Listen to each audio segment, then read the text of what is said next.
Hello, Internet. I am Insane Lane, and welcome to Bad Erotica Book Club. I am not atrociously behind. Everything was cool till about the last half hour, and then it's like, oh my god, this, and oh my god, this, and oh my god, this. Never have one of those days where there's nothing going on all day, and then right when you have stuff to do, suddenly things happen. That's been today. But we'll give everyone a chance to come in, find a seat, pet a duck, pet a dog. Whatever furry, fluffy, feathery thing you got around. To recap last week, let's see what I remember. Okay, he committed kidnapping again by throwing her over his shoulder and walking down the street with a screaming woman while smacking her on the ass. And he's apparently, famous enough again to get recognized at random small-time events, but nobody whipped out their cell phone to film billionaire Christian Grey kidnapping a screaming, kicking woman and beating her on the sidewalk in the middle of Seattle. Because reasons. He's arranging private security to make sure Anastasia's never out of his sight and control ever again, and also allegedly because of the stalker who may have a gun. And we learned that E.L. James did no research on American gun laws because she thinks you need a concealed carry permit to purchase a gun. In most states, you don't need a goddamn thing except a photo ID. I sure as hell don't need a concealed carry permit, and do we really think somebody who is in the midst of a psychotic break and not that in touch with reality is going to go through such a complex and lengthy process and actually pass it? And we were told she forged the paperwork under somebody else's name, which again makes me say, how did you find out that Layla did that if she used somebody else's name? And again, that's a pretty high-level fraud to forge, gun license papers that actually pass. So, yeah, no. Somebody in the midst of a manic, psychotic state, whatever, is not doing that. Then again, there'd be no reason to, because even if she couldn't walk, even if they're in a state, I don't know what the gun laws specifically in Washington state are, if they're more lax or more tight, but you can always buy a gun off the streets, which is what she would have done.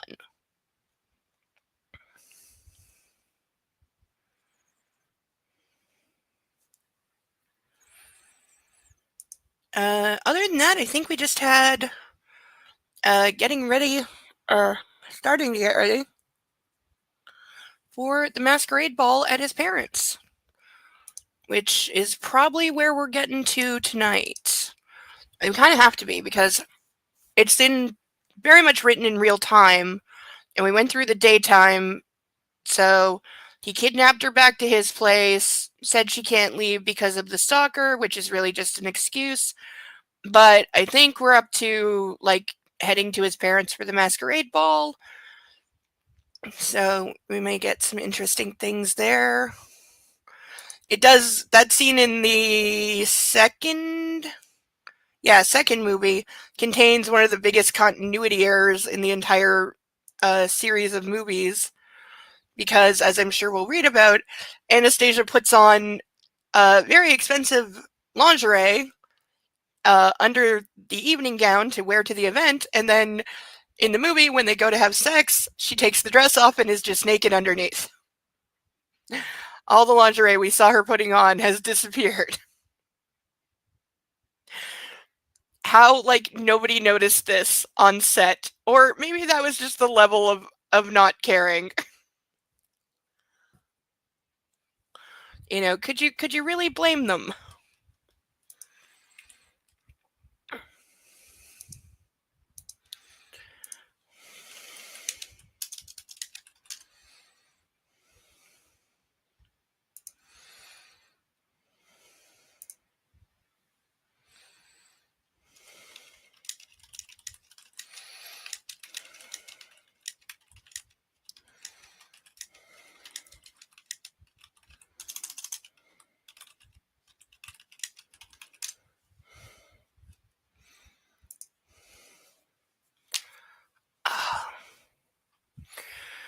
So we will definitely get through the rest of chapter 3.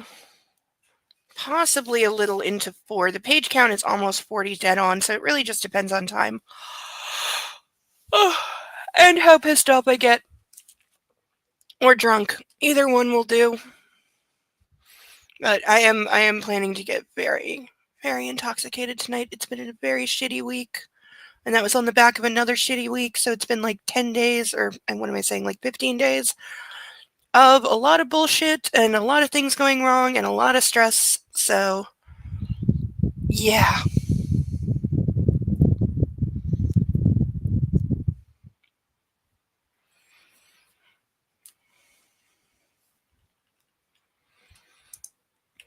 But for now, all rise for our national anthem. I'm gonna turn up. If you're still struggling with consent, just imagine instead of initiating sex, you're making them a cup of tea. You say, "Hey, would you like a cup of tea?" And they go, "Oh my God, I would love a cup of tea, thank you." Then you know they want a cup of tea.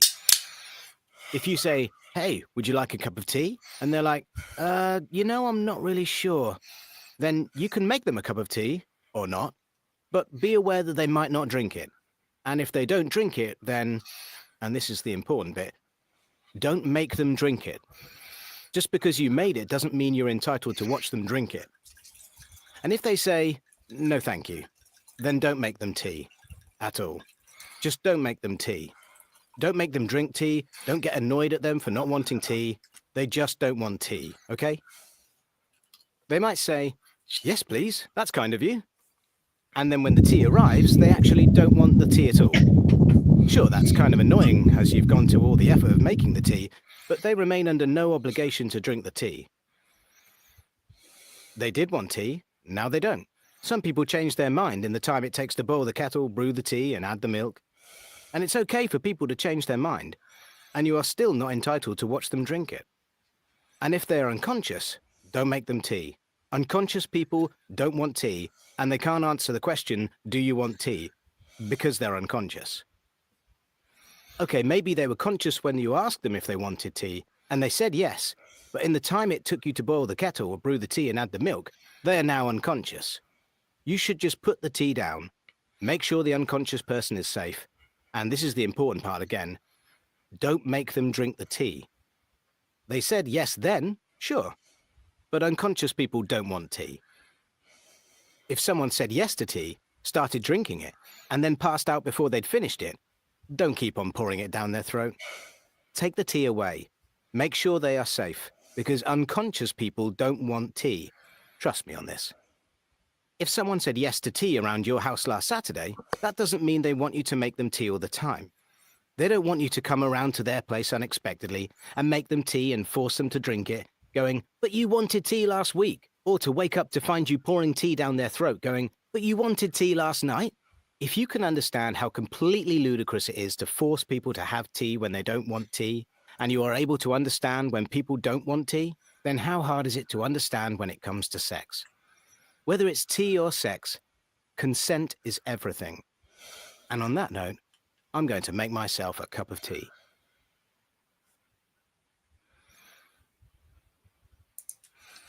Yay!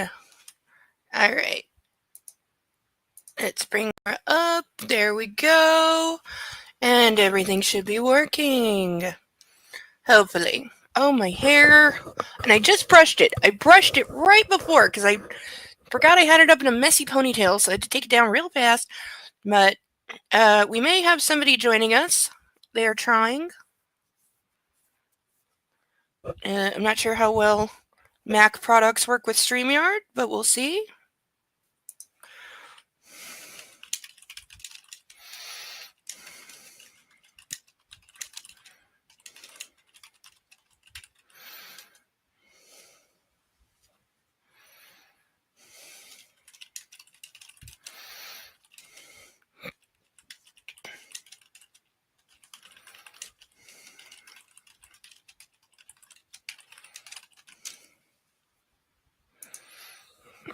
All right.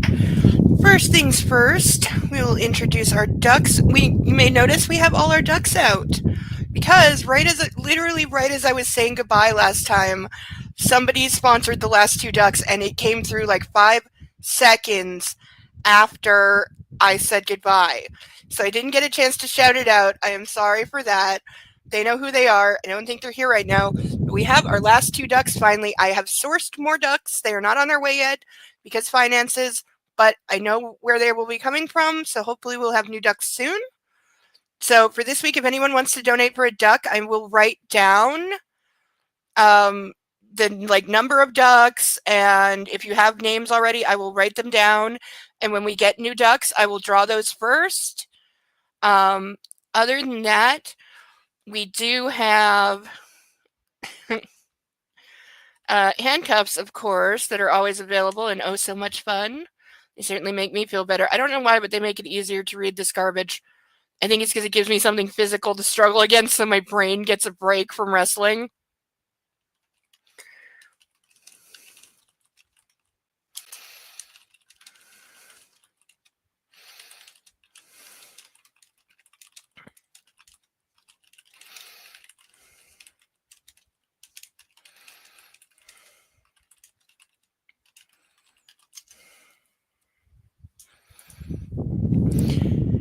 Oh, where was I?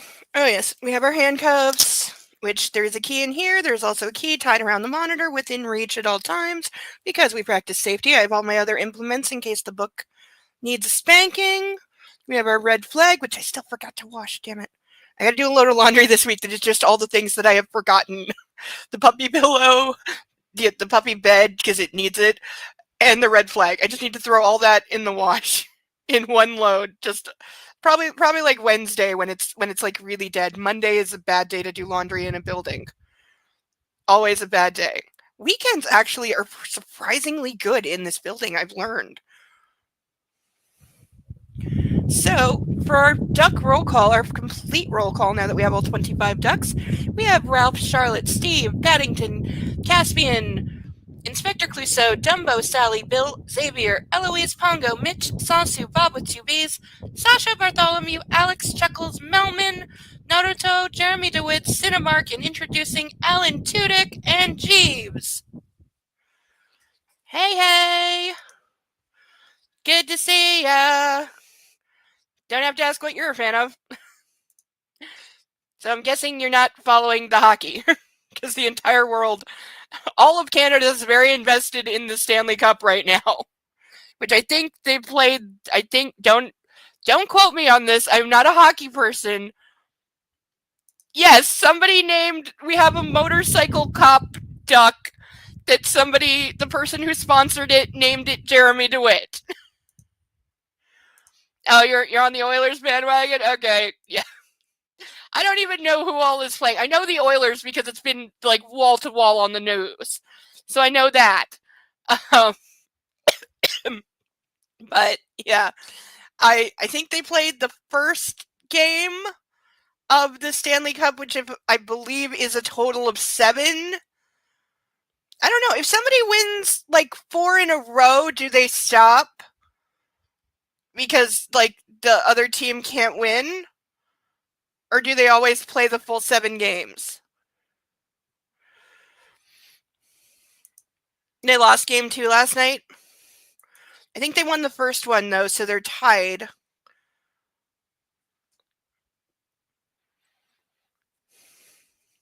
So at least there'll be more. There'll be at least 3 more. Somebody's got to win.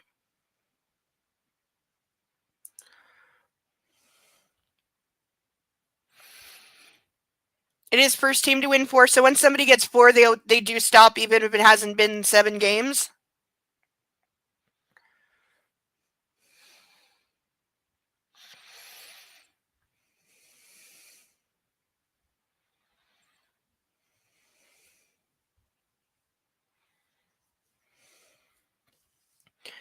Okay.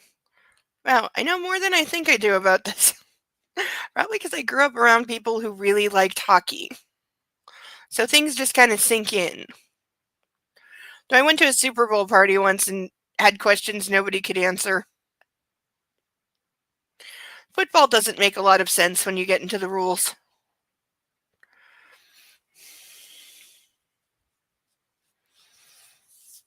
Plus, we are such a big like hockey nation. Like it's what we're known for internationally. We are feared, as our hockey teams are definitely feared by other countries, though mostly the women, which I love. I'm amazed there's not a puppy on top of me by now, but he's been keeping late hours with the kitty.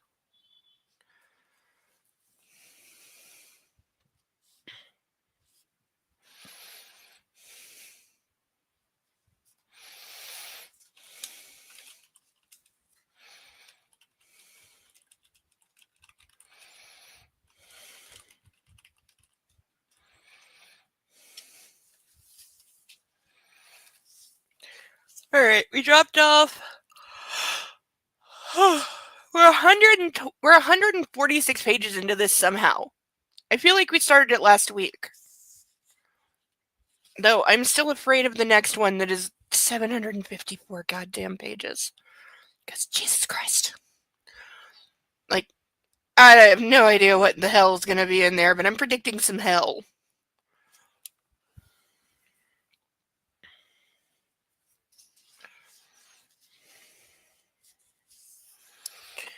Okay, so this is right after they've had sex again, because there's just never a time when he is not horny and she is a pushover. Because if somebody threw me over their shoulder and then slapped me on the ass in a very abusive way, sex would be something they're not getting ever again.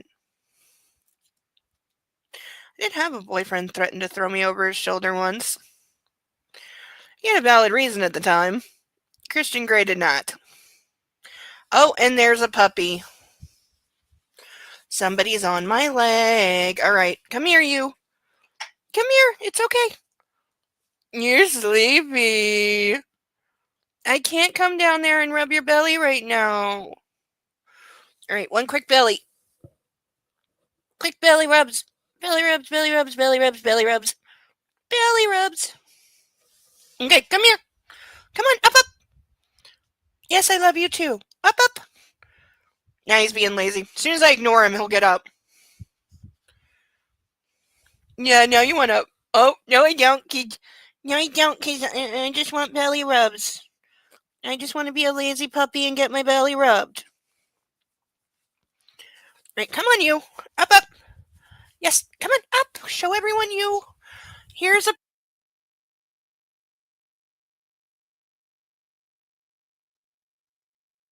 Oh, and of course he hit the mute because it's what he's best at. Say hello. Say hello to everyone. No, I don't want to. I don't want to. He does not like facing the camera. I get the what are you doing face. But isn't he cute? Isn't he just so cute? Yes, you are. Yes, you're adorable. So he's upset because he can't lick my face furiously right now because he's learned, or he's learning, he doesn't always remember, that he's not allowed to lick while my makeup's on. Yes, and that makes you sad. But one, you wreck my makeup, and two, I really don't like you eating it because it's not good for you. Though, to say he only eats things that are good for him would be a lie. I've seen him eat a chip bag. I didn't give it to him. He got to it before I could stop him. He's very fast. Aren't you? Yes. Put him in an open field, he freaking flies. Now I have puppy fur on my lips. Thank you. Thank you. Thank you for shedding. Okay, say goodbye. I gotta read some book, okay? Say goodbye. Yes, you sleepy thing. Yes, you're sleepy. Okay, say bye-bye. Say bye-bye. Sponsor a dog or some handcuffs. No, he doesn't like the handcuffs because then I can't pick him up.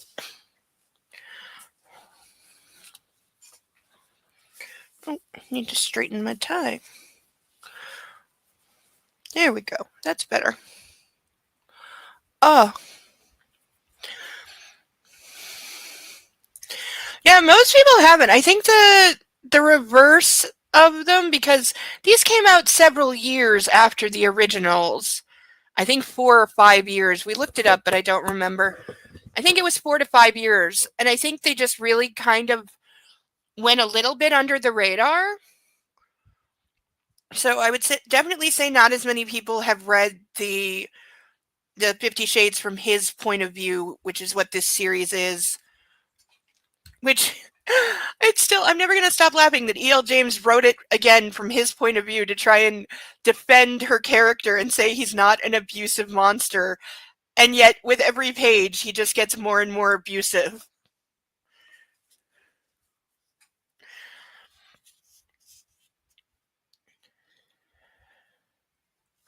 Yeah, they kind of did. But, someday they will make a TV series out of it like they're doing with Twilight. Because I've been seeing a lot of articles and buzz about Twilight and like what to expect kind of thing. So I think there's some movement going on there. Though I haven't seen a cast list announced yet. So I don't they're probably like in pre-production. I don't know. They might be aiming for like a Christmas kind of release to, cash in. Because the Twilight fan base is going to turn out. They'll watch it. I can't remember, is it Netflix or Amazon that's doing it? As one of them. Yeah, there's a Twilight TV series that is covering the book Midnight Sun, which is Twilight told from Edward's perspective. It's not all 4 of the books. I think it's only the first one, but I have no doubt they'll extend it. Or Stephanie Myers will finally write the other 3 from his perspective, because the only reason she stopped was because the script, the manuscript for Midnight Sun got leaked online, and she was very hurt and upset by that, which I fully understand. It was only like half finished at the time, and yeah, the whole thing got leaked online, and that put an end to that. But yeah, somebody, it's either Netflix or Amazon, is making confirmed a Twilight series, like TV series, that's going to be on streaming. So, of course, there's like rampant speculation and rumors about what is going on and blah, blah, blah. I heard it's going to be Midnight Sun, but a lot of places are reporting it's going to be like a 6th movie and it's going to continue with like Jacob and Renesmee. I don't think they're going to do that because the pushback on Jacob being like a pedophile and groomer is too high. So I don't think they're going to do that.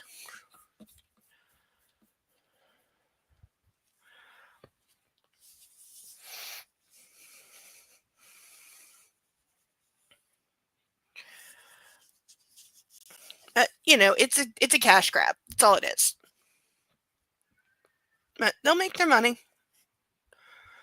So someday I got to look up if Amazon broke even on Lord of the Rings series yet. They put $1 billion.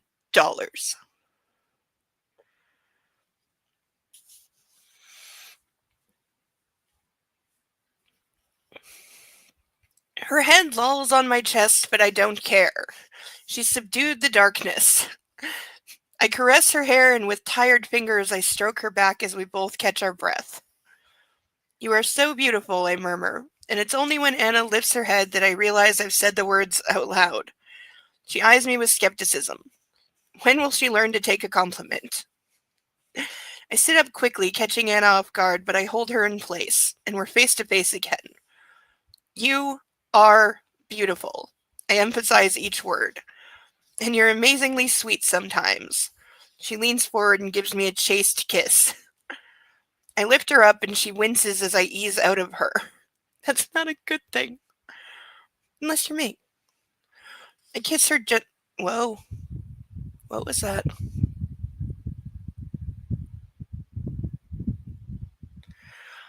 Okay, hopefully that was just somebody plugging something in.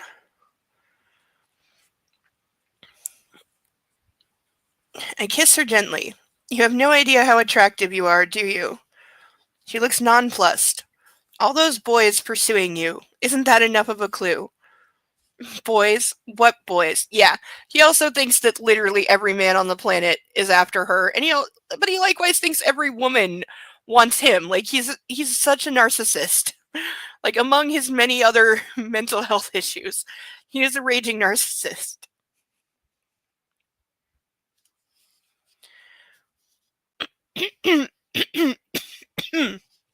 Is it too early to drink yet? You want the list? The photographer, he's crazy about you. Okay, I'll give him that one. The boy in the hardware store, eh. Your roommate's older brother, eh. Your boss, well, eh, but for different reasons. That untrustworthy fucker. Oh, Christian, that's just not true. She is correct. Trust me, they want you. They want what's mine. Oh yeah, I really wish from the beginning of the book I had kept a "you are mine" counter, because it would be at about 57 by now. And like, he means it. It is not in a cute way. He means it in the possessive, I own you, you are my property, you can never, ever, ever, ever leave me way.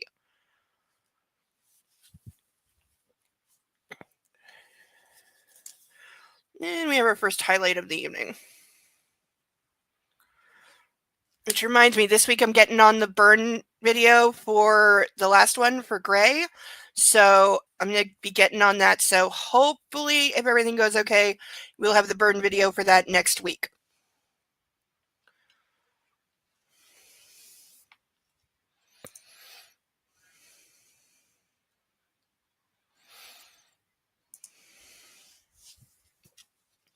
I know it's never too early, but I have to pace a little bit. I try not to drink before 9, so I got about a half hour to go.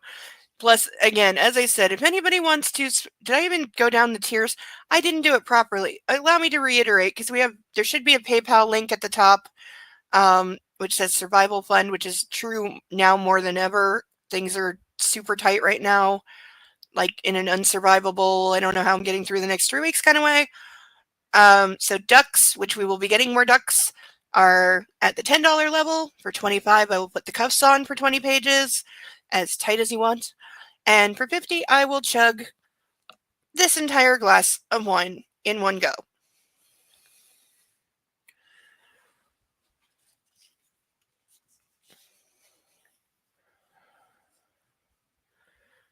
And I lost my place already. There we go. I tighten my hold on her, and she rests her forearms on my shoulders, her hands in my hair, and she studies me with amused tolerance. Oh, we have a guest.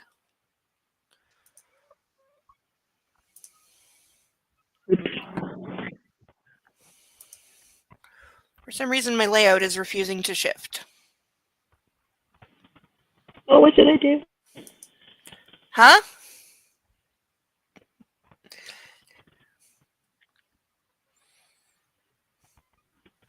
I can see you. I can hear you.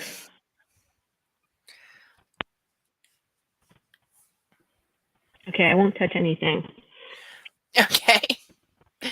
Sorry, I can't put your peach emoji up on screen. It's not letting me for some reason.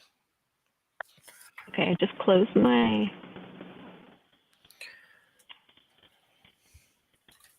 I don't know why it's doing that. It's usually good. Yeah, try to usually just mute the YouTube side, because you'll be able to hear on this.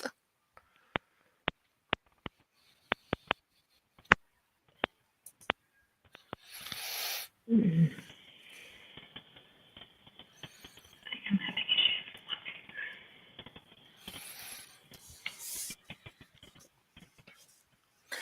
Do we hear popcorn? Okay, what should I do? Whatever you want.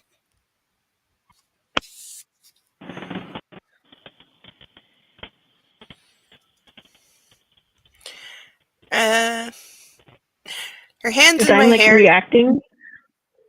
Yes. You can just chime in whenever you want. Okay, cool.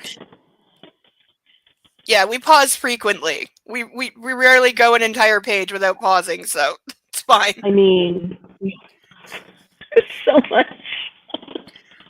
Oh yeah, and this isn't even like a high octane scene where I want to scream and Right. kick his ass. We'll get there. Right. Exactly. Mine, I assert. Yes, yours. She gives me an indulgent smile. The line is still intact, she continues, and draws her finger over the lipstick mark on my shoulders. Oh yeah, they found the world's most permanent lipstick to draw on him. Right. Didn't smudge off during sex at all. Nah. I stiffen, alarmed. I want to go exploring, she whispers. The apartment? No, she shakes her head. I was thinking of the treasure map that we've drawn on you. What? She rubs her nose against mine, distracting me. And what would that entail exactly, Miss Steele?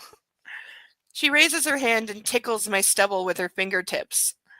I just want to touch you everywhere I'm allowed. Her index finger brushes my lips, and I capture it between my teeth. This is not sexy. Ow, she yelps when I bite down, and I grin as I growl. That is definitely leftover Twilight. Hi, puppy. Oh, man. Okay, what's Buffy's name? Bo. That's right, Bo. Hey, buddy. Yes. Oh, He's yes, an somebody official to master. love on you. Oh, yes, he is. Yes, he's our official little puppy. Come here. Come on. You can have a quick cuddle. Okay, just for a minute. Hi, buddy. Yes. I'm the center of attention Hi, around Bo. here, no matter what the kitty Of says. Exactly. Well, yeah. He's so cute. sleepy, but he turns into a toddler who just wants to be the center of attention and have mommy's attention. Hi, He's just jealous. Bo. Yes, say hi. You're just jealous that I'm talking to somebody else. Wow. Yeah, I get he's that. a jealous baby. Aren't That's you? okay. Yes, it is. Yes, it is. Okay. Snuggle, snuggle. Snuggle, snuggle, snuggle. Oh. Cute picture. Sleep. Sleepy baby. Okay. Okay, I'm gonna put you on your pillow, okay? No. Okay, pillow time. Okay. Okay. Belly, belly, belly. Yeah, he sits on my knee. Yeah. Got cats. Just cats. Okay, go on your pillow. Good boy.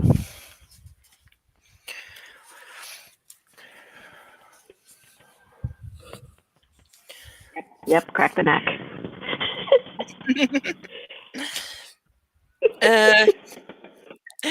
So she wants to touch me. I've given her my boundaries. Try it her way, Gray. Oh yeah, he's got a voice in his head too.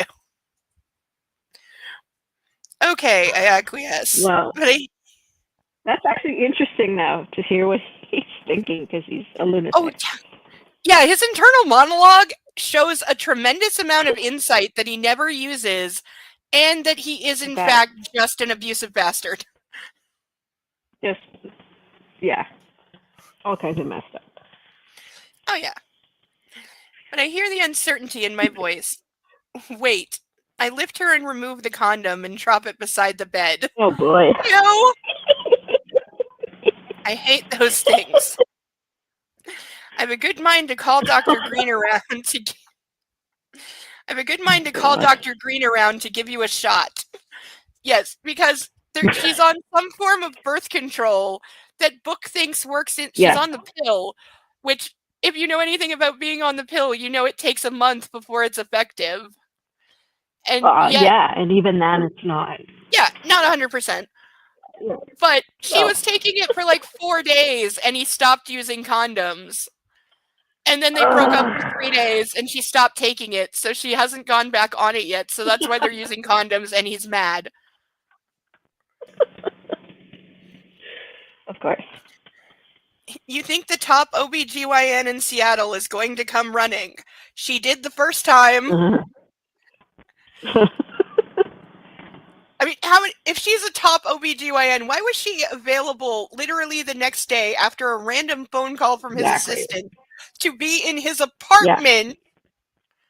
Like, what kind of doctor Yeah, and takes then- private house calls anyway and is told, here's a woman, Right? put her on birth control, but don't ask why. Plus, So shady.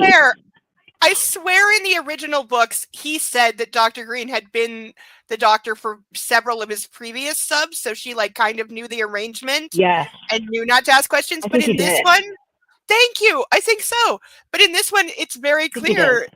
that she is brand new because he had to tell his assistant, if my usual person isn't available, just find someone. And so she's the someone that they okay, found. There's so much retconning in this. Like, the biggest one is, what did his company do in the original books? Oh shit, Gray Enterprises, right? Yeah, he was a telecom company. That's what he did. I wouldn't know. I don't think I ever knew. Yeah, I think it's only said once, but it says that he's in communications and satellites. He's basically Elon Musk and Mark Zuckerberg. No, he is. That's who he was modeled after when she wrote it. She modeled his character after God, Mark I never Zuckerberg knew and that. Elon Musk. It's true. But in this one, how is that? it's not good. How is that in any way connected to Twilight, though? I think she just needed like an example of a rich, powerful billionaire guy that controls the world, and those were the available options. A grown-up who wasn't a wolf.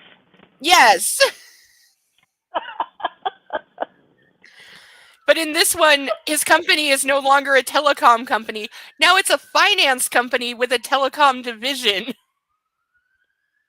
Right, and she runs it? I don't. Didn't he give her no, he bought her company. No, he bought her publishing company. That's already happened. She got mad at him for it, and he got mad at her for being mad at him. Yeah, of course. Yes, because his subs are not allowed to be mad at him, even though she's not his submissive, and he's supposed to not be holding her to his rules or giving her punishments. All he's done is both. No. You drive a truck through these potholes. Oh, yeah. Oh, and his brother went from being like a successful contractor with his own company to being a skirt-chasing loser with like girlfriends hounding him after he stands them up. What? Yeah. Yeah, his brother has turned into like a college frat boy who is still dating the roommate. Lord. Yeah, what's her face's roommate? Yeah, Anastasia's roommate who disappears for large parts of the book. Okay, carry on. Sorry. That's okay. That's okay. We're good. We're having fun. That's what it's for. Oh my god. Yes. Pure entertainment. Oh yeah. I can be very persuasive. I soothe her hair behind her ear. She has the most beautiful, small, impish ears. Franco's done a great job on your hair. I like these layers. Stop changing the subject, she warns. I lift her so she's astride me once more, watching her carefully. I recline into the pillows while she rests her back against my upright knees. Touch away, I murmur. Her eyes never leave mine, and she places her hand on my belly, beneath the lipstick line. I tense as her fingers explore the valleys between my abdominal muscles, because we must be reminded that he's an Adonis at all times. Not true. He's a skinny British guy.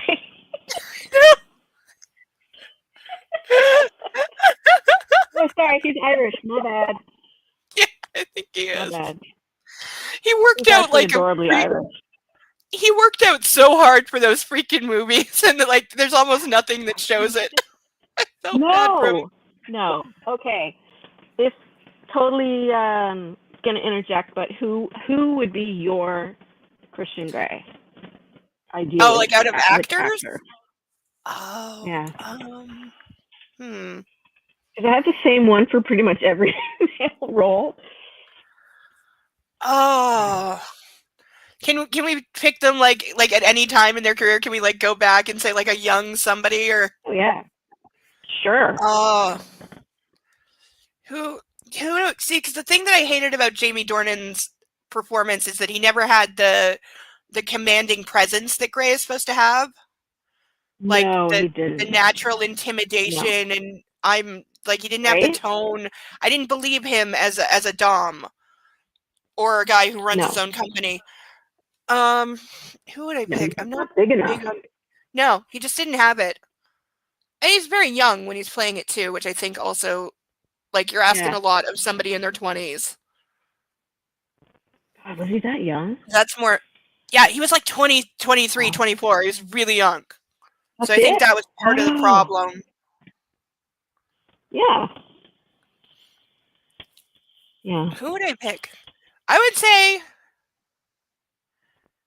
you know, I gotta go with my classics. I gotta say a younger Mads Mikkelsen. He's definitely on my list because he's got the presence and the intimidation factor. Ooh. Yes. I Yeah. believe he could walk into a room and shut everyone up with a look. Oh, hell yeah. Yeah, so I'm saying That's a great him. one. Yeah, I'm Even at I'm his going. age, like, whenever he's coming. I know, right? Yeah, I would definitely he still hit okay, I that. like that one. And I like I think Who it's else would have picked? Alexander Skarsgård. Yes, totally. Skarsgård. Yeah, he could do it. He could definitely do it. And my number one pick is always Henry Cavill. Yeah, he Henry would be Cavill, an he's just interesting tall. choice. Oh, Because I love I him. got to know I him think he can be on the bad. Tutors, and he had the commanding and kind of douchebag on that series. On what? So On what? the Tutors. Oh, I didn't know he. He played Oh, was that when he he was played a King bit Henry younger? VIII. Yes, he was very young. I think Stop. it was his first leading role. Stop. Excellent. Yeah, he played King Henry VIII. Natalie Dormer played Anne Boleyn. Oh, yeah, I like her. Yeah, he was really good in that and kind of scary at moments. That's what I heard. That's what I heard. But Mads Mikkelsen, Yeah, excellent choice. thank you. I'm a huge like Excellent Hannibal the choice. TV series fan. Yeah, he's great. See, like, we didn't. I don't know. Like, what's his name? Rob Pattinson wasn't my Edward either. It was like this Yeah, I remember. no-name guy. I remember when he was cast and the fan base went insane, saying like "Not my Edward" and all Right? that stuff. And then it happened again with No, 50 Shades. There was a "Not my Christian" hashtag that went around. exactly. His I'm like, hair, though. His hair in the first one.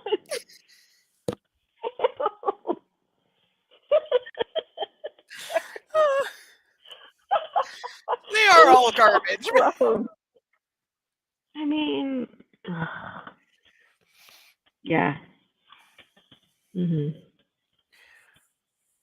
Um, I don't have to, she says. No, it's fine. Just takes some readjustment on my part. No one's touched me for a long time. Mrs. Robinson. Oh, yeah, that's what she calls his former abusive mistress. Shit. Why did I allude to her? Warily I nod. I don't want to talk about her. It will sour your good mood. I can handle it. No, you can't, Anna. You see red whenever I mention her. My past is my past. It's a fact. I can't change it. I'm lucky that you don't have one because it would drive me crazy if you did. It's not. Oh It's God. Dear God. Yeah, like, oh my God. Yeah. Drive you crazy more than you already are. Crazy for you, I declare. She grins. A large, genuine grin. Shall I call Dr. Flynn? Oh, yes, he's on my list of worst therapists ever. Okay. It's cool It's because his I therapist. haven't read these, so I don't know. I mean, I kind of know what to expect, but at the same time, I don't. So. Well, they're getting ready to go to the infamous masquerade ball at his parents' later this evening. Oh. That Okay. is where we I find was ourselves. wondering. Okay, I was wondering when that was. All right. Okay, gotcha. I don't think that will be necessary. She wiggles on top of me and I drop my legs. With her eyes on mine, she places her fingers on my belly. I tense. I like touching you, she says, and her hand slips down to my navel, teasing the hair there. Her fingers quest lower. Whoa. My cock twitches in approval. We also have a rule that so far this book has not gone 2 pages without him mentioning his cock in some way. Absolutely. He He's does a it all man. the time. Oh, God. Oh, I'm God. amazed he's not one of those guys that names his penis. Hi there, Right? Zeus. Good to see ya. Sorry you're still working. We're here for you. This will help pass the time. Yes, hopefully we'll make you laugh. We're having way too much fun and we're not even drunk yet. Speak for yourself. No, I'm kidding. Trust me, 15 minutes and I'm hitting that hard. I'm still hopeful somebody will be kind and let me chug a glass tonight, not just because I really need to buy kitty food.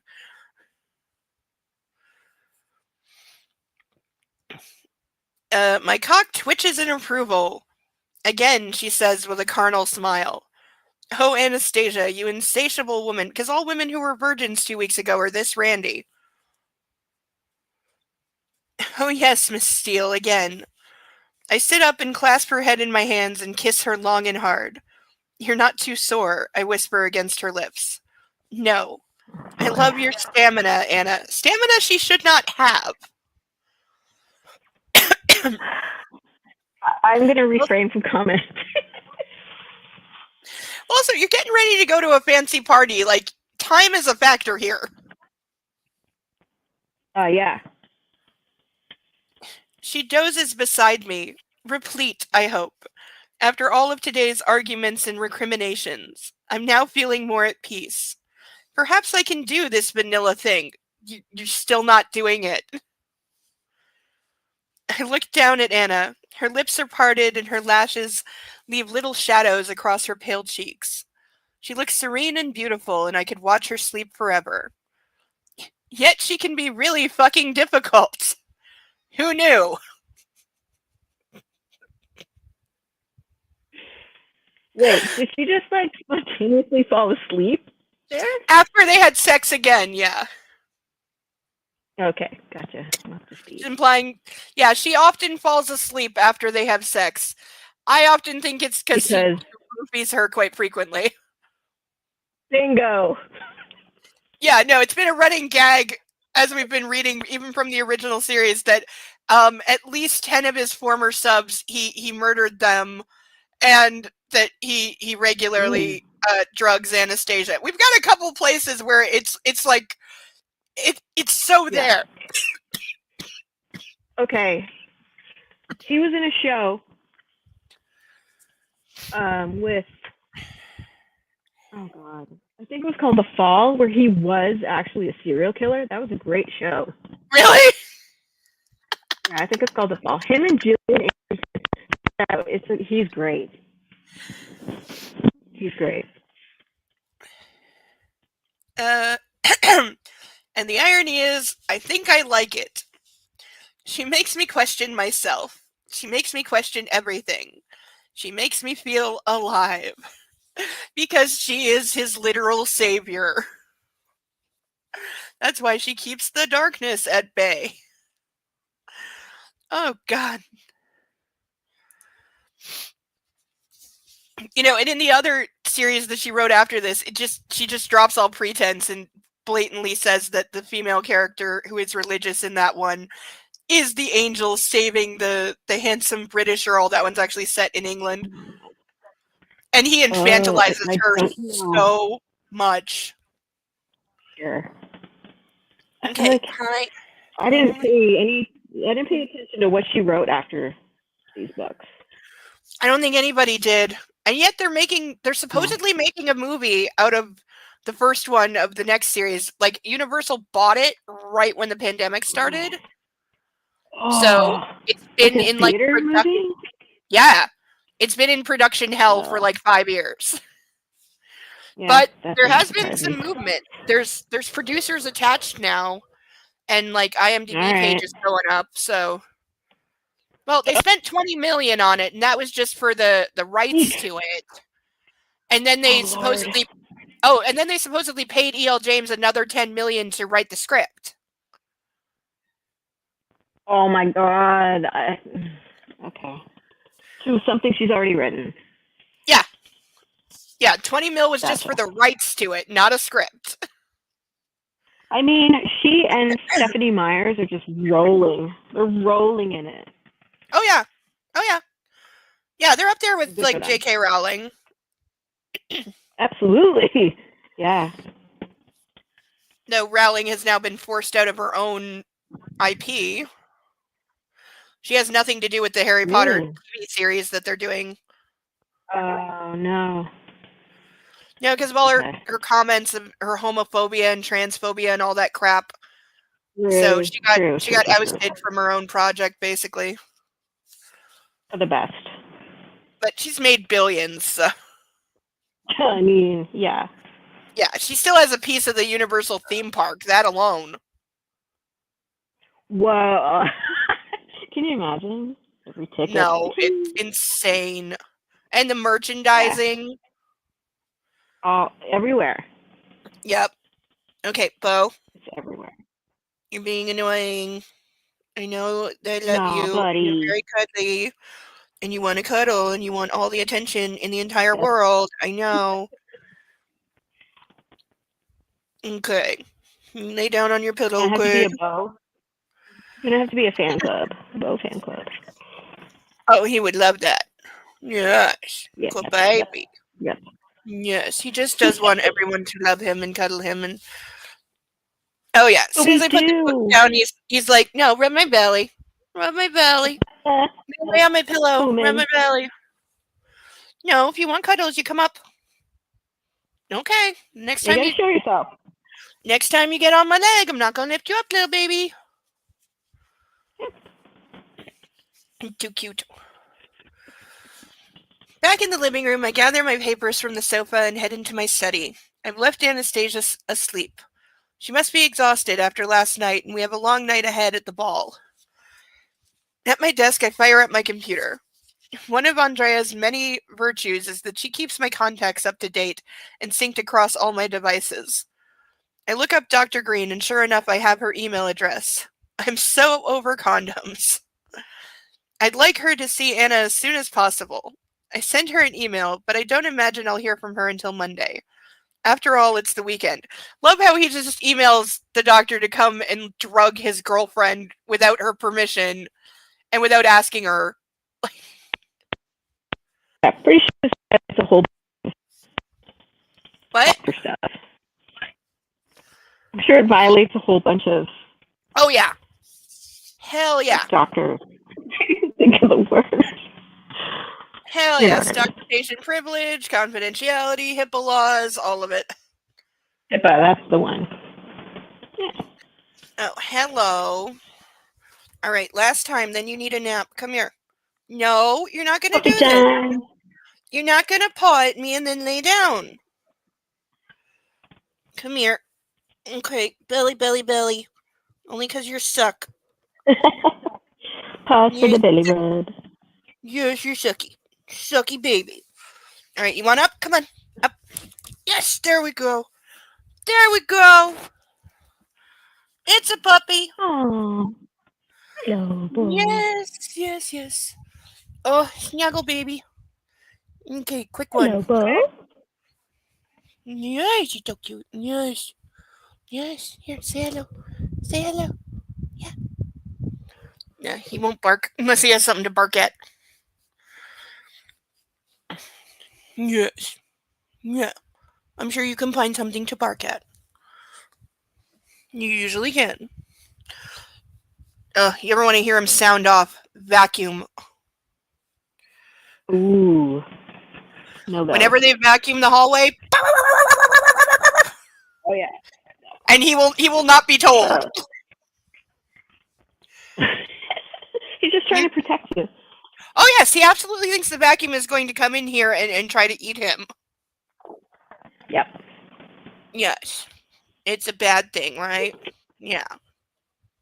And it only doesn't come in here because you bark so much. Mm-hmm. That's right. Go Yep. dog.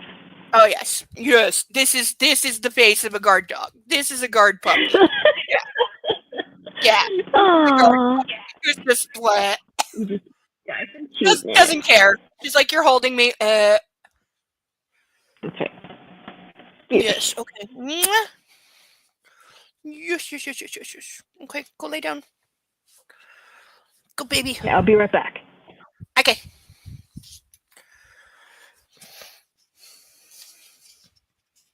I send a couple of emails to Ross and make some notes on the reports I read earlier. Opening a drawer to put away my pen, I spy the red box with the earrings I bought Anna for the gala we never attended. She left me. Taking out the box, I examine the earrings once more. They are perfect for her. Elegant, simple, stunning. I wonder if she'd accept them today. After the fight about the Audi and the $24,000, it seems unlikely. But I'd like to give them to her. I put the box in my pocket and check my watch. It's time to wake Anna, as I'm sure she'll need a while to get ready for tonight. Points for at least knowing that women take a while to get ready for fancy balls and galas. No, I'm sure he's already picked out what she should be wearing.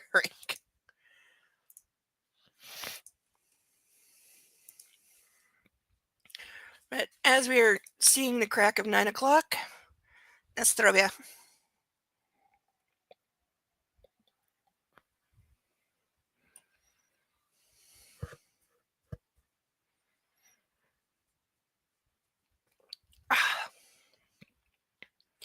So good. And at least we can pretend we're at the party too.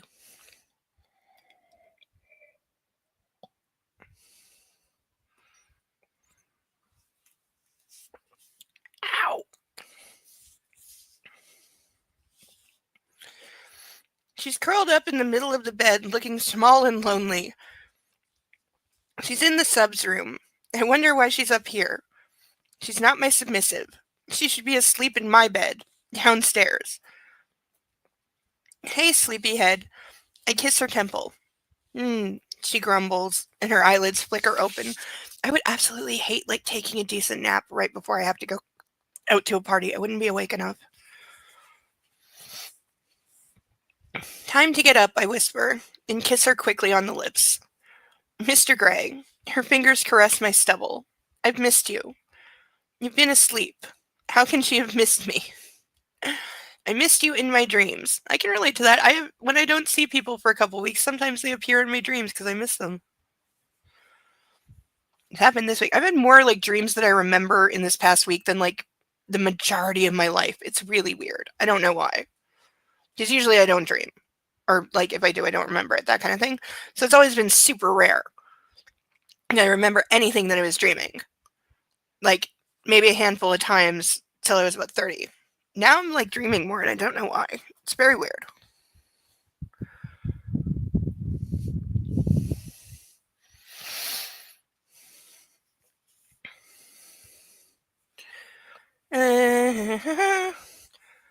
Her simple, sleepy statement floors me. She's so unpredictable and bewitching. I grin as an unexpected warmth spreads through my body. It's becoming familiar, but I don't want to put a name to the feeling. It's too new, too scary. Up, I order, and I leave her to get ready before I'm tempted to join her. Again. I also swear he's secretly popping Viagra, because, he's ready to go all the time. Is he a bit young for that? Maybe. I don't know. He's supposed to be 24-ish, 24, 25. So, how often can a guy that age get it up? Is the question. I don't know. Can they really go 4 or 5 times a day? I do not know. I also still have an outstanding question because he's mentioned a couple times having a painful erection. I want to know if that's a real thing. And I don't mean it's been longer than 4 hours because I took Viagra with vodka and a Red Bull. That's a different matter. I mean, I feel like if you ask any guy this question, he will carry on with an answer you don't want to hear for too long. Quite possibly. I just want to know if it's a real thing. Or if it's just like a phrase. After a quick shower, I shave. Usually I try to avoid eye contact with the asshole in the mirror, but today he looks happier. Though somewhat ridiculous with a smeared red lipstick line around his neck. Yeah, you might want to take that off before people notice, you know? My thoughts turn to the night ahead. I usually loathe these events and find them intensely dull, but this time I'll have a date. Another first with Anna. I hope having her on my arm will ward off the flocks of Mia's friends who try desperately to get themselves noticed. They have never learned that I am just not interested. I wonder how Anna will find it. Perhaps she'll think it's dull too. I hope not. Maybe I should liven up the evening. I don't want to know what that means. Okay, I think I know. Which? I think I know, and I don't want to know. Okay. Oh boy. All right, I'm muting. Okay. As I finish shaving, an idea comes to mind. This is gonna be creepy. Oh, I know what it is. Fuck, why didn't I see this coming? I know what it is. I know what it is. I remember this scene from the movie. Fuck, why did I forget? Why did I forget? I remember the continuity error from the movie. Because what do we see in the movie? We see her putting on all the lingerie, and then he does the thing he's about to do. But then when they fuck at his parents' place, she takes the dress off and is naked underneath. It's like, what happened to all the lingerie? Okay, I don't know if I've actually seen this movie. It's the second one. We're into the second one now. Yeah, okay, I may have to watch it.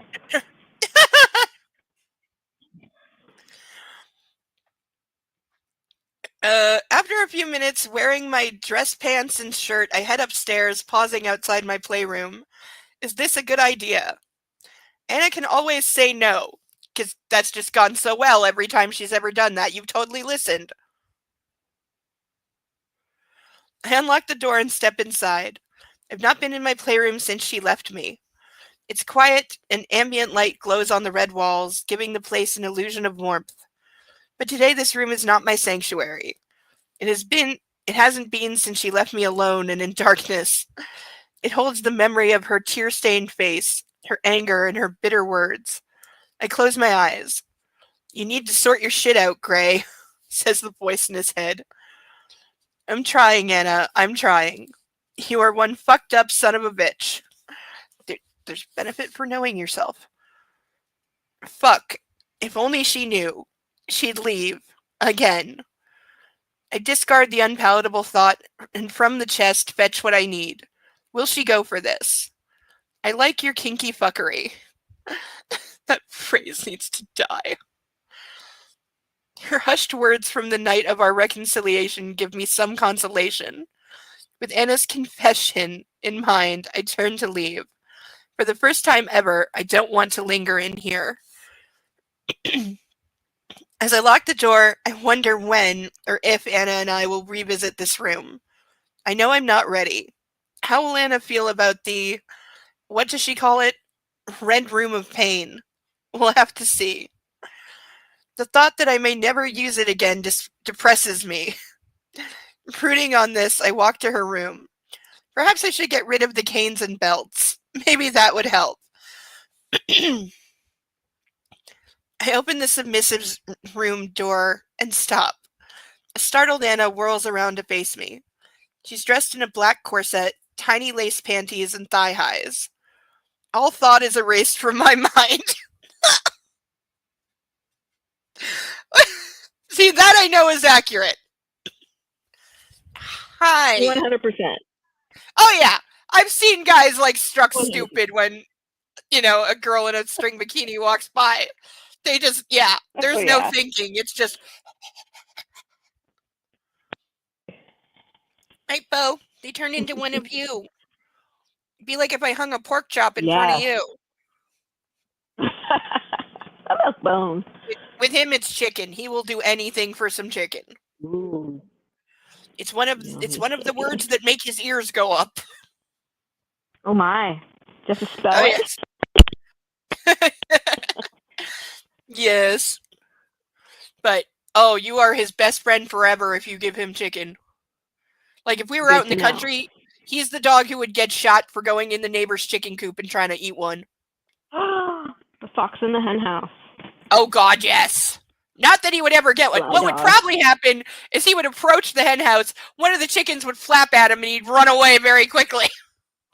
Right? He is a tiny coward at heart. You know, and that's okay. He's one of those dogs that is aware of how small he actually is. He's just smart. Yes. He's That's smart. why you don't go up against the kitty, because he's bigger than you, and he will remove your nose from your face if you don't mind his rules.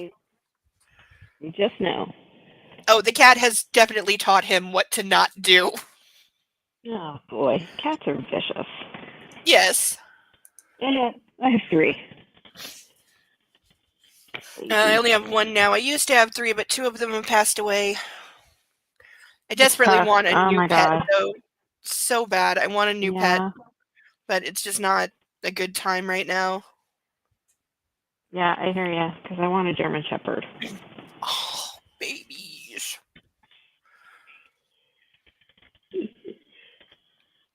Da-da-da-da-da-da. My mouth dries as I stare. She's a walking wet dream. That is not a compliment. She's Aphrodite. Thank you, Carolyn Acton. That's his personal shopper that buys clothes for all his submissives. Okay, thank you. Because I have forgotten who some of these characters are. Even Yeah, the I don't know if driver. she... I've forgotten his name too. Taylor. Taylor is his like Man Friday, bodyguard, manservant, driver, all around questionable things. You know, for a while I kind of hoped that the twist would be that Taylor is like the real catch in the book. Yes, I know, because I love the guy they got to play Taylor in the movies. I love him because I've seen him in everything. Yeah. Especially the unit. He always plays like a Navy SEAL or like a Special Forces Yes. badass. He's Like in a a real man? wonderful... Yes. Yeah, again, somebody that I would definitely hit that, and I don't usually go for men, but I would hit that. Oh, I But just thought he's of in a another great one. episode of Criminal Minds as well. Oh, I love that show. I watched the first 4 or 5 seasons, I think. Oh, they're up to like Some of the season 16 cameos. now. Because it stopped I at know. season 13 and then it got revived.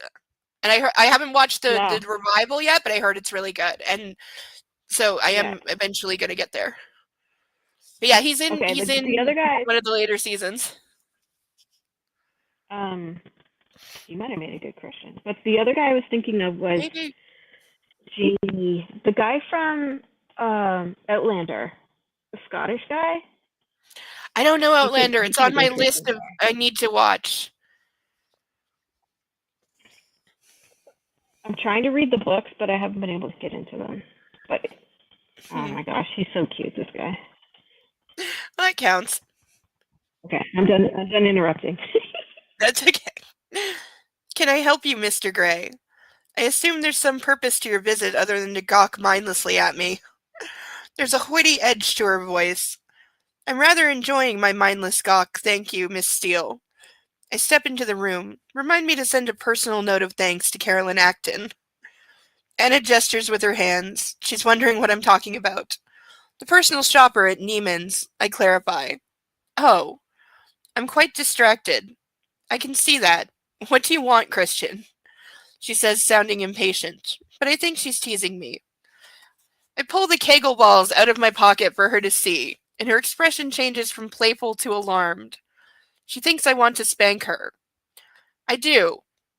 But it's not what you think, I reassure her. Enlighten me. I thought you could wear these tonight. She blinks several times. To this event? I nod. Will you spank me later? No. He's lying. Her face falls and I can't help but laugh. You want me to. I watch her swallow, indecision plain on her face. Well, rest assured I'm not going to touch you like that. Not even if you beg me. I pause and let that information sink in before I continue. Do you want to play this game? Okay, tell me you didn't just hear that in the voice of, like, the Saw killer, Jigsaw with the puppet. Like, tell me it didn't come out in that voice. Oh my god. And Okay, this is well reread that after the again, and I will. Do you want to play this game? 100%. I hold them up. You can always take them out if it's too much. Her eyes darken and a small, wicked smile teases her lips. Okay, she says. And once again, I'm reminded that Anastasia Steele is not a woman to back away from a challenge. Oh, yes, she is. Like, he keeps ascribing all these traits to her that are just not true. I know, because she's like this little, Yes. I don't know, Mousy, door with meek, no experience. spineless. Yeah. Yeah. She's literally the doughy-eyed, clueless virgin who I swear to God has been like homeschooled her whole life before she met him. And add to that the very like unceremonious and like non-gentlemanly way that he deflowers her. She should never be wanting sex again after that. So traumatic. Absolutely. He literally says, well, I'm going to take care of that, drags her to the bedroom, like throws her down on the bed, and like 2 seconds later just goes like, and he literally rams his entire penis into her in one thrust for her first time. Like, that would have been so incredibly painful and shocking and disturbing. And like, she's not worth it. No, absolutely not. Oh, Lord. I spy the Louis Vuittons on the floor. Good girl. Come here. Good girl. I gotta burn it now. Now we get to play with fire. And I'll put them in once you've put your shoes on. Anna in fine lingerie and Louis Vuittons. All my dreams are coming true. I hold out my hand to help her into her shoes. She steps into them and turns from elfin to gamming, to tall and willowy. Put the thesaurus down, bitch. She's gorgeous. Man, what they do for her legs. I lead her to the bedside and fetch the bedroom chair and place it in front of her. When I nod, you bend down and hold on to the chair. Understand? Yes. Good. Now open your mouth. There's a line that if anybody says that to me, you're getting thrown out immediately. Well, you say like a thesaurus. She so many phrases and stuff over and over again that. Oh yeah. I'm not surprised she tries to switch it up. Yes, but now we get to play with fire, because anytime the book says good girl, which is a phrase that I actually like and enjoy being called, so I get to set it on fire, because it doesn't get to use my phrase. But the trick is, because this is pretty much written on flash paper. Yeah, this is more or less written on flash paper, so I have to be very careful not to light the whole thing on fire. I don't know why, but somewhere between... So they changed what kind of paper they made books out of between the first and second series, because these ones, the other ones, like, it was hard to make them catch fire when I actually burned them. If you haven't seen any of my burn videos, I'll send you them later, because at the end of the book, I skin it by taking the cover off, and then I burn it. Well, and I make a video of it burning while I read the worst lines of it over top of it as it burns. I mean... But it was hard to get them to burn. What? Wow. Oh yeah, we put effort. Okay, so let's see if I can do this tonight without setting the whole book on fire. Come on, lighter.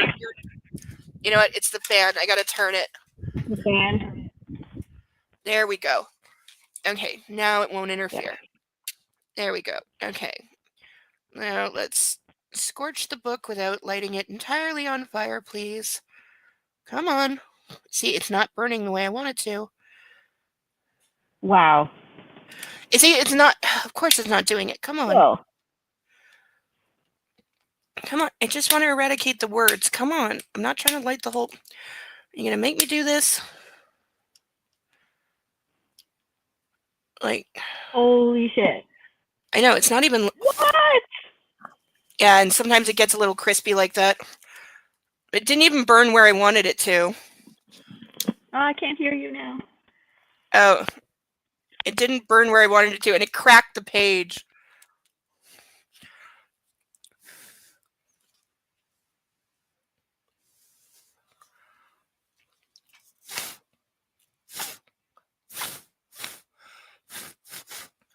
See, and you can still see the words good girl, so therefore I have to keep burning it. Come on, why isn't it doing it? It's usually better than this. I think it's the lighter being a piece of garbage, but I'm literally putting the fire right on it and it won't burn.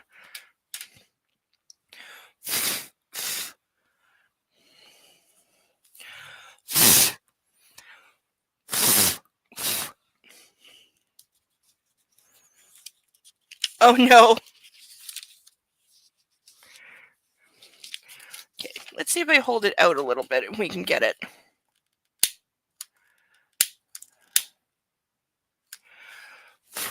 Okay, didn't mean to do that, but that'll do.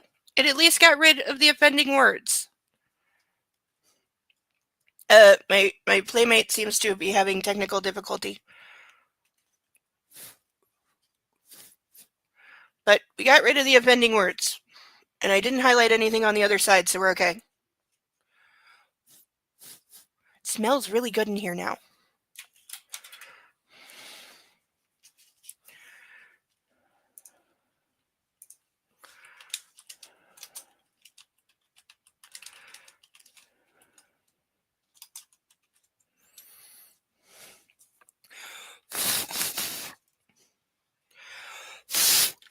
Of course, now I'm all covered in ashes. But Kitty's not giving me dirty looks because he's busy sleeping.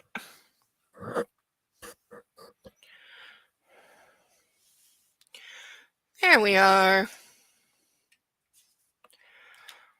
Welcome back. See, we didn't burn the whole book. We just put a very large hole in it. And burn the whole thing later.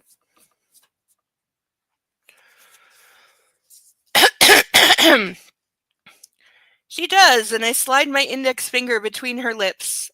Suck, I order. Kiss my ass. She clasps my hand, and with a lustful glance at me, she does exactly as I ask. Christ. Her look is scorching, wanton, unwavering, and her tongue teases and pulls at my finger. I might as well have my cock in her mouth. There we go, because everything goes back to his cock. Yep. Not sure that's how it works.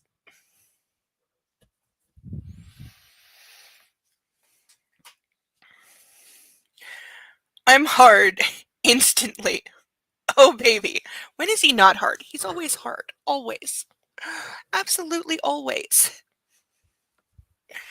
There's no, time that he is not horny.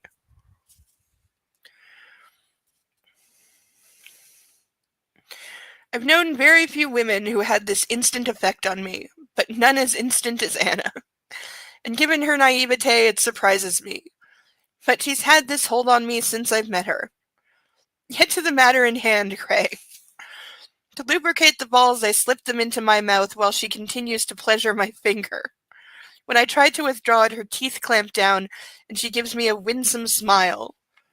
No, you don't, I warn, shaking my head. And she loosens her grip, releasing me. I nod, indicating she should bend over the chair, and she obliges.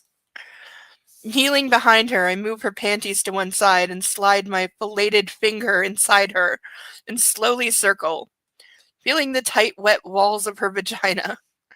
She moans, and I want to tell her to be quiet and stay still, but that's not the relationship we have anymore. We're doing things her way. No, we're not. We're intensely not doing things her way.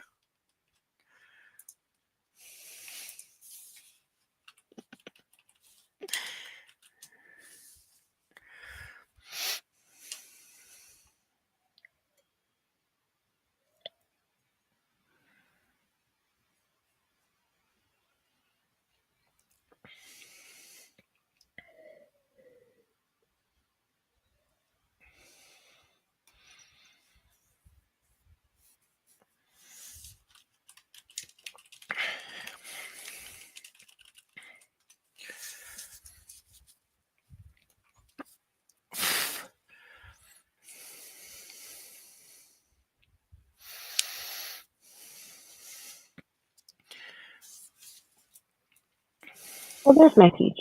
Okay. There you are. I'm back. Yeah, internet's great when it works.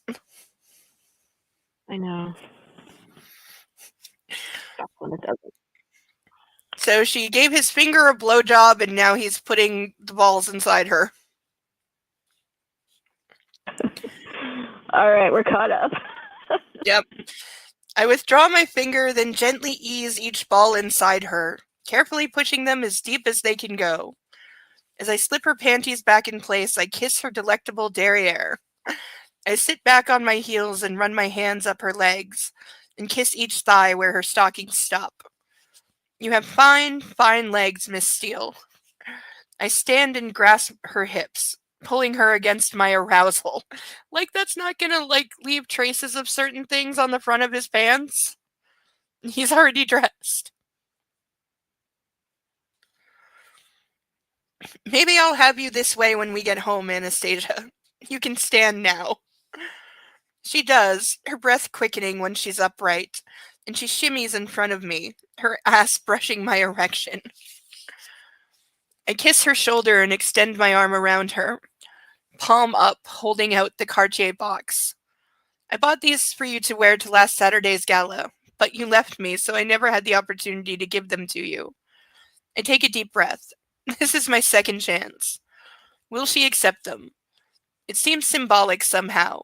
If she's serious about us, she'll accept them. I hold my breath. She reaches for the box and opens it and stares at the earrings for the longest time. Excuse me. Please take them, Anna. They're lovely, she whispers. Thank you. She can play nice. I grin as I relax, knowing I won't have to fight to get her to keep them. I kiss her shoulder and spot the silver satin dress on the bed. I ask if that's what she's chosen to wear. Yes. Is that okay? Of course. I'll let you get ready. I've lost count of the number of these events I've attended, but for the first time I'm excited. I get to show off Anna to my family and all of their well-heeled friends. I finish tying my bow tie with ease and grab my jacket. Slipping it on, I take one last look in the mirror. The asshole looks happy, but he needs to straighten his tie. Keep still, Elena snaps. Oh yeah, we occasionally get flashbacks to his time with Elena or with his parents or being abused as a toddler. The toddler scenes are where I have to fight not to laugh because they are so atrociously written. Yes, ma'am. I stand before her, getting ready for prom. I've told my parents I'm not going and that I'm seeing a friend. It will be our own personal prom. Just Elena and I. She moves and I hear the rustle of expensive silk, and I inhale the provocative scent of her perfume. Open your eyes. I do as I'm instructed. She's posed behind me and we're facing a mirror. I look at her, not at the idiot boy standing in front of her. She takes the ends of my bow tie. And this is how you do this. Slowly she moves her fingers. Her nails are bright scarlet. I watch fascinated. She pulls the ends and I'm wearing a most respectable bow tie. Now let's see if you can do it. And if you do, I'll reward you. She smiles her secret, I so own you smile, and I know it will be good.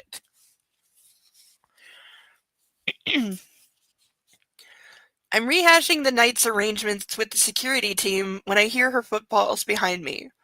All four men are suddenly distracted. Taylor smiles, and when I turn around, Anna is standing at the bottom of the stairs.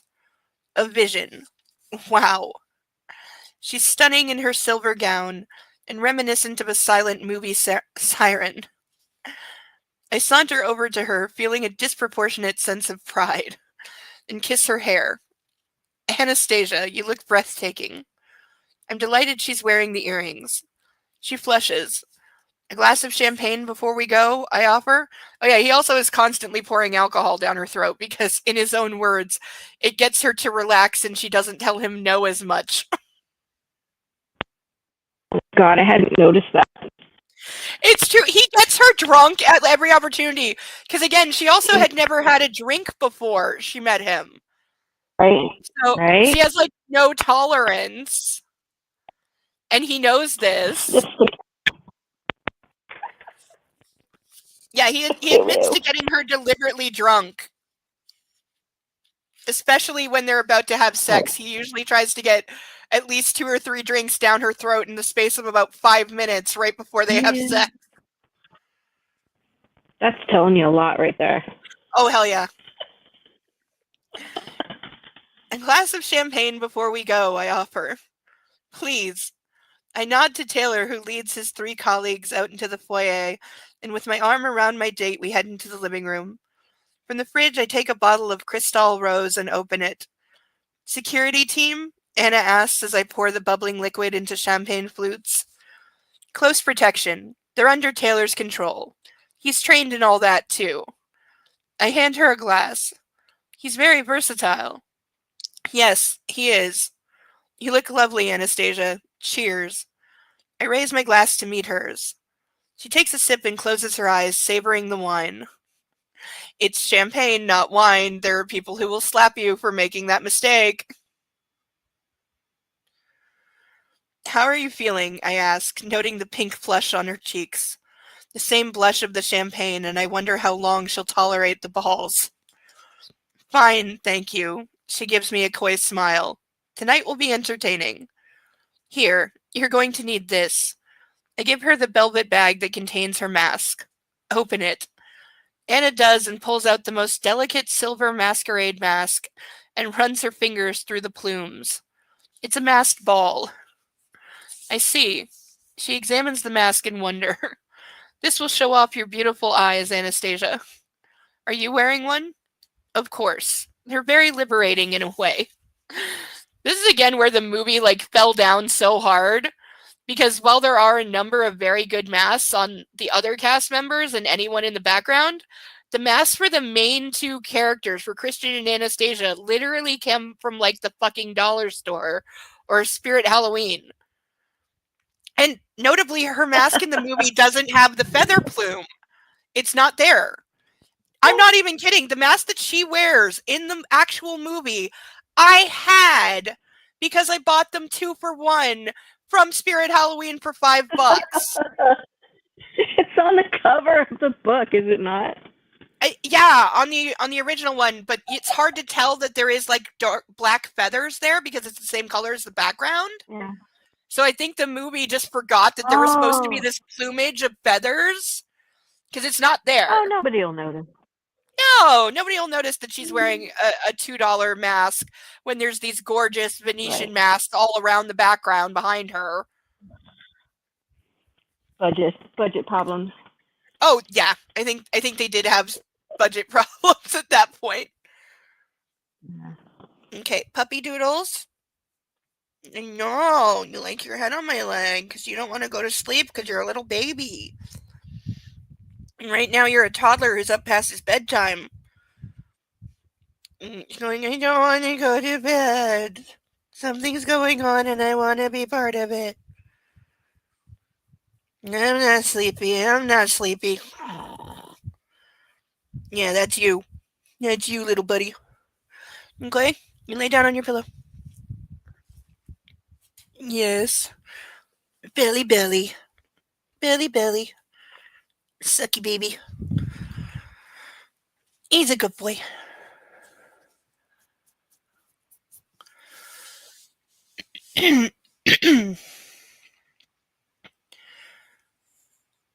She grins. I have one more surprise for her.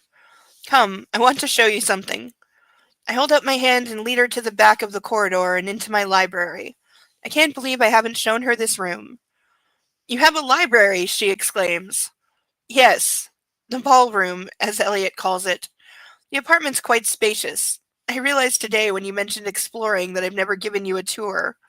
We don't have time now, but I thought I'd show you this room and maybe challenge you to a game of billiards in the not-too-distant future. Are you legit? He's legitly whining because I didn't pick him up. Oh.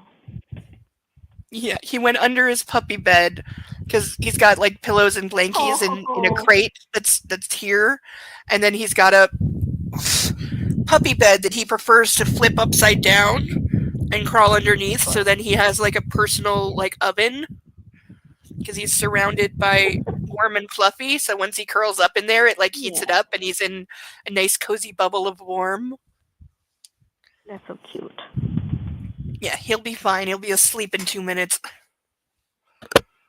Does he sleep through the night if there's no like emergency for you? Most of the time, yeah. Most of the time. Oh, there we go. Somebody heard his name. All right, up. Come on, up, up, up. Don't wag your tail at me and lay down. Come on. You want it up. Yeah, usually he's in bed with me. He's got a blankie in the bed that he goes under and curls up. And most nights he'll stay all night. Come on, up, up. Yes, you can do it. There you go. There we go. Yes, but sometimes he does have to get up and chase the kitty, and then the kitty chases him, and then he chases the kitty, and then Right. kitty chases him, and then they wrestle like it's WWE SmackDown. They do. It's his job. Yes. And sometimes he does hear things that require barking. I bet. Yes, especially if somebody knocks on the door early in the morning while I'm sleeping. Oh, Lord. But he knows he's not supposed to bark while I'm in bed. So that's when I'll wake up hearing the door, and he'll be like standing up, ready to go, but he'll look at me like, am I allowed to go? Tell me to bark. Come on. Can I go? Am I going to get in trouble? Yeah, I don't want to get in trouble for waking mommy. Yes, because you know not to wake me up. Because the few times you've done that, you've gotten in trouble. Got in trouble. Yes, it's usually, help, the kitty's trying to kill me. Never mind what I did. Cats are vicious like that. Yeah, I only bit his tail once. What? Oh yeah, they go at it. Like when I say they do WWE SmackDown, I'm not even kidding. Like they full on like bear hug each other, rolling around. I've seen both of them grab the other around the neck and literally flip them over their head and onto their back exactly the way wrestlers do. Oh like that exact move that wrestlers do, the two of them do. Man, I love animals. Don't you? No, I never started. Love animals. No, the kitty always did it. It's the kitty, not me. No. I'm a good boy. I didn't do it. I didn't do it. I'm a good boy. Yes, I'm a good boy. Look at that face. Oh yeah. Look at that face. Look at that face. Look at that face. Okay. Mwah. Okay. Go back under your puppy bed and go to sleep. And this time stay there. Okay? You stay there.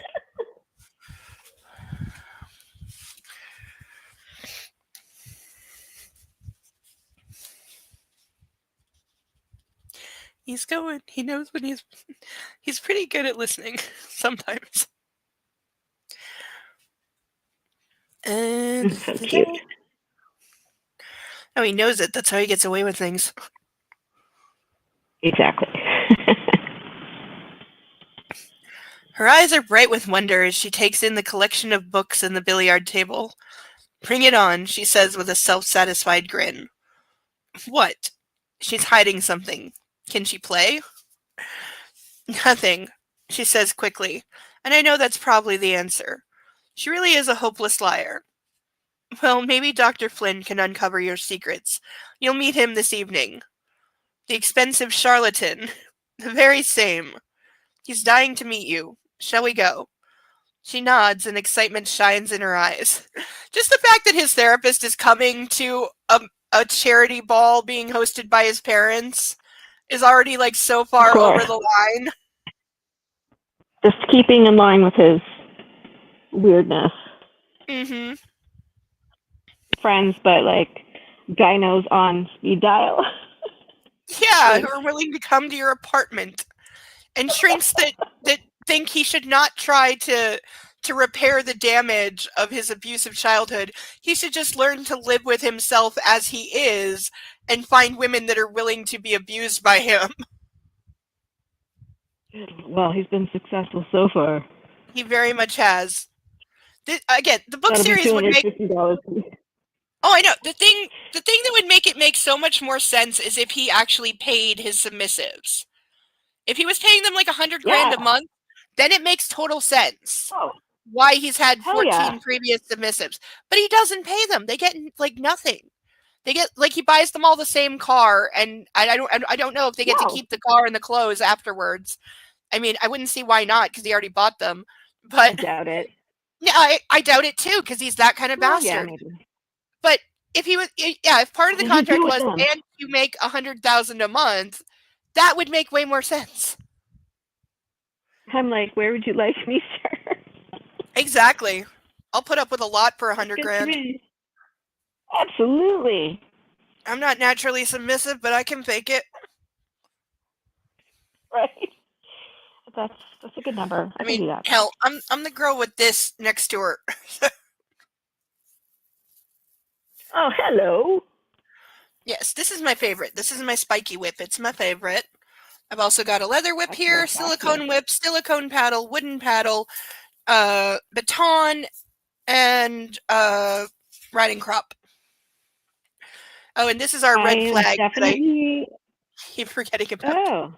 That we wave whenever he's a walking red flag. Okay, good. I love that. You need like a gold light. Yes, but every now and then we need to spank the book for being just that bad. Oh, I love this. I love this. Well, this tie is actually made out of official 50 Shades of Grey silk bed ties. Because a long time ago, when they came out with like 50 Shades BDSM merch, which is the cheapest shit you'll ever see in the entire fucking world, Right. somebody, as a joke, because they knew how much I hated them, as a joke, they sent it to me. And I didn't even open them until we were going through these books. They'd been sitting in a box for years. And so I finally opened them and I found these. And they had these D rings, and you're supposed to, like, I guess, loop it around your bedpost and then around, like, wrists and ankles. Even though this material is so slippy, you'd never be able to make it work, and they're too short. So they're useless. So I sewed them into this tie to wear. You know, I did notice how cute that is, and I did notice that they're like Christian You can Grey. see that it's official 50 Shades of Grey merch. Oh my Lord, yes. Yeah. We also used to have official 50 Shades of Grey handcuffs because the sets all came with handcuffs, the kind with the release button on them, but they were so cheap that they literally broke after 2 or 3 wearings. It's like not even dollar store. That's like party. No, it's so bad. Loop out party set. Yeah, you could literally bend the cuffs like with your bare hands. They were that like thin and cheap. So I worked at Indigo when these came out. I worked at Indigo for God. 10 years. Oh God. So we had lots of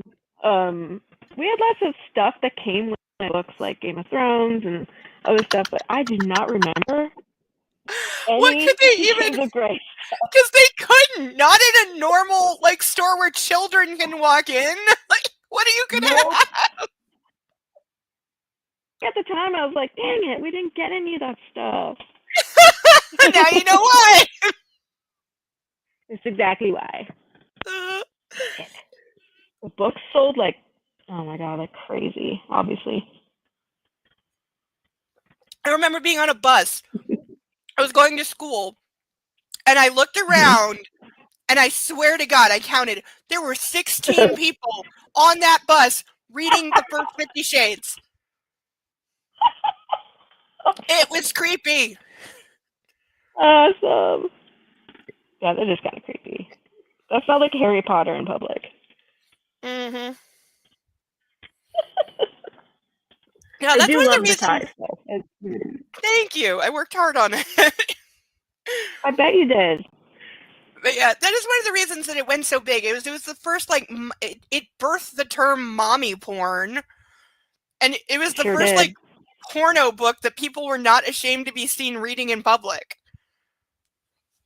Like, it was acceptable porn somehow. Yeah, the generica of the covers. They're so bland. After that, all the covers look like that. Yes! Which sucks! Yeah. And now now all the covers look like now all the covers are like those cute, really colorful cartoons, like the romantasy. They all Oh look like yeah. that now. Uh, Like pastel colors, and little drawings. yep. Crazy. Yep, trend. Not It'll good. sell. We travel in comfortable silence in the back of the car.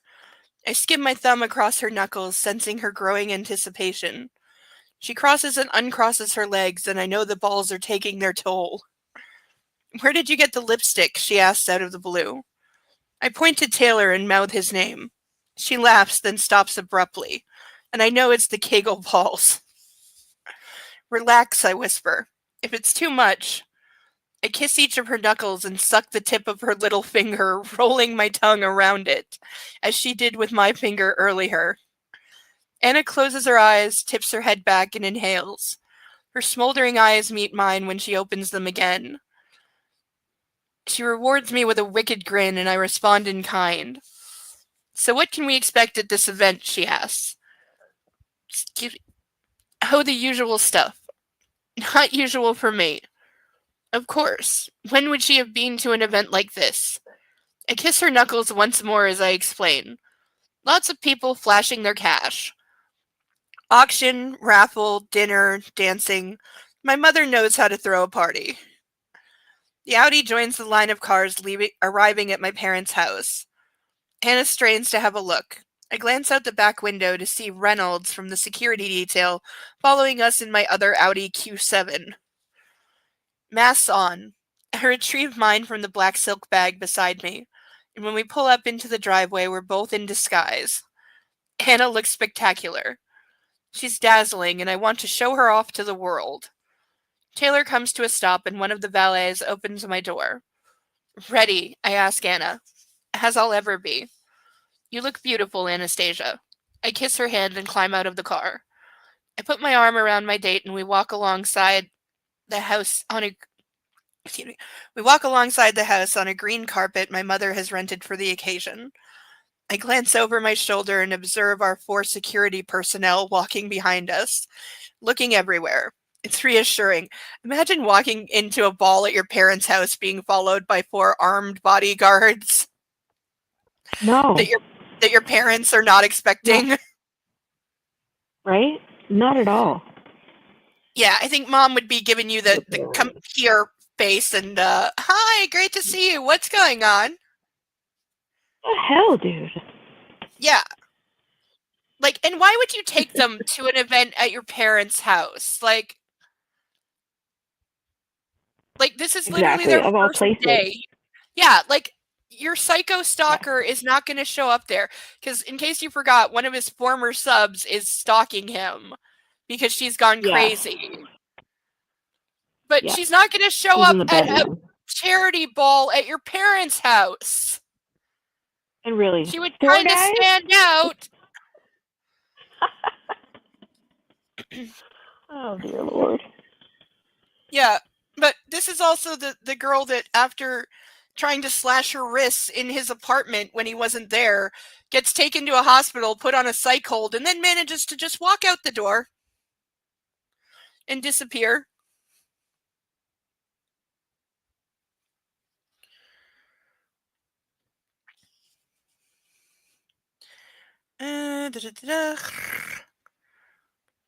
Mr. Gray, a photographer, calls out to me, and I pull Anna close and we pose. 2 photographers, Hannah observes, curious. One is from the Seattle Times, the other is for a souvenir. We'll be able to buy a copy later. Because his parents' house is like... So tacky. I know, it is. And also, the book cannot decide how famous and recognizable he is, because, 2-3 times at random events, people, paparazzi, have stopped him for a photo, because I guess he's one of those people that any picture of him will sell because he's local celebrity billionaire guy. And yet, apparently, as I said, earlier this day, when they were having a fight, because he took her to the salon owned by his abusive ex-mistress, and she stormed out and was rightly pissed off at him. He didn't know how to handle it because his subs aren't allowed to be pissed off at him, so he didn't know what to do. And this also brought up the stalker issue as she's mad and like storming down the street away from him. And he's like, no, you have to come to my apartment where I can keep you safe all the time, and you're coming with me whether you want to or not. And she told him no. And he literally, on a public street in downtown Seattle, threw her over his shoulder, kicking and screaming, and slapped her hard on the ass because he was mad. Literally, he beat her in public while she's over his shoulder screaming, "Put me down." And apparently nobody noticed this. Nope. Nobody whipped out their cell phone or like sent the footage to TMZ. Nobody called the cops. Nobody said, oh my God, I've got a video of local famous billionaire Christian Grey abducting and beating a woman. Nah. No, of course not.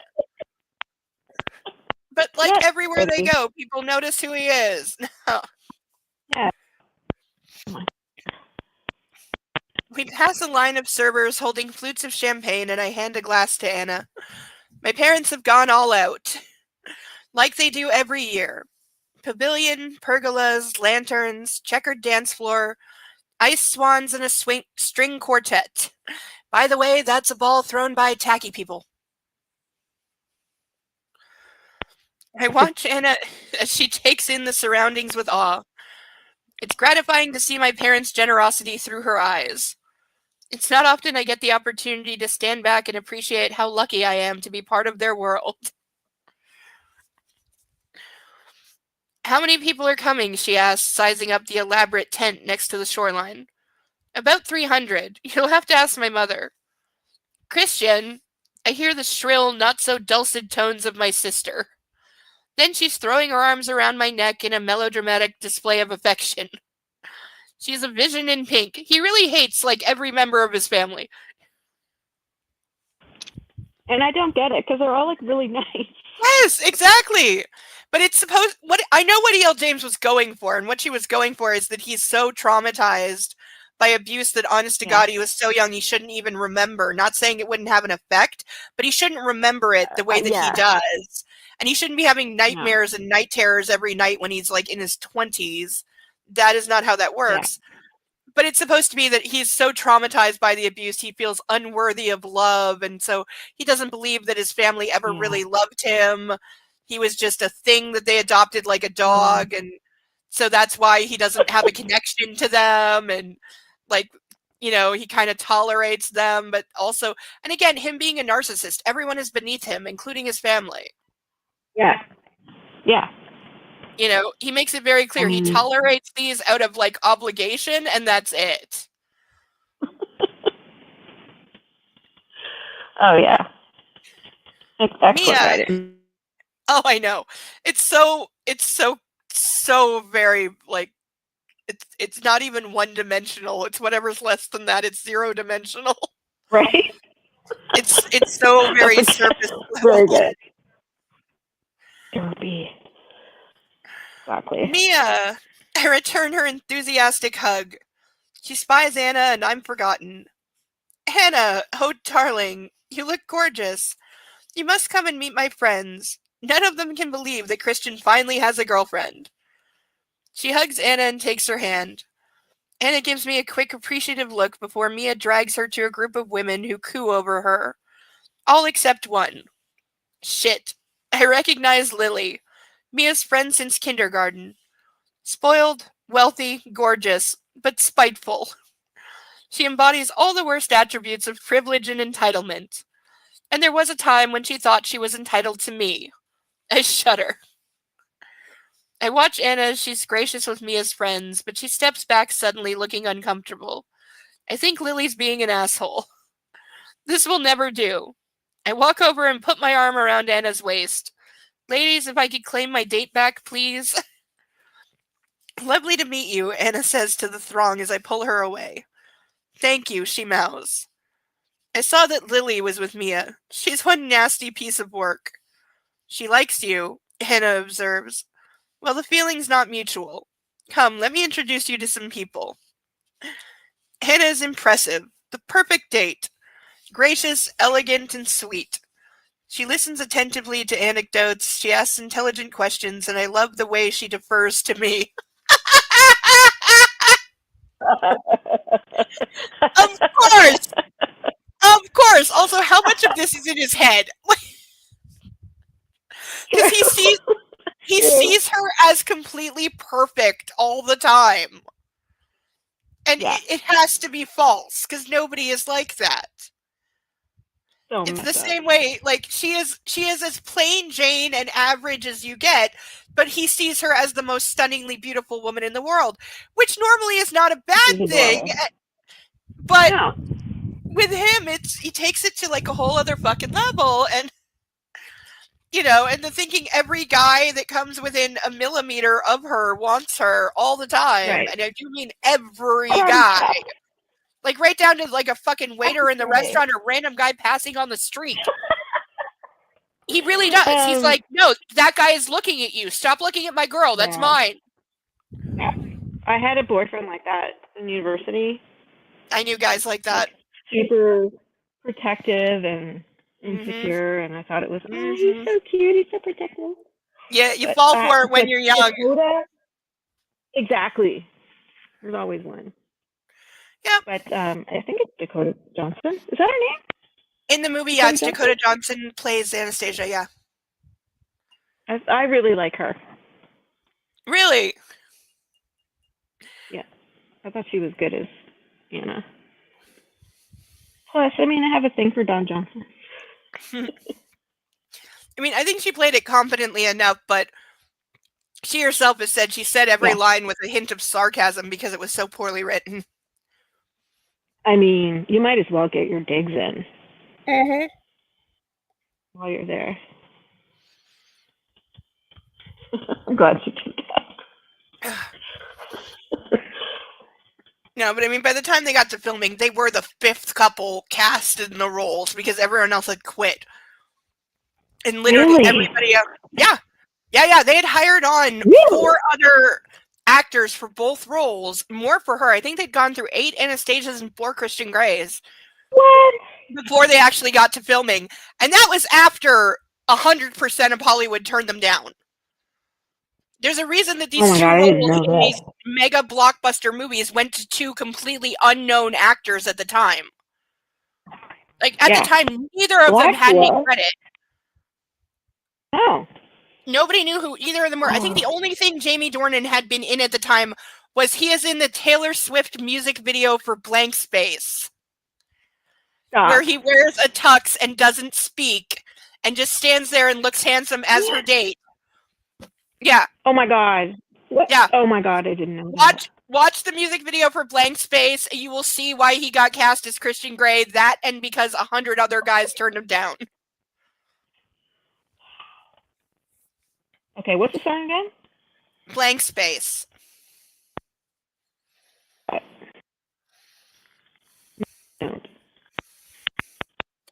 And that was like 6 months before, so he looks exactly the same.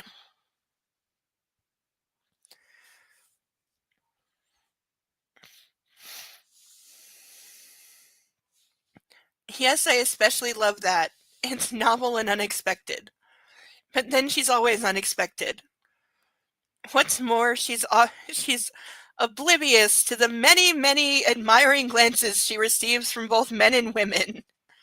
And she stays close to my side. I attribute her rosy glow to the champagne and maybe the Kegel balls, but if the latter are bothering her, she hides it well. The master of ceremonies announces that dinner is served and we follow the green carpet across the lawn to the pavilion. Anna's looking towards the boathouse. Boathouse, I ask. Maybe we can go there later. Only if I carry you over my shoulder. He really has like a kidnapping fetish, I swear. She laughs, then stops abruptly. I grin. Oh, we're having a little technical difficulty again, but I'm sure it will be worked out. I'll watch for things.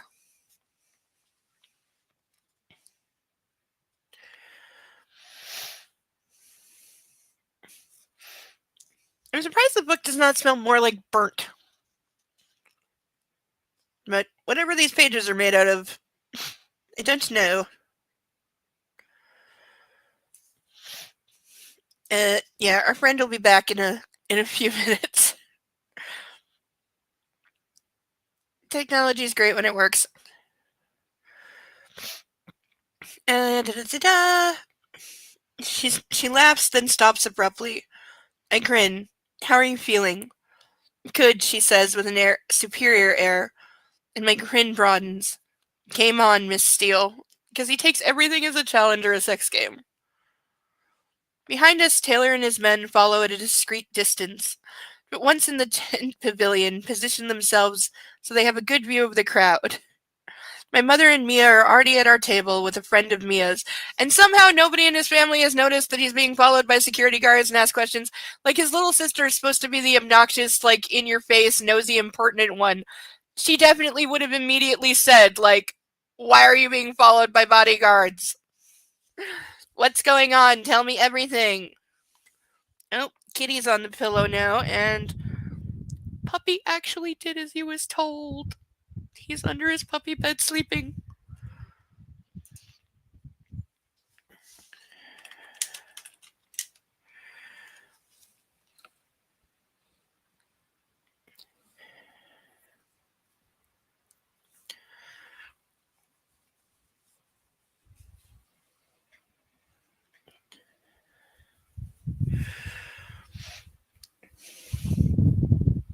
I think he's finally down for the count.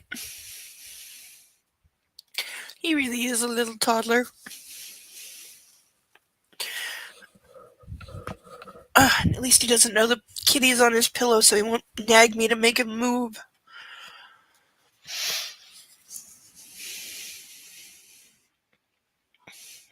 Grace welcomes Anna warmly. Anna, how delightful to see you again, and looking so beautiful too. Mother, I greet Grace and kiss her on both cheeks. Oh, Christian, so formal, she chides. My maternal grandparents join us, and after the obligatory hugs, I introduce them both to Anna. I didn't remember that he had grandparents.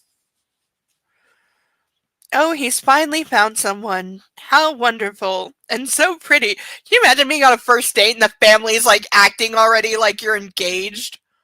Like, I'm sorry, but that would be like a turnoff for so many people.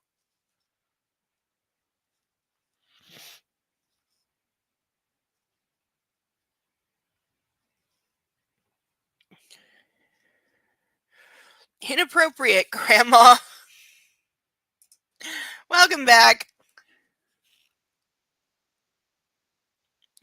Do you remember him having grandparents before?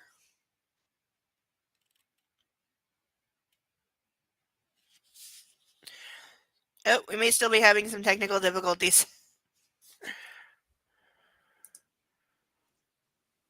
Are you with us?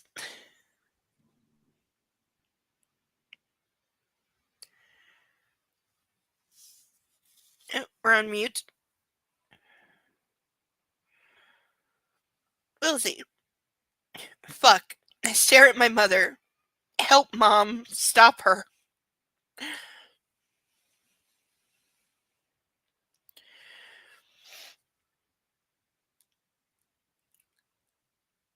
Yeah, we're having technical difficulties. Just keep trying. It'll come back.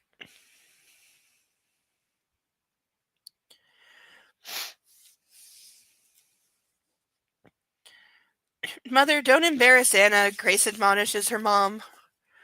Ignore the silly old coot, my dear. Oh, I can hear you now. Okay. Do you remember him having grandparents originally?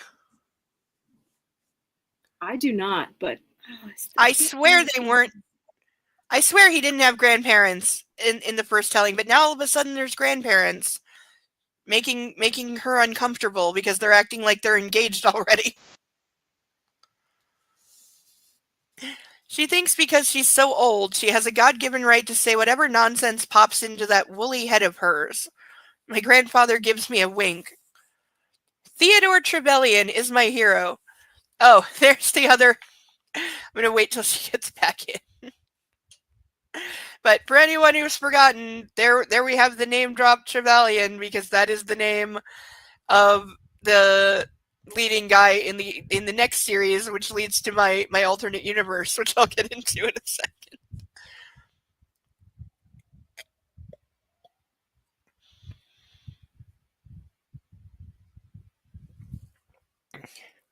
Fuzzy cat. Oh, good excuse for a stretch, which I haven't done yet. Be better than me when it comes to following the rules of the internet. Stretch at least once an hour. Oh, stretch.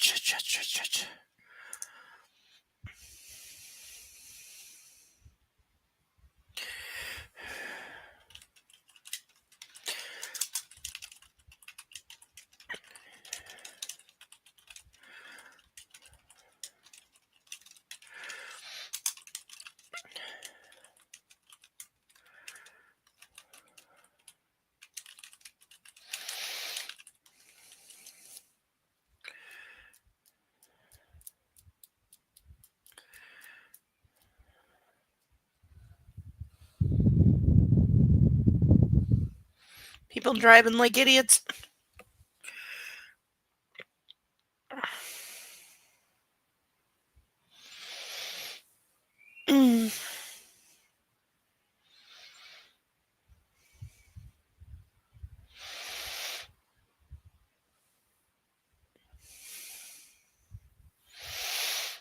Mm-hmm.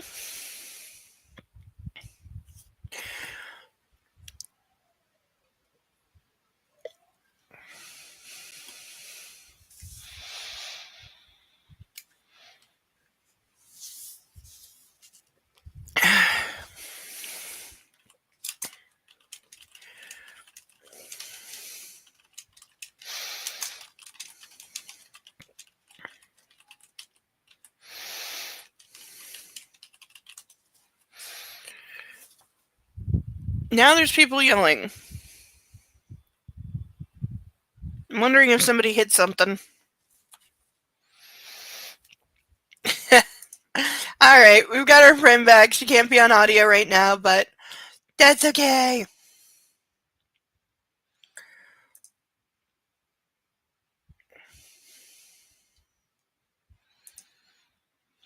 So, we get a name drop of his mother's last name, which is Trevelyan, which is the last name of the British aristocrat in the series that E.L. James wrote directly after this. So in my headcanon world, because in those books, it is said that his mother, what's his name? Maxim Trevelyan. He's the leading man in those books, which are called the Mr. and the Mrs. I'm still waiting for the third one because there's going to be a third one. I don't care. It's been like 2 years since the last one came out. There's going to be a third one because, of course, there is. They're practically written by AI anyway. So, yeah, they're practically written by AI. The first one, the Mr., is the one being made into a movie. It's basically the first book, the Mr., is pretty much just 50 Shades minus the BDSM. And I mean, it's all three of them, like condensed into one book minus the BDSM. He's still an asshole. But he's British. They take place in London. They mention the Thames about 5,000 billion times. But his last name in those books is Trevelyan, which is Christian Grey's mother's maiden name in these. And the mother in the Mr. books had married the Earl Trevelyan, like the father of the guy who's the main man in those, but then had divorced him and moved to America about 20 years prior to where that book takes place. So I maintain that Grace Trevelyan in these books is in fact the mother of both Christian Grey and Maxim Trevelyan, that she basically left her family in Britain, moved to America, started this family, and that makes the two leading characters in E.L. James's series brothers. It works. It really does work out. So in my headcanon, that is true, that the mother is the same character in both books. Oh, I forget that he's adopted. Well, she's still his mother. Like, not his biological mother, but she's still his mother. Yeah, I know. I forget that he's adopted because it doesn't matter. But I still say that it's her because of the last name. So they would still be brothers, even though yes, he's adopted. And we find out other things. I don't want to spoil, but we find out other things in those books that are also sussy, but those books are somehow worse. Like in this one, he's just an abusive monster. In those ones, the leading girl, and her name also starts with A. I forget what it is, but it also starts with A. She is so infantilized. I wish I'd kept them. I had a tally sheet. Literally, I was keeping tally through both books of every time she was infantilized, every time he yelled at her for no reason, every time he terrified her because she's constantly like, she has like PTSD and trauma because E.L. James thought that she should write a character who's been human trafficked, who is also still a virgin and escaped before any like sexual thing happened to her. But like he would constantly like raise his voice or like raise a hand and she would be like, oh my God, cringing in a corner. And he did this frequently where he would like terrify this young girl that at one point he thinks is underage. He's already having sexual fantasies about her, but at one point thinks she may be 15 years old because she's very, very tiny. And is relieved when he finds out that she's like 20 and actually has the thought, old enough, because he's already decided that he's obsessed with her, so he needs to fuck her to basically get her out of his system. And he's like, oh, thank God she's of legal age that I can hit that to get over it. They're really bad. They're really bad. But she's constantly infantilized and terrified the entire time. And then he like, yeah, it gets worse and worse and worse. And they're so utterly simple. Plus the entire country of Albania. No, is it Albania? Where is she from? I think she's from Albania. Basically, E.L. James watched Taken, is what I'm saying. I think she must be banned from the entire country of Albania. And supposedly she went there. And she still wrote it in such a horrific way that there's no way she's not banned from the country. Like the way that Eli Roth got banned from Iceland. Okay? Like that. Yeah, but she went there and then wrote it. Plus, also, it's very obvious that it was originally set in Afghanistan. She was supposed to be an Afghanistan girl. But then the war in Afghanistan ended right as the book was about to come out. So I think they literally just did Control F and replaced the word Afghanistan with Albania, because if you read it, it's very clear that she grew up like under Taliban rule and that the country is Afghanistan like 30 years ago. It's very, very clear. They just changed the name. They didn't have time to go through and like actually change the descriptions of the culture and the men and the landscape. It was definitely supposed to be Afghanistan. And they just changed the name at the last minute because, yeah, the war ended like 6 months before the book came out. But it was clear they didn't have time to do a full rewrite, or they didn't care. Because, like, seriously, who cares? But it was very obvious. Oh God, we're getting more child flashback coming up. I'm gonna try so hard not to do a voice. Oh yeah. Yeah. The level of cringe. You know, and one of the things I kept on a tally was the number of times she was infantilized, which ended at like 500. The number of times he just physically grabbed her. He never said, like, come here. He would always just physically grab her and yank her or pick her up. He'd pick her up all the time without consent. They had a lot of sex without consent. And yeah, it was bad. It was the first 50 Shades books condensed and then made worse. And instead of BDSM, his kink was shoes and infantilism.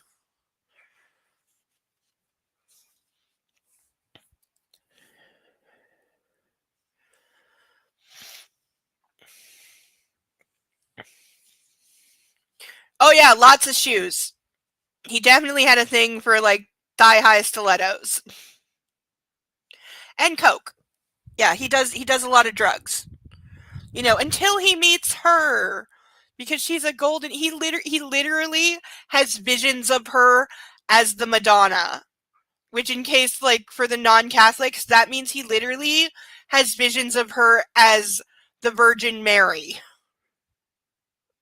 and sees her as his salvation and the answer to all his problems. And suddenly he's a guy who literally bangs a different woman every night and just walks into the club and looks around and goes, yeah, I'll take that one, because he's so good looking and charming that he can just talk the panties off any woman.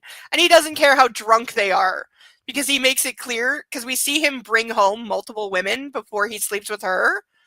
So yeah, he brings home multiple women and he knows that they are too drunk to consent and doesn't care and does drugs himself until he meets her, of course. And then all the drugs and other women, he suddenly just loses all interest in that because he only has eyes for this doughy-eyed virgin that's wandered into his life. And at one point, they are sleeping together because she has night terrors, and so he cuddles her like a child. And then when he wakes up in the morning, her hand is on his stomach and he has morning wood. And he genuinely starts to use her hand while she is asleep to jerk himself off, and then stops because she wakes up.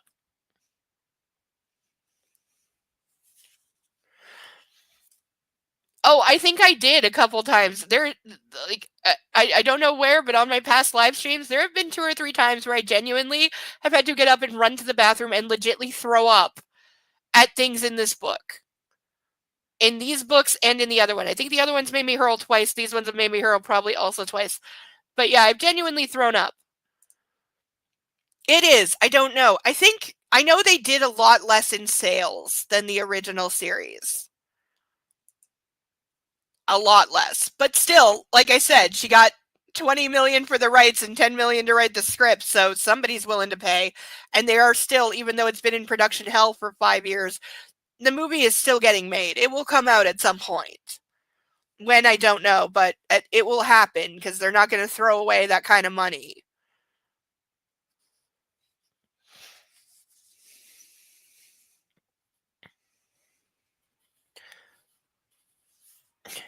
Theodore Trevelyan is my hero. We have a special bond. This man has patiently taught me how to plant, cultivate, and graft apple trees, and in so doing has won my eternal affection. Quite.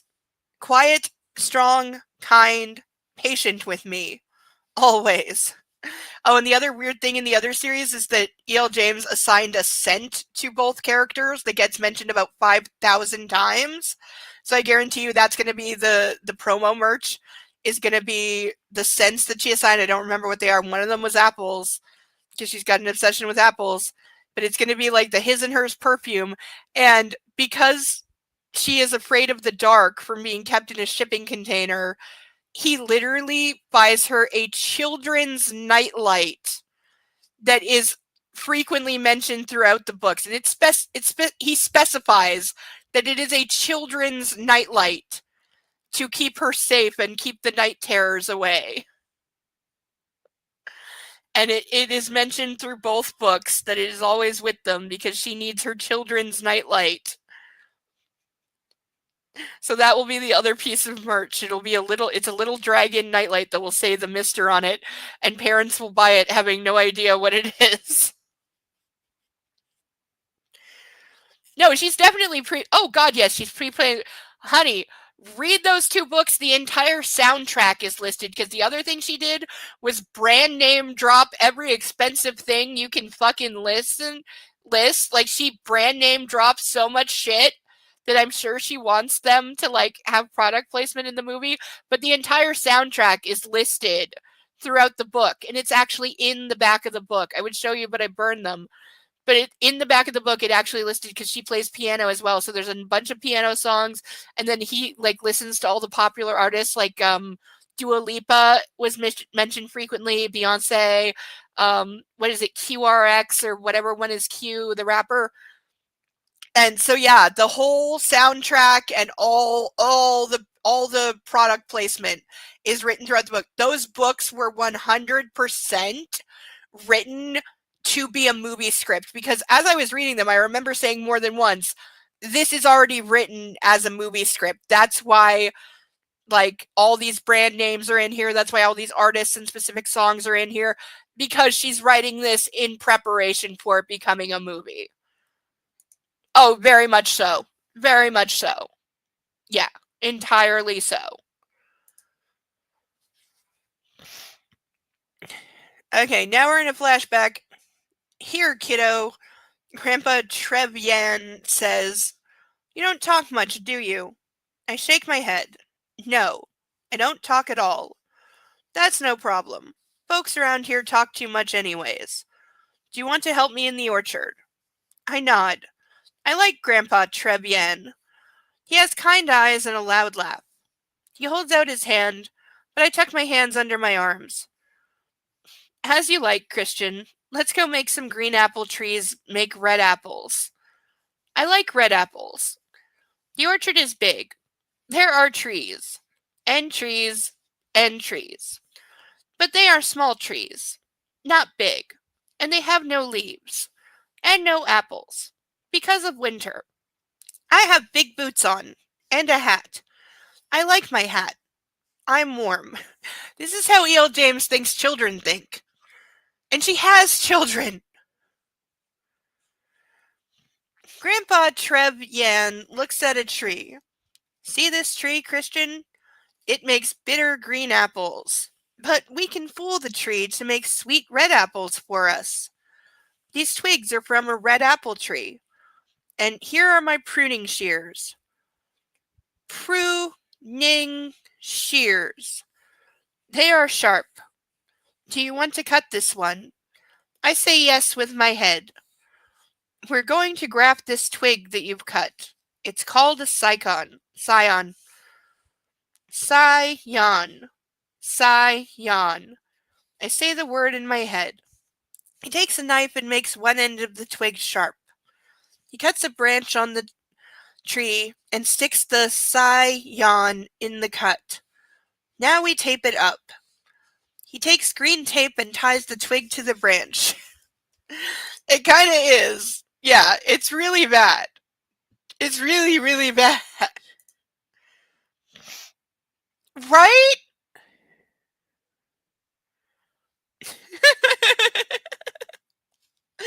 I was like, sometimes where things get their names from, I don't know.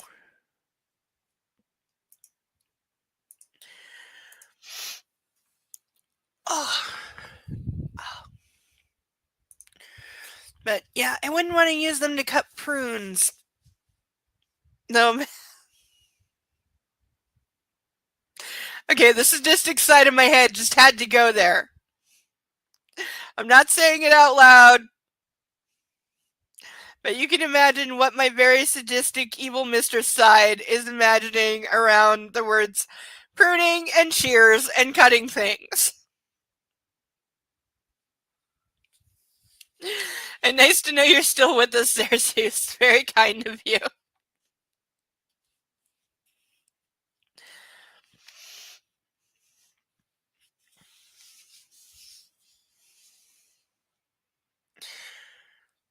And we put melted beeswax on the wound. Here, you take this brush. Steady now. That's right. We make many grafts. You know, Christian, apples are second only to oranges as the most valuable fruit grown in the US of A. Here in Washington, though, there's not really enough sun for oranges. I'm sleepy. Tired. You want to head back to the house? I say yes with my head. We've done a lot of grafting. This tree will yield a huge crop of sweet red apples come autumn. You can help me pick them. He smiles and holds out a big hand, and I take it. It's big and rough, but warm and gentle. Let's go have some hot chocolate. Grandpa gives me a crinkled smile, and I turn my attention to Mia's date. We're back in reality now. He seems to be checking out mine. His name is Sean, and I think he's from Mia's old high school. I shake his hand, squeezing hard. Keep your eyes on your own date, Sean. And by the way, you're with my sister. Treat her well or I will end you. Again, he's saying this in his head. If he said it out loud, it would be kind of badass. And what you'd expect from, like, a protective older brother, master of the universe type. I think I've managed to convey all that information in my pointed look and the tight grip I have on his hand. He nods and swallows. Mr. Cray. I pull out Anna's chair and we sit. My dad is standing on the stage. He taps the mic and rattles off a welcome and an introduction to the great and the good gathered before him. An introduction to the great and the good gathered before him. Who in the actual fuck speaks like this? Welcome, ladies and gentlemen, to our annual charity ball. I hope that you enjoy what we have laid out for you tonight and that you'll dig deep into your pockets to support the fantastic work that our team does with Coping Together. As you know, it's a cause that's very close to my wife's heart and mine. The plumes on Anna's mask quiver as she turns to look at me, and I wonder if she's thinking about my past. Should I answer her unspoken question? Oh, yeah. No. For some reason, these books are all longer than the books they are the mirror of. And I only recently, got the last one. I didn't actually own a copy of the last one. Look how fucking thick this is. This is 754 pages. And it is only the last book. And it is 3 times the book that it is the mirror of.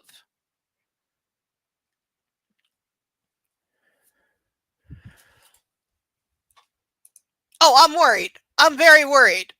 I have concerns about what is in that.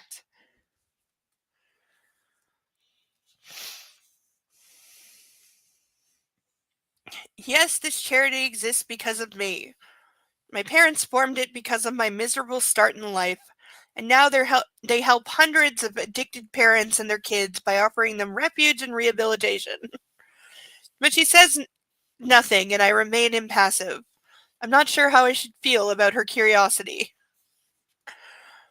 I'll hand you over now to our master of ceremonies. Please be seated and enjoy, Dad says as he hands the microphone to the MC, then wanders over to our table, making a beeline for Anna. He greets her with a kiss on each cheek. She blushes. Good to see you again, Anna, he says. Ladies and gentlemen, please nominate a table head, the MC calls out. Oh, me, cries Mia, bouncing like a child in her seat. In the center of the table you will find an envelope. The MC continues. Would everyone find, beg, borrow, or steal a bill of the highest denomination you can manage, write your name on it, and place it inside the envelope?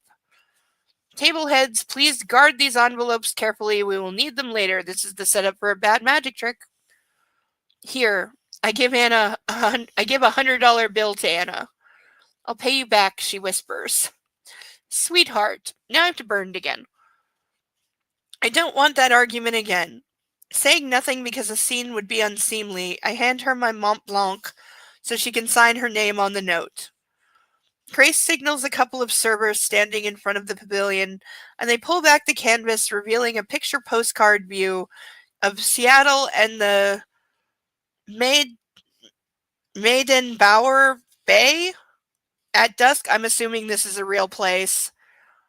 Meydenbauer. It's a great view, especially at this time of the evening, and I'm glad the weather has remained fine for my parents. Anna gazes at the cityscape and its reflection in the water with delight, and I examine it anew. It's stunning. The darkening sky ablaze with the setting sun mirrored in the water, the lights of Seattle twinkling in the distance. Yes, stunning. Excuse me. Seeing all this through Anna's eyes is humbling. For years I've taken it for granted. I glance at my parents. My father clasps his wife's hand and she laughs at something her friend says. The way he looks at her. The way she looks at him. They love each other. Still. Alright, first we have fire to play with. Okay, burn properly this time. Yes, burn the part I want to burn. Okay, so the trick is just to put it lower. But I still need a better lighter. This is not very good. As we can see.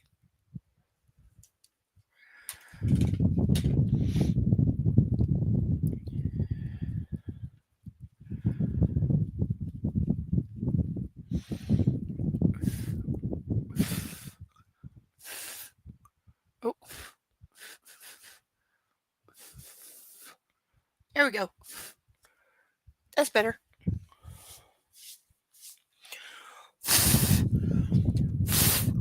Now I'm gonna cover the ashes again. Yeah, I'm just gonna yank that little bit because it's gonna annoy me. It still doesn't smell right.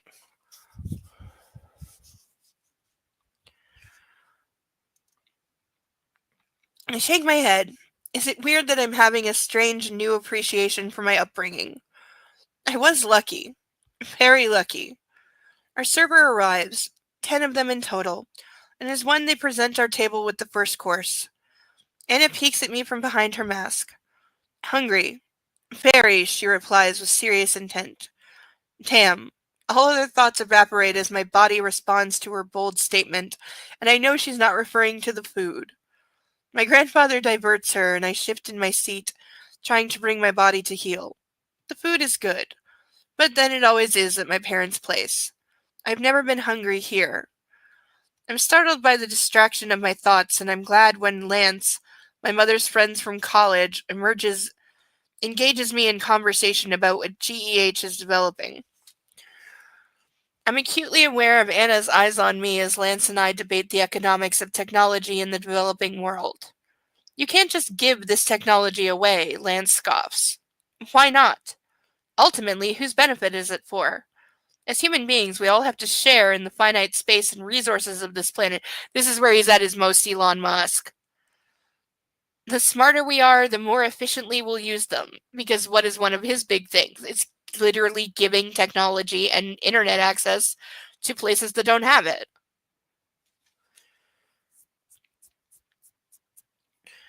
Democratizing technology is not what I'd expect from someone like you. Lance laughs. Dude, you don't know me very well. Lance is engaging enough, but I'm distracted by the beautiful Miss Steele. She moves beside me as she listens to our conversation, and I know the Kegel balls are having the desired effect. He's a bit of like a weird kind of like public exhibitionist, because anytime he's around his parents, he has to be secretly doing something kinky. Perhaps we should go to the boathouse. Oh, the place where she had to beg you not to beat the shit out of her because you were so incredibly angry that she was terrified of you. And she managed to cajole you into just, giving you very rough sex instead of you beating her.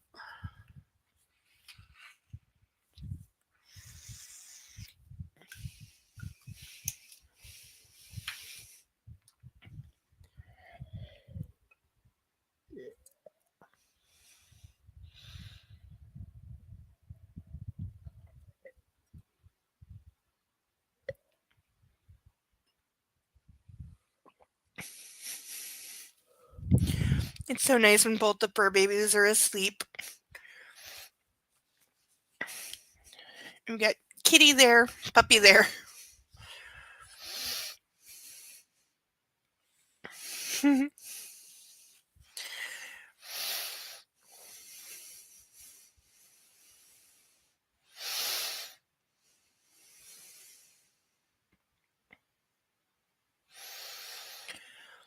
My conversation with Lance is interrupted a few times by various business associates offering a handshake and the odd anecdote. I don't know if they're checking out Anna or trying to ingratiate themselves with me. By the time dessert is served, I'm ready to leave. If you'll excuse me, Anna says suddenly, breathless, and I know she's had enough. Do you need the powder room? I ask. She nods, and in her eyes I see a desperate plea. I'll show you, I offer. She stands, and I start to get up, but Mia stands too. No, Christian, you're not taking Anna. I will. And before I can say anything, she grabs Anna's hand. Anna gives me an apologetic shrug and follows Mia out of the pavilion. Taylor signals that he's on it and trails behind both of them. I'm sure Anna is unaware of her shadow. Okay, if somebody was fucking following me, I'd very much be aware of it. There are times I have been aware of it because I've dealt with stalkers and the like, so I definitely know when I'm being followed. Fuck. I wanted to go with her. You wanted to do more than that. My grandmother leans in to talk to me. She is delightful. I know. You look happy, dear. Do I? I thought I was sulking at a missed opportunity. I don't think I've ever seen you so relaxed. She pats my hand. It's an affectionate gesture, and for once I don't withdraw from her touch. Happy? Me? I test the word to see if it fits, and an unexpected warmth flares through my gut. Yes, she makes me happy. It's a new feeling. I've never described myself in those terms. I smile at my grandmother and squeeze her hand. I think you're right, grandmother. Her eyes twinkle and she squeezes mine back. You should bring her to the farm. I should. I think she'd like that. I don't recall there being a farm. Anna and Mia return to the pavilion giggling.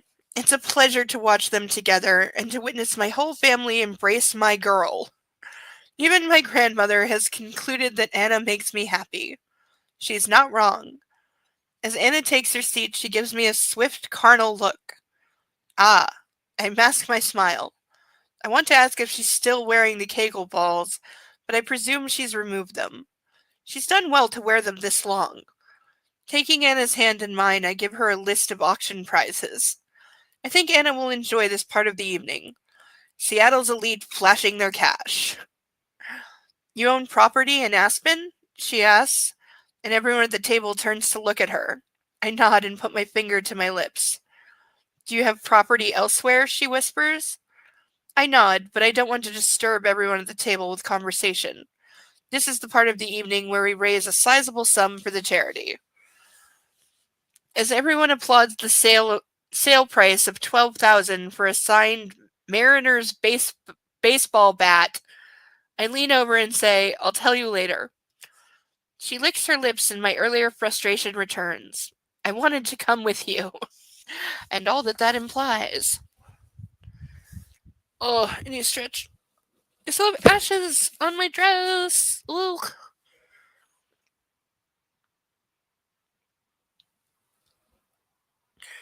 I'm wondering if later, last night, super late, there was a very vocal songbird somewhere nearby, and I should have got up and recorded it because I wanted to, figure out what kind of bird it was. Because it was definitely not an owl. And it's rare for, songbirds to be so vocal when it's pitch black, because it was, midnight. And it went on for, an hour and a half. It was definitely, it was doing something.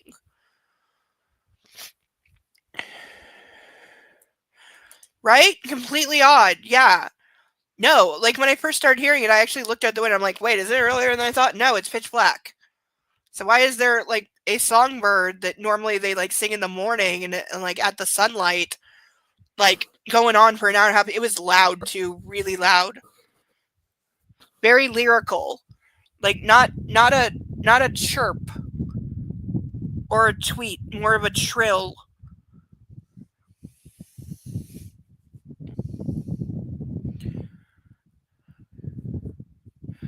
But it is mating season.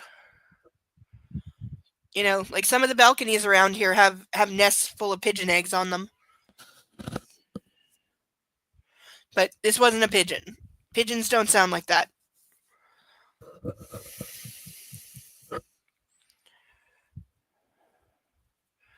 But yeah, it was very, very weird. I have makeup all over my hands.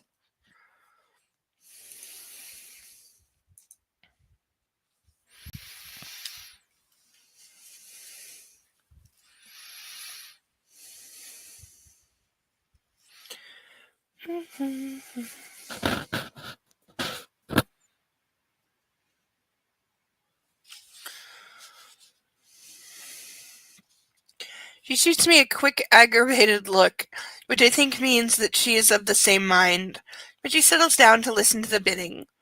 I watch her get caught up in the excitement of the auction, turning her head to see who's bidding on what and applauding at the conclusion of each lot. And up next is a weekend stay in Aspen, Colorado. What are my starting bids, ladies and gentlemen, for this generous prize, courtesy of Mr. Christian Cray? There's a smattering of applause, and the master of ceremonies continues. Excuse me. Do I hear $5,000? The bidding begins. I contemplate taking Anna to Aspen. I don't even know if she skis. The thought of her on skis is unsettling. She's not a coordinated dancer, so she might be a disaster on the slopes. I wouldn't want her to get hurt. $20,000 we are bid. Going once, going twice. The MC calls. Anna puts her hand up and calls $24,000. And it's like she kicked me in the solar plexus. What the fuck? Yeah, the money that you lied about after you stole her car. Because let's be clear, he totally stole her car. He stole it and sold it without her consent. Lied about getting $12,000 for it and then doubled it without her knowing. But yeah.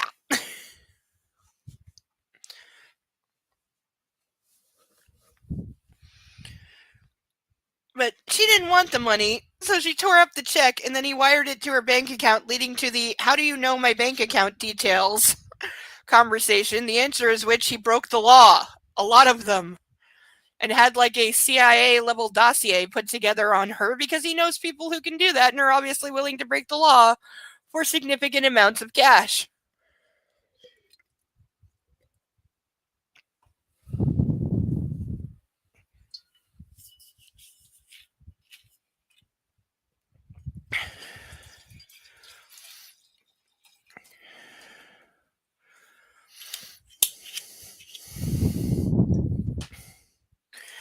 No, and oh, you missed in this one that during the 3 days that they were broken up, he deliberately jogged by her apartment every single day and would stand in the street looking through her windows trying to catch a glimpse of her.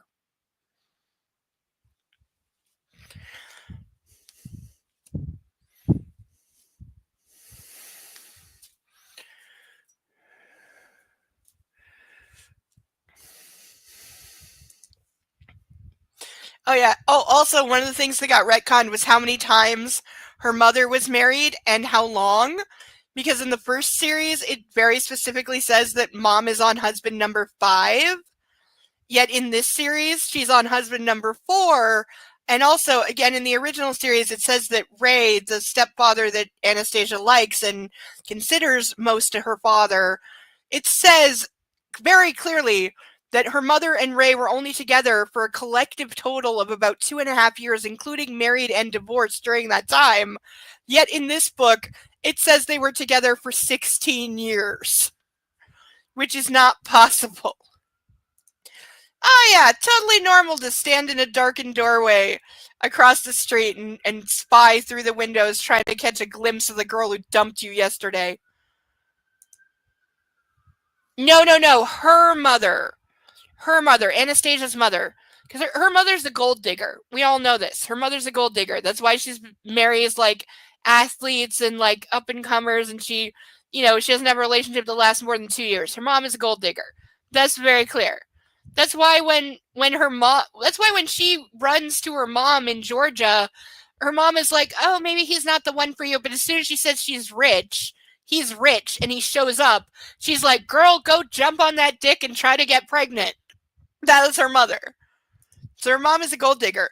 But yeah, they completely changed her mother's history, including losing one husband and taking Ray from being the partner for 2.5 years to 16 years, which, again, these books retcon so much from the original books that it's utterly ridiculous.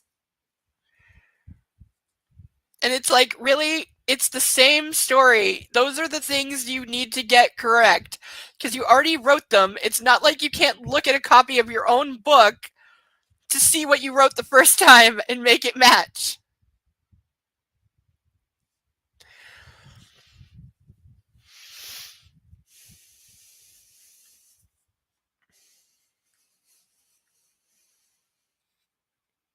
He also, by the way, he bought the company that she works for while they were broken up. And said that in fact he was only going through with it so that even if they never got back together, he would still have a way to keep tabs on her.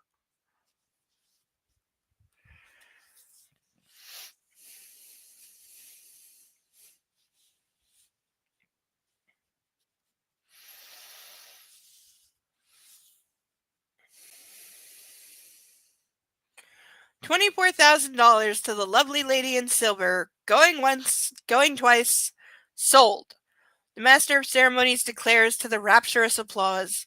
Everyone at our table gapes at her while my anger spirals out of control, because of course he's furious. That money was for her.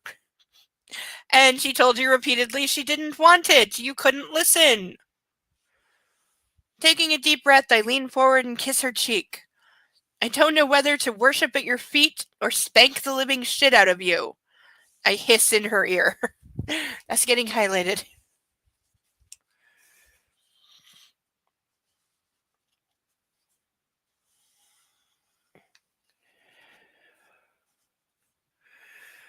I'll take option 2, please, she says quickly, breathlessly. Because now all of a sudden she's into being spanked, even though that was the reason she left him in the first place.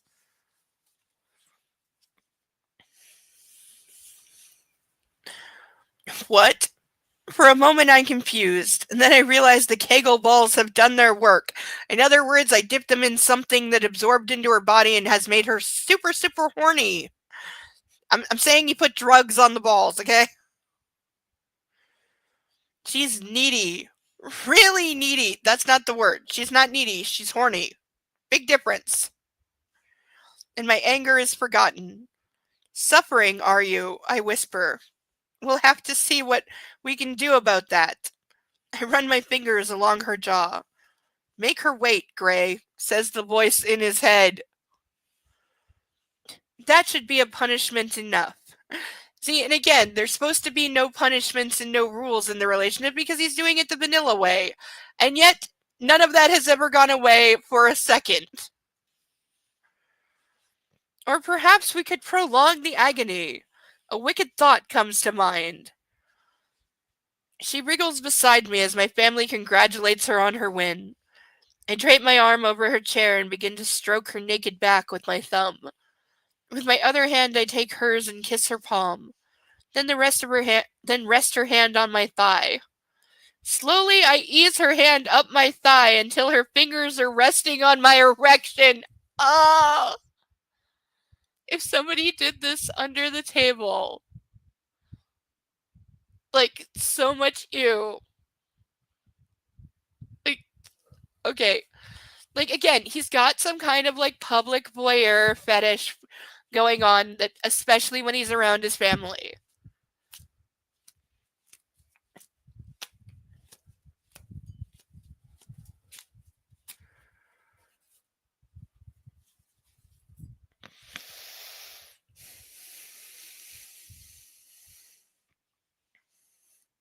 I hear her gasp, and from beneath her mask, her shocked eyes meet mine. I will never tire of shocking sweet Anna. As the auction continues, my family returns their attention to the next prize. Anna, emboldened no doubt by her need, surprises me and starts to caress me through my pants. Oh God. Hell. I keep my hand over hers so no one will be the wiser as she fondles me, and I continue to stroke her neck. You really think nobody can see what you're doing, and that nobody is gonna notice? My pants are becoming uncomfortable. She's turned the tables on you, Gray. Again.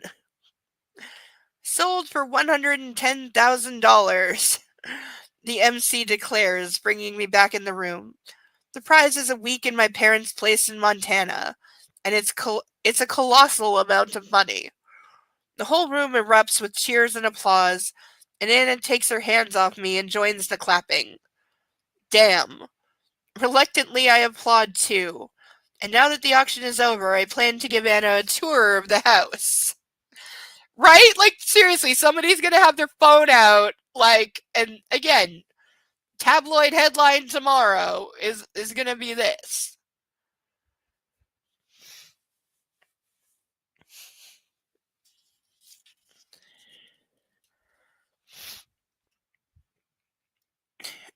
Ready, I mouth to her. Yes, she says, her eyes shining through her mask. Anna, Mia says, it's time. Anna looks confused. Time for what? The first dance auction. Come on. Mia stands and holds out her hand. Fucking hell, my annoying little sister. I glower at Mia. Cock blocker extraordinaire. Okay, I need to take 2 seconds to attend the ladies' room and then I'll be right back. So, talk amongst yourselves. I'll give you a topic. Fruits that are not the color you think they should be. Go.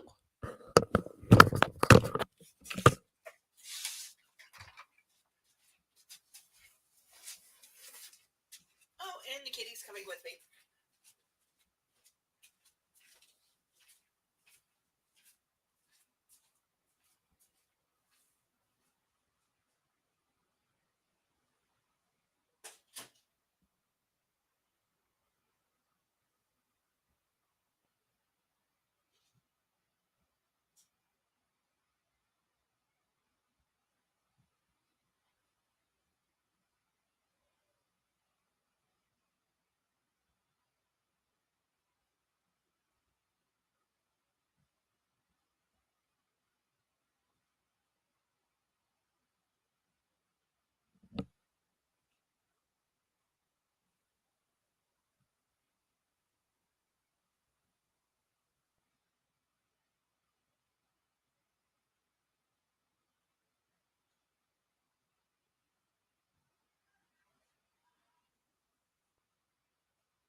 What do you want, Mr. Kitty? You've got food. Little whiner.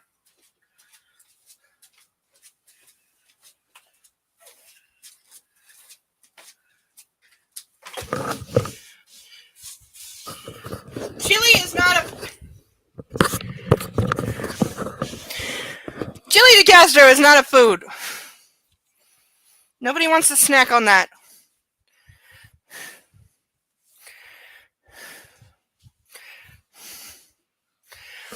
But yeah, he is a weird one. If you have not seen the video where his mother calls him Toledo and lays a smackdown on his stupid pompous ass, you are missing the best things in life. I know, and yes, he's closeted as fuck. Of course he is. And I can say that because I'm a member of the community and I know it when I see it.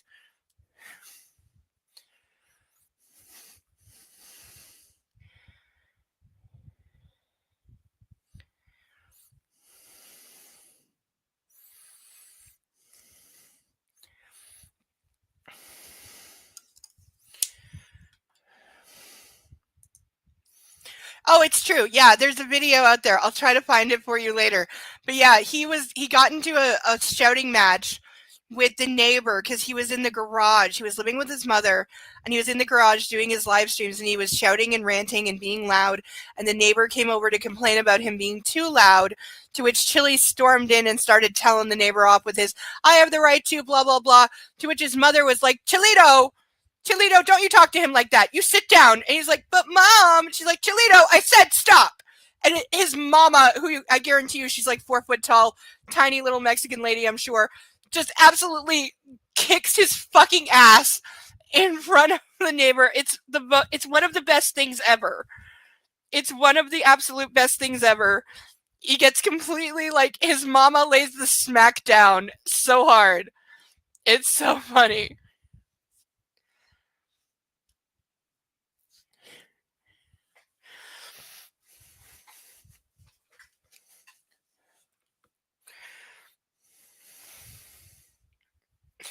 Oh, yeah, because he's a coward. We all know this.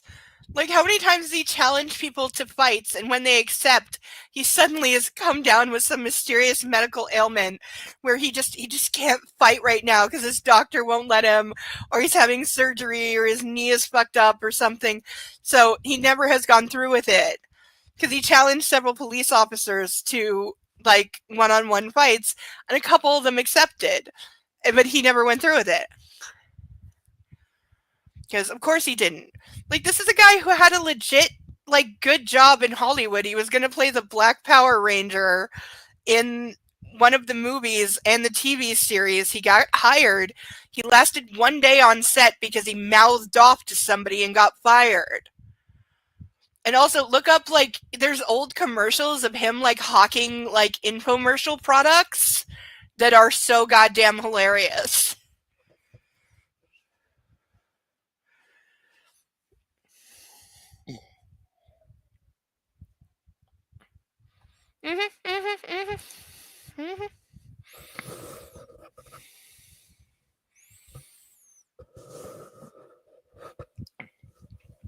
Yeah, they're out there.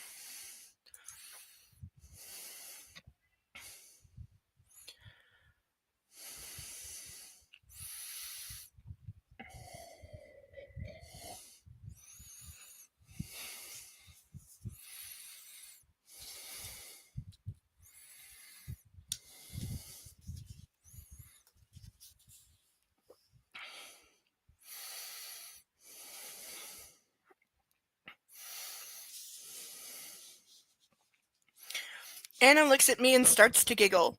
It's infectious. I stand, grateful for my jacket. The first dance will be with me, okay? And it won't be on the dance floor, I murmur against the pulse beneath her ear. I look forward to it. She kisses me in full view of everyone. I grin and then notice that the entire table is staring at us. Yes, people, I have a girlfriend. Get used to it. They, as one, look away, embarrassed to be caught gawking. Come on, Anna. Mia's persistent and leads Anna towards the small stage where several women are assembled. Because there's nothing like auctioning off women like chattel.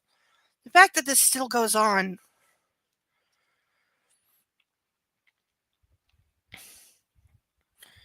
Gentlemen, the highlight of the evening, the MC booms over the PA system, and the excited hum of the crowd. The moment you've been waiting for. These 12 lovely ladies have all agreed to auction their first dance to the highest bidder, and this isn't creepy or gross at all. Hannah's uncomfortable. She looks down at the ground and then at her knotted fingers. She looks anywhere but at the group of young men approaching the stage. Now, gentlemen, pray gather around and take a good look at what could be yours for the first dance. 12 comely and compliant wenches. I am not making this up. 12 comely and compliant wenches. Right there.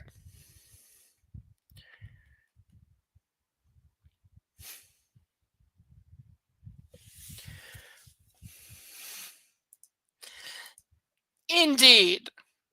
Indeed.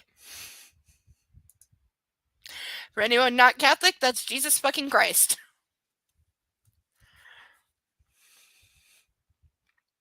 When did Mia get Anna involved in this fucking charade? It's a meat market. It's a little more than that. I know it's for a good cause, but still. The MC announces the first young woman, giving her a hyperbolic introduction. Her name is Jada, and her first dance is quickly sold off for $5,000. Mia and Anna are talking. Anna looks engaged in what Mia is saying. Shit, what is Mia telling her? Probably sharing tips on how not to eat. For anyone who doesn't know, there is a not-so-secret fan theory that Anna is called Anastasia because Anna is short for online handle for anorexia, and she has a theme of never eating. That's why he's constantly badgering her to eat. And when they're apart, she doesn't eat for 3 days, and then he tells her she looks like hell because she lost weight, blah, blah, blah. And Mia is short for bulimia, so there's like an undertone of eating disorder with both of them. Mostly with Anastasia. With Anastasia, especially in these ones, it's blatant. That, yes, she intentionally starves herself to be thin.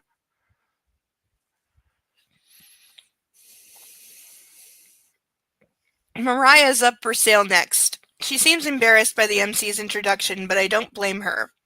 Mia and Anna continue to talk, and I know it's about me. For fuck's sake, shut up, Mia. Mariah's first dance is sold for $4,000. Anna glances at me, then back at Mia, who appears to be in full flow. Jill is up next, and her first dance is sold for $4,000. Anna stares at me, and I see her eyes glitter inside her mask, but I have no idea what she's thinking. Shit, what did Mia say? And now allow me to introduce the beautiful Anna. Mia ushers Anna to the center of the stage, and I make my way to the front of the crowd. Anna does not like to be the center of attention. Damn Mia for making her do this. But Anastasia is beautiful. The MC makes another overblown, ridiculous introduction. Beautiful Anna plays 6 musical instruments, speaks fluent Mandarin, and is keen on yoga. Well, gentlemen, enough. $10,000, I shout, like this was gonna go any other way. Like he's gonna let some other man dance with "You Are Mine." Yeah, no. 15. There's a call from some random guy. What the hell? I turn to look at who's bidding on my girl, and it's Flynn, the expensive charlatan, as Anna calls him. I recognize his gait anywhere. He gives me a polite nod. Yes, ladies and gentlemen, you heard that correctly. His own therapist, who knows how jealous and possessive and stalkery he is bidding against him for the first date with his girl. Because, as I said, he is second only to the therapist in Split. For being the worst. I am still going to do that video. I'm going to do, at the end of the series, I'm going to do a rank video. Let me find the list real quick. If anybody wants to add, speak up. Where is it? I had it earlier. Why do I never remember where I put things?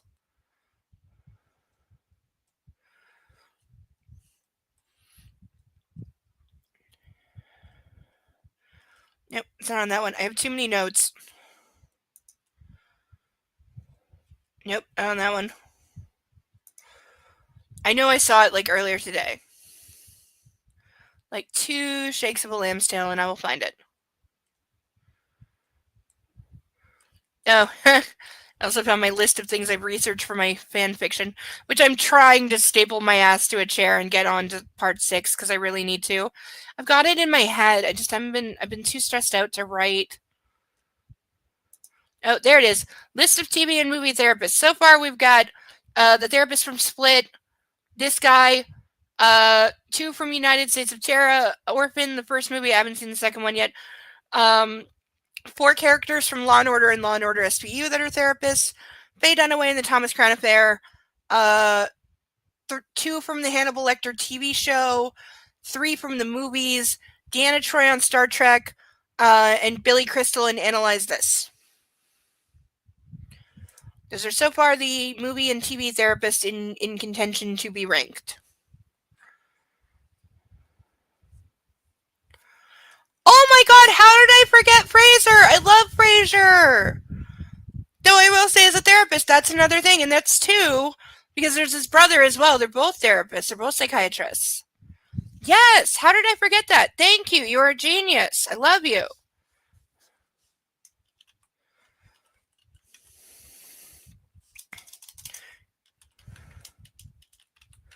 Okay, adding Fraser Crane and Niles Crane.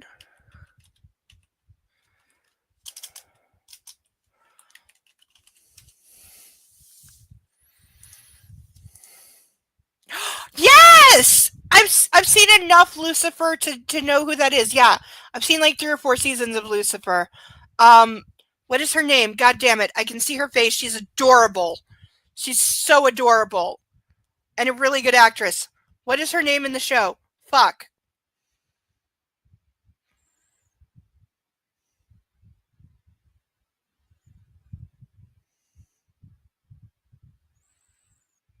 I don't know. Yeah, she's great. She's always such a treat in whatever she's in. She reminds me a lot of Kristen Chenoweth. But yeah, right now I'm just going to write down blonde lady shrink from Lucifer because I can't remember her name. God damn it.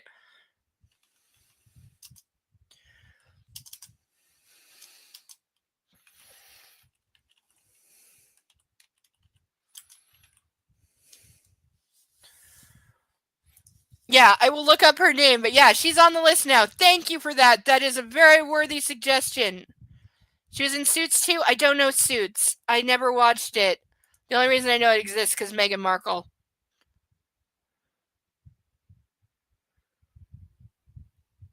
Ooh. Somebody sent me a video I'm gonna watch later. I was at least able to add like 2-3 videos to my lineup for my body cam channel, which I never shout out on this channel. By the way, I have another channel. It's called Canadian Girl Reacts. So far, it's just body cams, but I am planning to get into TV shows. I just really suck at editing, and I hate doing it. So even though I've recorded a couple, editing them down to like YouTube level and hopefully getting past censorship is hard, and I hate doing it. So I suck at it. But I'm gonna kick my ass and get on it. It won't just be body cams. There will be TV shows, movies, etc. I just need to get on it and kick my butt to do it. I really do. I have the whole first season of Handmaid's Tale, but it's on this channel. Some of which I've had to argue several rounds with MGM over, as in, fuck you, you don't own it. But I will be eventually reviewing the rest of Handmaid's Tale as well, especially now that the last season is out. Don't put spoilers in the chat or I will kick you, because I haven't seen it yet. I'm slowly making my way through. And then I will review the entire series. And it was filmed where I live. I saw them filming it. I know every place in the entire series. I know every location. Which made it, especially the first 3 seasons, which literally, I lived across the street from the house that is the Waterford's house.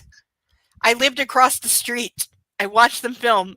It was very creepy watching the first 3 seasons, recognizing every location as places that I walked by every single day.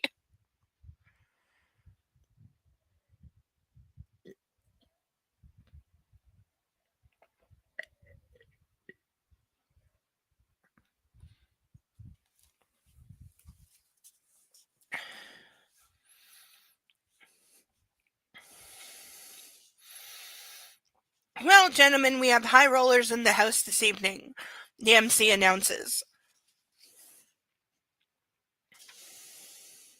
To the assembled patrons, what is Flynn's game? How far does he want to take this? Yeah, because provoking your dangerous client is just so a thing to do. The chatter in the pavilion dies as the crowd watches us and waits to hear my reaction. 20, I offer, my voice low. 25, counters Flynn. Anna looks anxiously from me to Flynn. She's mortified, and frankly, so am I. I've had enough of whatever game Flynn is playing that took 1 second. $100,000, I call so the entire audience can hear me. Yeah, just go from 25 to 100. Yeah. What the fuck? One of the women behind Anna calls out, and I hear the gasps from people in the crowd around me. Come on, John. I give Flynn a level stare, and he laughs and graciously holds up both hands. He's done. That is so much malpractice. $100,000 for the lovely Anna. Going once, going twice. The MC invites Flynn to bid again, but he shakes his head and bows. Sold, the MC cries out triumphantly, and the applause and cheering are deafening. I step forward and hold out my hand to Anna. I've won my girl. Like that was going to go any other way. Which, by the way, you could almost say that was a very shrewd move on Mia's part, because she probably knows that her brother is a jealous, possessive douchebag, and so that if his girlfriend was being auctioned off, he would have to be the highest bidder. So that's a good way to get him to, and he can more than afford it. We know this, he's a billionaire. So that's a good way to get him to throw some serious money at the charity as well. So you could almost say that, like, his sister was, like, pulling a very smart move there. No, I don't think we do. They do come up later in this. He bought them. We were at the art auction.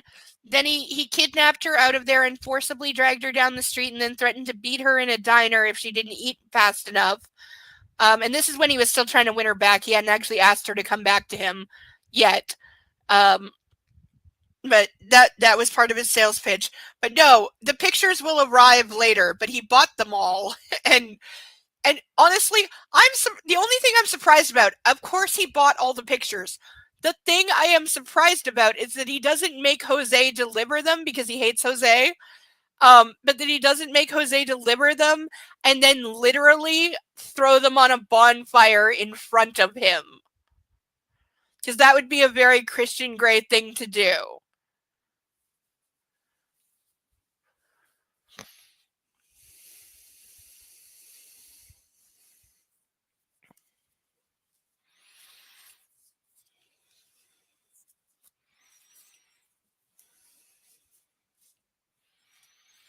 I really gotta fix this. This should be like this, except Bo ripped it, so it's like this, and I keep forgetting to sew it. Right? It would be. Because then nobody else can have them, because she is mine, mine, mine, mine, mine, mine. She beams at me with relief when she places her hand in mine. I help her down from the stage and kiss the back of her hand, then tuck it under my arm. We make our way to the exit of the pavilion, ignoring the cat calls and shouts of congratulation. Who's cat calling at an event like this? Seriously. Like, I remember one of the times I got catcalled. I was much younger and thinner, but I was literally, biggest cliche in the world, I was walking past a construction site on my way to my therapist, by the way, and I started getting catcalled, and a couple of guys started, like, walking up, approaching. There was a fence in between, and I was afraid to go past. I had to walk past to get to my therapist's office, and I stood there frozen for like a minute, and then just very quickly walked past without looking or talking to any of them. But I remember the jeering and woot woot, and back then, you know, put some shake with, can I get some shake with those fries was like the thing for like shake your ass kind of thing. But yeah, mostly it was just whistles and cat calls, and it's like, really? Also, I was like 15 at the time. I was not used to male attention and like people looking at my body. It was very uncomfortable. I looked older, a lot older. But still, not an okay thing to do.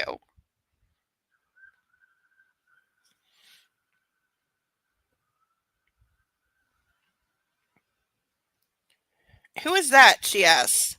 Someone you can meet later. Right now, I want to show you something. We have about 20 minutes until the first dance auction finishes. Then we have to be back on the dance floor so I can enjoy the dance I paid for. A very expensive dance, she observes dryly. I'm sure it'll be worth every single cent. At last I have her. Mia is still on stage and unable to stop me now.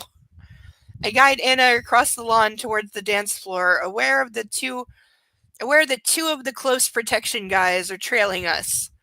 The sounds of revelry fade behind us, and I take her through the French doors that lead into the sitting room. I leave the doors open so the guys can follow us. From there we head into the hall and up 2 flights of stairs to my childhood bedroom. Who the hell wants to fuck in their childhood bedroom? It'll be another first.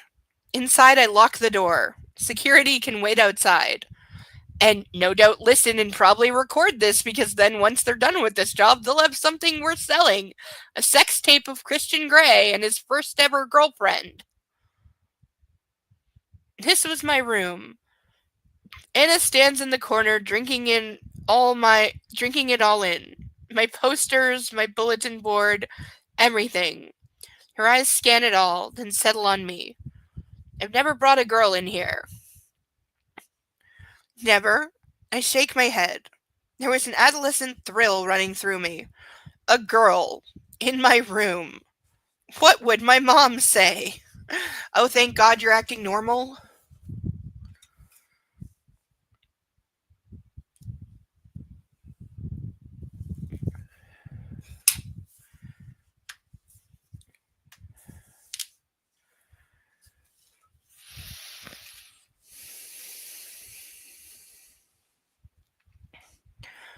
Anna stands in the center, drinking it all in. Oh, there we go. Ugh. Anna's lips part in invitation. Her eyes are dark beneath her mask, and they don't leave mine. I saunter over to her. We don't have long, Anastasia. And the way I'm feeling it right in this moment, we won't need long. Yeah, because also, once he gets it in, he's only good for about 3 seconds. He has no stamina whatsoever, so it's amazing that she ever orgasms, but she apparently has, like, Clovabucy syndrome and orgasms at the drop of a hat. Turn around. Let me get you out of that dress. She spins around immediately. Keep the mask on, I whisper in her ear. She groans, and I haven't even touched her. I know she'll be craving relief after wearing the Kegel balls for so long. I unzip her dress and help her out of it. I step back, drape it over a chair, and remove my jacket. She's wearing the corset, and thigh highs, and heels, and the mask. She's driven me to distraction during dinner. You know, all the stuff that disappeared in the movie. You know, Anastasia, I moved towards her, undoing my bow tie and then the shirt buttons at my collar. I was so mad when you bought my auction lot. All manner of ideas ran through my head. I had to remind myself that punishment is off the menu, even though you publicly beat her and threw her over your shoulder when she told you no and that she didn't want to go with you. But then you volunteered. That is not what she meant, and you know it, you sick fuck. Because, again, she didn't volunteer to be punished. She said she doesn't mind the occasional pleasurable spanking and some mild kinkiness. And I can say extremely mild because even him as a dom is incredibly mild. And I say that as a mistress in my own right who knows what hardcore is, and he is not it.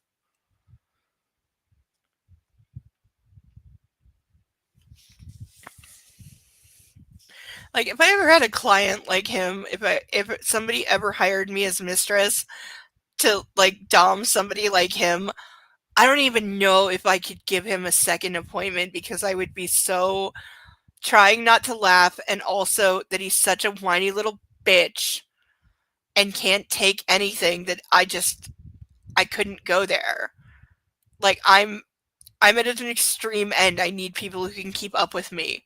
I don't deal with noobs. I don't deal with beginners or whiny little bitches or babies or, like, anything. So I definitely could not tolerate him as a client ever.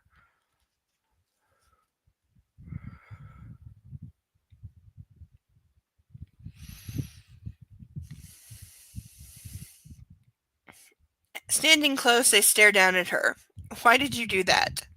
I need to know. Volunteer? Her voice is husky, revealing her desire. I don't know. Frustration? Too much alcohol! Worthy cause? I'm going with the alcohol. She shrugs and her eyes move to my mouth. I vowed to myself I would not spank you again, even if you begged me. Please. Because we just have to make her, like, so fucking pathetic and an insult to, like, all women ever. But then I realized you're probably very uncomfortable at the moment, and it's not something you're used to. Yes, she answers, breathy and sexy and pleased. I think that I know how she feels. So there might be a certain latitude. If I do this, you must promise me one thing. Anything. You will safe word if you need to, and I will just make love to you, okay? She agrees readily. Okay, again, you need to go over the safe word because you basically went over it a couple times before, but you didn't before you literally just beat the shit out of her. And again, new subbies are not able to use the safe word because they don't know how. And they don't want to make you mad, and he's mad all the time anyway. And when he's mad, he just beats her more, so there's, like, the mental thing of, no, I'm not going to tell him to stop because then he's just going to get worse, and he's not going to stop anyway. But E.L. James doesn't know what safe words are. She doesn't know the difference between, like, traffic codes and safe words and traffic lights. I mean, oh. Or anything about consent or how the power dynamics work.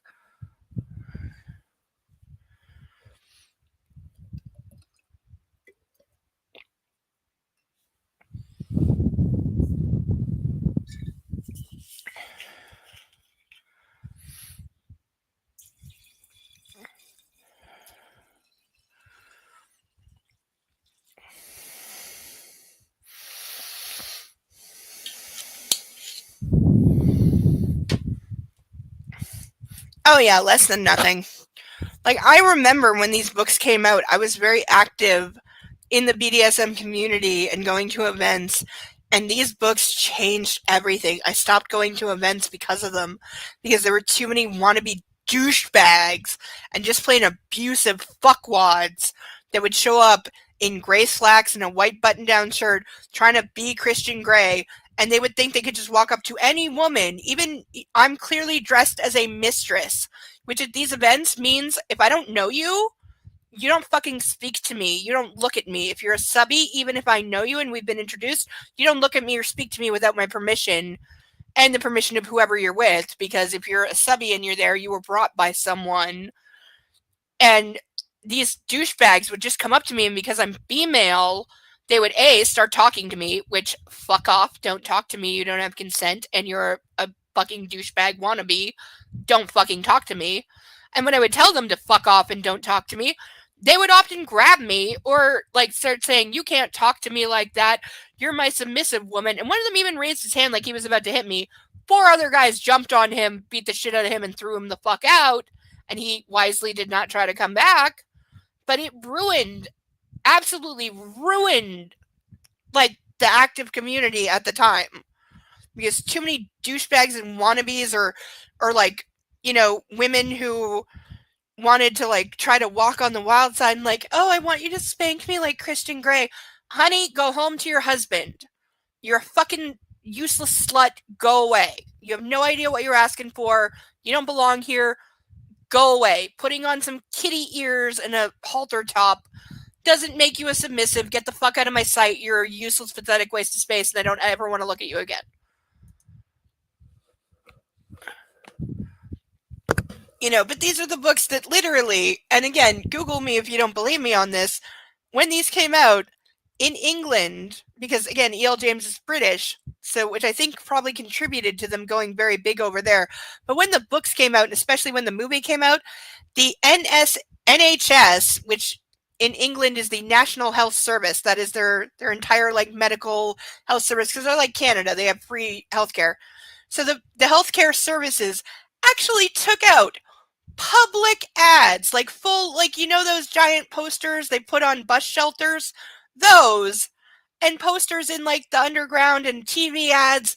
They took out a national public service announcement saying, please stop trying the things that you are reading about in 50 Shades, because local emergency rooms across England have seen a 300% rise in people coming to the ER with serious injuries sustained while trying to do some kind of BDSM thing that they read about in 50 Shades, but had no idea what they were doing, did it unsafely, and resulted in multiple broken bones or bruises or cut off circulation, mostly broken wrists, but 100% true.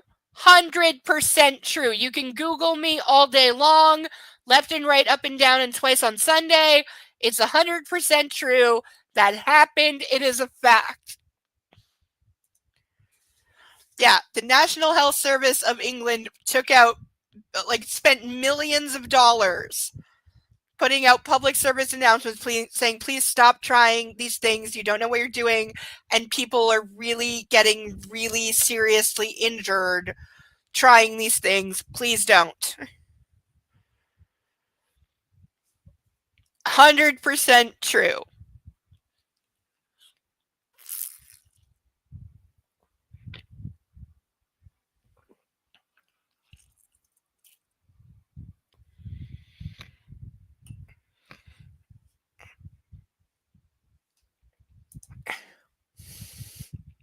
I don't know what that means. Are they one of the countries that's aging out tobacco? I think there's 1 or 2 countries now that have basically said they will not sell cigarettes to the next generation.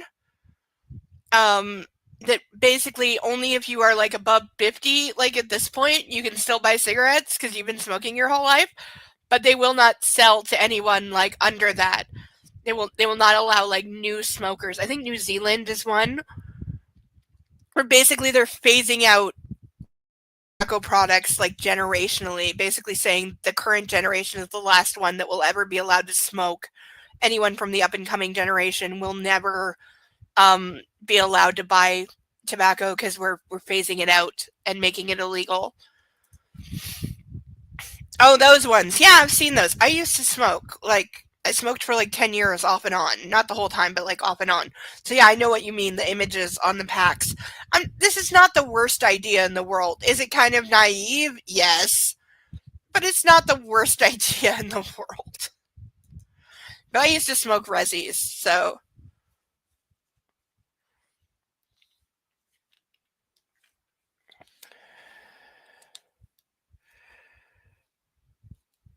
And for anyone who doesn't know, Rezzies are cigarettes bought from the reservation, i.e. First Nations land, because they don't have to pay the taxes on it, because First Nations.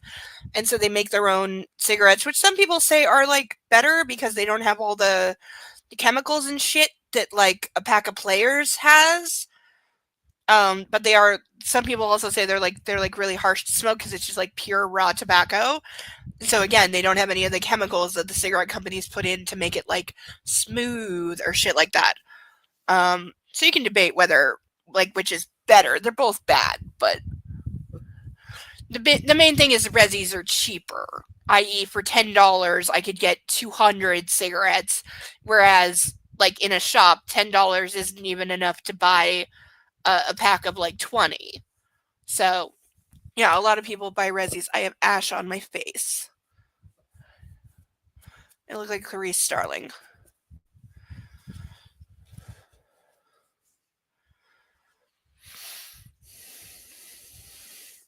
All right, let's see. We got 12 pages left.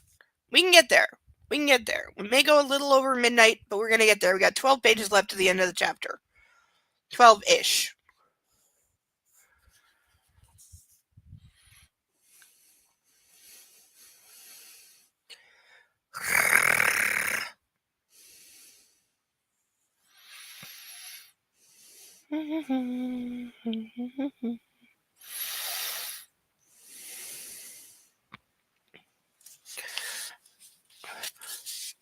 You know, Anastasia, I moved towards her, undoing my bow tie, and then the shirt buttons at my collar. Oh no, I read that. Where was I? Where actually was I? I've completely lost my place. But I've had a little bit of wine.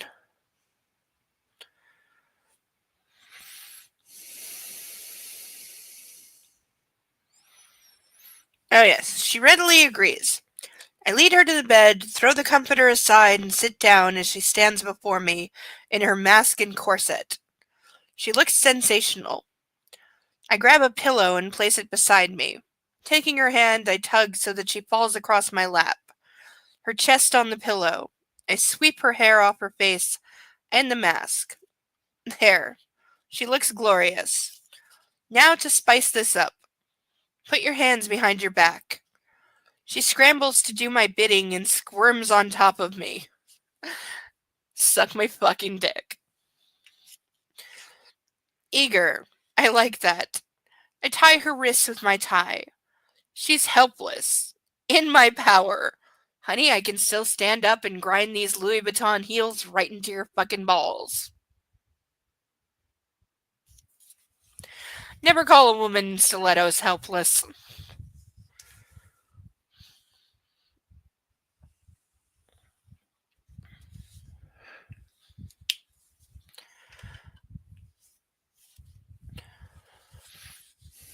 It's exhilarating. You really want this, Anastasia? Yes, she stresses, clarifying her need. But I still don't get it. I thought all this was off the table. 'Cause you're a dumbass who doesn't listen. What she said was you will never beat her senseless out of anger again. You will never punish her for doing things like rolling her eyes or not finishing all of her dinner or doing some other blatant bullshit that is on your stupid list of like 5 pages of requests for subbies. Again, go back and read the actual contract. So much of it is bullshit. But all she said was no punishments, no rules. She actually did tell him that she likes the gentle spanking and some of the kinky things, just not the when he subjects her to violence and pain part, i.e., she's not a masochist. Whereas he is a deeply twisted sadist and gets off on the screaming and crying and physically beating beyond what they can take of women. That is what he is. And the fact that he has a therapist encouraging him in said endeavors. Okay, I never saw that particular picture of Zarzeus, but I'm sure that it's real, yeah. Like, I'm sure it is. Because, yeah, I remember those disgusting pictures. Like, I know, I remember. There were lots of them. A lot of them had, like, fetuses and stuff. I remember. It's still like that. I guess the UK had slightly different pictures, and the packs are different. But it's the same thing they did here. Like, I'm not surprised that it's that close because, yeah, Canada and the UK, we share a lot of things. A lot of things. Like, we still have the Queen and now the King on our money. We are reintroducing new bills. At the time, we were doing it, like, right when COVID hit, so that got stopped, and then the Queen died, so that also paused the plans for the new bills that were about to come out, because it's like, oh my god, now we have a different head of state, so we can't release the new bills. Go back to the drawing stage. Go back to the drawing stage. Replace her with him and fix it. They started to roll out, though I do have a $10 bill that I need to press between glass and seal because it is our first $10 bill where there is a black woman on the $10 bill. It's also vertically printed, which is very gorgeous. I don't have it in hand right now. I'll try to post a picture later. But I have one. I got one the first day they came out. I deliberately went to the bank and got a $10 bill with her and the vertical printing on it with the intention of, like, preserving it, because how fucking cool is that? And this was also, like, right around the time that the first Trump admin, Harriet Tubman, was about to be on one of their bills. It was done. It was already in production. They had printed some, and he canceled it. And they were like, what? I mean, I think that would have been the first time the U.S. updated their currency in about 500 years, which is why it's the most widely counterfeited currency in the entire world, because it has not changed in forever. You know, there's more fake U.S. currency than actual U.S. currency in circulation globally. And that's a true fact. Because it is the easiest to counterfeit. Because they have not changed it. And it has no, like, security protocols. Like, our bills currently, we have like red and blue fibers embedded in all of them. They're plastic, so that's very hard to replicate. They have clear panels within the plastic, which is very high-end technology that, again, for forgers, very hard to replicate, very expensive, next to impossible. There's embedded hollow foil in the clear plastic and the regular plastic. There's regular watermarks. Also, Canadian bills have Braille on them. They have Braille impression. You ever see the little bumps in the corner? That's Braille. That's so blind people can just feel the corner and know what denomination that bill is. And there's the hollow foil security strip that you can see. Yeah, so we have all kinds of security features in our money that the U.S. does not have because they haven't changed. Most of their bills have not changed in over 70 years. 70! Like, imagine any technology that is 70 years old, and how vulnerable would that be today? It's the same with money. Same thing. Again, that's why the U.S. currency is the most widely counterfeited in the entire world. Because it's easy to do, because they let it be easy.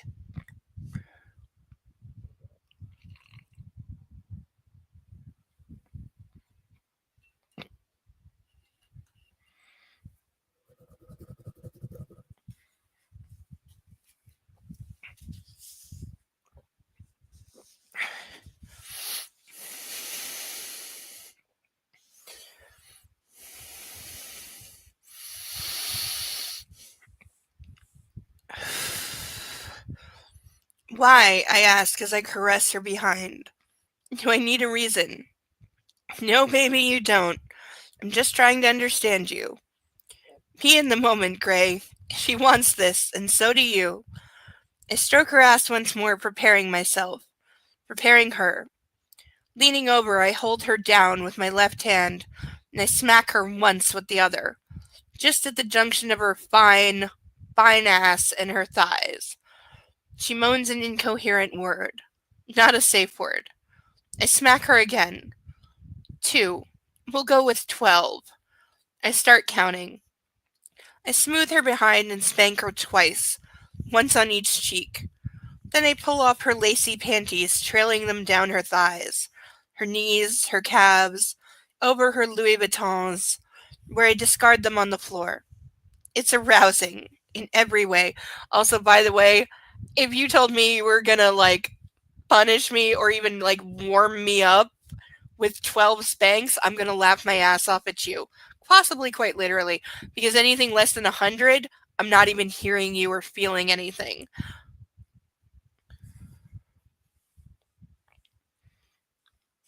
Noting she's no longer wearing the Kegel ball as I spank her again, numerating each blow. She groans and writhes across my knees, her eyes shut beneath her mask, her ass a lovely shade of pink.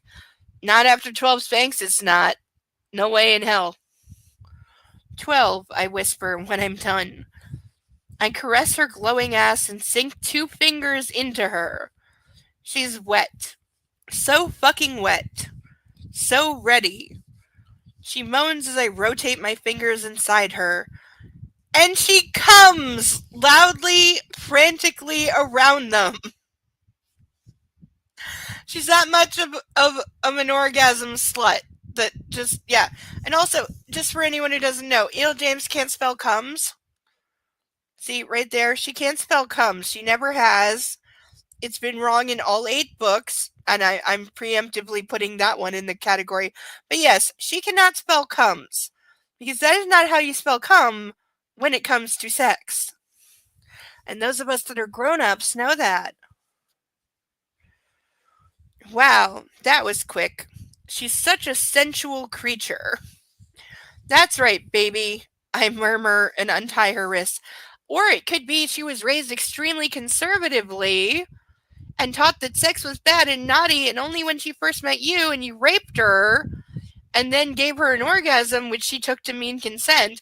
By the way, when I was reviewing the original 50 Shades, and I was ranting about it to a friend one day that happened to be here, a friend who has a child and is in her 30s, I was ranting and I went off and said, orgasm does not equal consent. Her head popped up like a gopher and she was like, what? Because somebody had done something bad to her, but because she had come as a result of it, basically he told her, see, you really wanted it because you came, and she took that as being true. That it wasn't rape because she orgasmed. Which I have heard judges in America say while dismissing rape cases. Orgasm does not equal consent. This is consensual, but there are other times that aren't. So just making the point. Orgasm does not equal consent. Your body doesn't know what's going on. If you stimulate the right parts enough, you can make anybody come, whether they want to or not. It's a physiological response. It does not equal consent. And Christian Grey is guilty of this multiple times. Not right now, but other times. But yeah, I've seen rape cases dismissed for it. And there's still people who think it. There's still people who absolutely think it. There's religious people who think because if I was wearing this dress, which shows cleavage, and I got raped, they would say it's my fault because I was asking for it or inviting it by showing cleavage or wearing a short skirt or whatever. Like, I've been there, done that. I've testified in cases like that where I was the victim and I got asked about what I was wearing, even though there are laws in Canada that say you cannot ask a victim about her state of dress because it doesn't matter what you're wearing. It doesn't matter if I'm walking down the street naked. It doesn't give anyone the right to put their hands on me. And yet, in a courtroom, when I was a minor and very underage, I had a defense attorney cross-examine me and ask me about my manner of dress. It got objected to, and the ass clown, out-of-touch judge sustained the objection, but then literally told the defense attorney to change like 2 words in her question, and she still was allowed to ask me how I was dressed. The judge absolutely broke the law, but he's the judge. Who's gonna... And I was a child on the stand, and they're asking me whether I was flashing my tits at some guy in his 70s who had molested me, pretending it's my fault because I was like showing cleavage or something.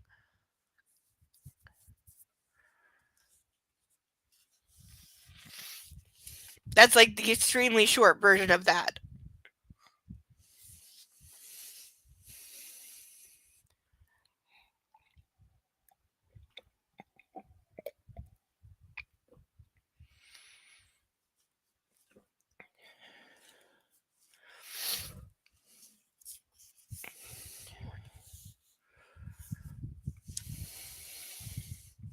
Where was I? That's right, baby, I murmur as I untie her wrists. She's panting and trying to catch her breath. I'm not finished with you yet, Anastasia. I'm now uncomfortable. I want her. Badly. Lowering her so that her knees touch the floor, I kneel behind her. I undo my zipper and yank down my underwear, freeing my eager erection. From my pants pocket, I extract a condom and pull my fingers out of my curl. She whimpers. I was gonna say, did he bring condoms? Of course he did. Oh, that's the extremely polite version. You ever want to hear the full version? We'll do a Discord call and I'll tell you, but I don't think you do. I would still, to this day, if you put me in a room with that defense attorney, I would still like to literally break her face. And how you're a woman and a defense attorney and you're defending a guy like that, I don't know. And I understand that, like, as lawyers, especially if you're a defense attorney, you're going to have to defend some, like, bad people sometimes. Or people that you know are guilty. Or people that you know are evil. I get it, and it's a question of where do you personally, because you're the one that has to live with it, where do you draw the line? And especially, this is why I feel bad for, like, public defenders, because they, like, literally get forced into it. She was not a public defender. Let's be clear. She was not a public defender. She was hired. So she took this on knowingly and willingly. But public defenders I feel bad for because they get whatever the court shoves at them. They don't get a choice. And they can't refuse. They can't say, oh, this guy's a pedophile, I don't want to defend him. It doesn't matter. If that's what comes across the courts and it gets assigned to you, that's your job. And if you want to keep your job, you shut up and do it. So I feel so bad for them. I genuinely do. I genuinely do feel bad for them. Because, like, what would you do? What would you do? You get handed a file of a guy who's accused of, say, raping and murdering an 8-year-old child, and he's guilty as sin. They've got his DNA. They've got video. He's guilty as sin, but your job is to defend him. And if you want to have a job tomorrow, that's what you need to do. What do you do? Like, there's a reason I'm not a lawyer, even though I've been told I'd make a very good one. Like, what would you do? Where do you draw the line? And everybody has to answer that at some point. Doesn't matter what career you're in. Everybody has to answer that question at some point of how far will you go? Morally, ethically, it'll come to it at some point. Everybody will find their limit at some point. You know, it's just a question of when and what do you do when it comes.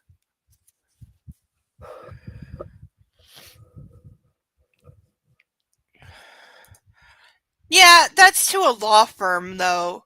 That's if you're part of a big firm and, like, you're getting handed, like, an environmental case and you're an environmental activist and you're being asked to shill for the oil lobby. Then you have some ground to say, well, I'm not going to do this. You can hand it to Bob or Bill or Joe. You got 27 other lawyers to choose from. You don't have to pick me. So I have a moral objection to this, so you're going to pass it on. And if you're in a law firm, you have the right to do that. But if you're a public defense attorney, you don't. Or you're not going to have a job. In a law firm, you can negotiate that. Do you know the show Boston Legal? Wonderful show. Wonderful show. Hilarious as fuck. James Spader. There's my other pick. Mads Mikkelsen and James fucking Spader as Christian Grey. Because if you haven't seen the movie Secretary, you should. Because that was also a massive influence for 50 Shades. She definitely cribbed off that. Oh, we need to watch Secretary together. I invite you to a movie night any night this week. We need to watch Secretary together, like right now. You will understand so much more of where the idea for Christian Grey came from. You've never heard of that movie? Oh my god. Don't look it up. Don't look up anything. I want it to be a blind watch. Trust me, we will watch it in the week. You will understand because that movie is massive. I guarantee you that's where the idea for Christian Grey came from. I promise you that's where the idea came from originally. Trust me. But yeah, James fucking Spader. Also, watch Boston Legal and The Blacklist. If you have not seen The Blacklist, you are missing some of the best TV in the history of ever. But yeah, girl, we gotta watch Secretary, because, hot damn, you will understand so much. But yeah, James Spader is, fuck. Yeah. You want to talk about a powerhouse in acting? James fucking Spader. And also in Boston Legal, for those who don't know, William Shatner is the other lead. So you have James Spader and William Shatner. Yes, Captain Kirk himself. It is one of the best things ever committed to television. It's so good and hilarious. It is, as much as it takes on serious issues of the day and it's a serious high drama, it's hilarious as fucking fuck the entire time. It's so funny. It's such a good show. It really, really is. It's amazingly good and so charming, and it holds up. A lot of it really holds up. It's just, yeah. The premise of the show was, what if you took every, like, legal joke ever and turned it into a real case? What would you do? They literally have a case at one point of a client who is suing his doctor because the client is a hypochondriac, for sure, but he keeps going to his doctor. His doctor keeps, try to refer him. He gives him a list of psychiatrists, basically saying, there's nothing wrong with you, and you don't need my medical services, but this is America, so every time the guy is seeing the doctor, he's paying him money. He's paying him like $1,000. I'm gonna sneeze. Okay, very hard not to sneeze. And there's like a fire truck nearby. What do you think, kitty? Yeah, he's sleeping. He thinks he wants his belly rubbed. Kitty is a big fat kitty who likes his belly rubbed, but he does not like to be picked up. Kitty will claw your face off if you try to pick him up. He doesn't see any reason for him to ever leave the ground. Not that he will be caught on the ground. He likes high places because he's a kitty.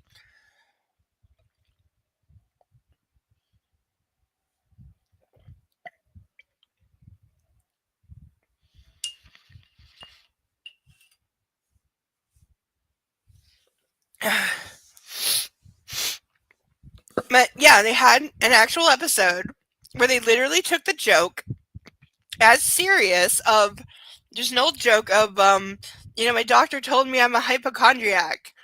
What do you take for that? And they made it real.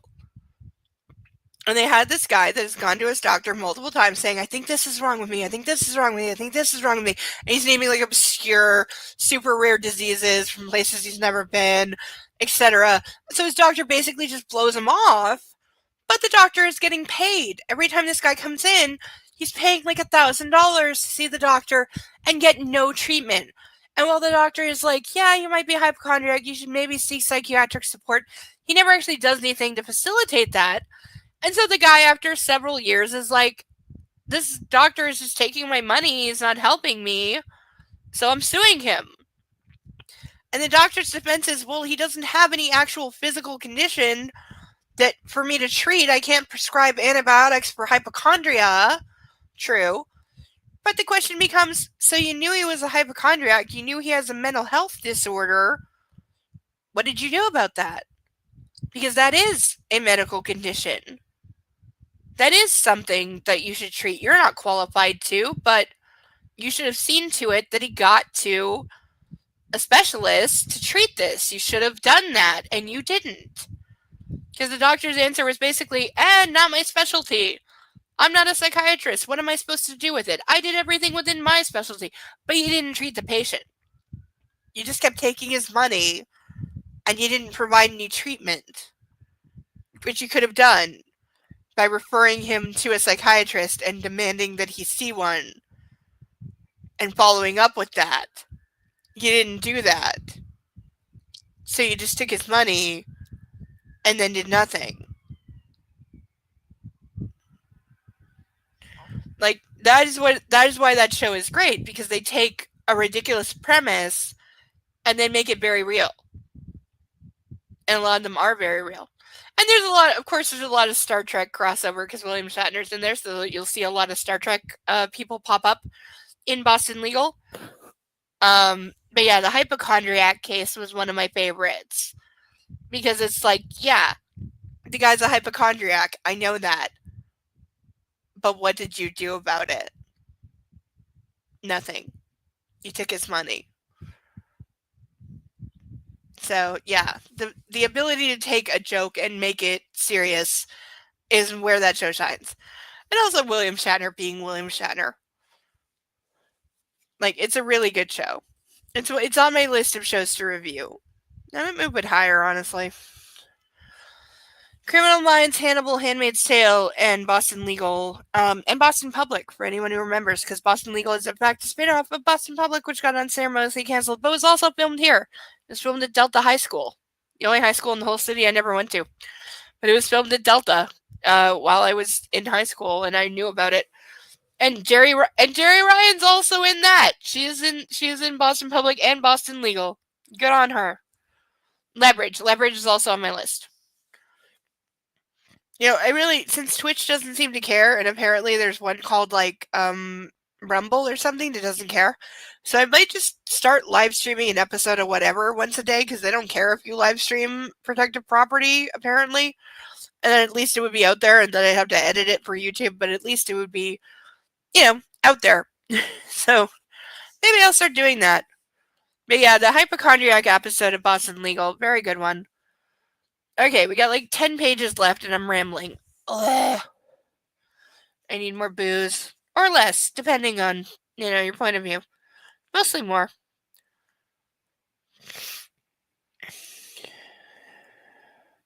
I extract a condom and pull my fingers out of my girl. She whimpers. I wrap my cock in latex. Open your legs. She complies and I ease into her.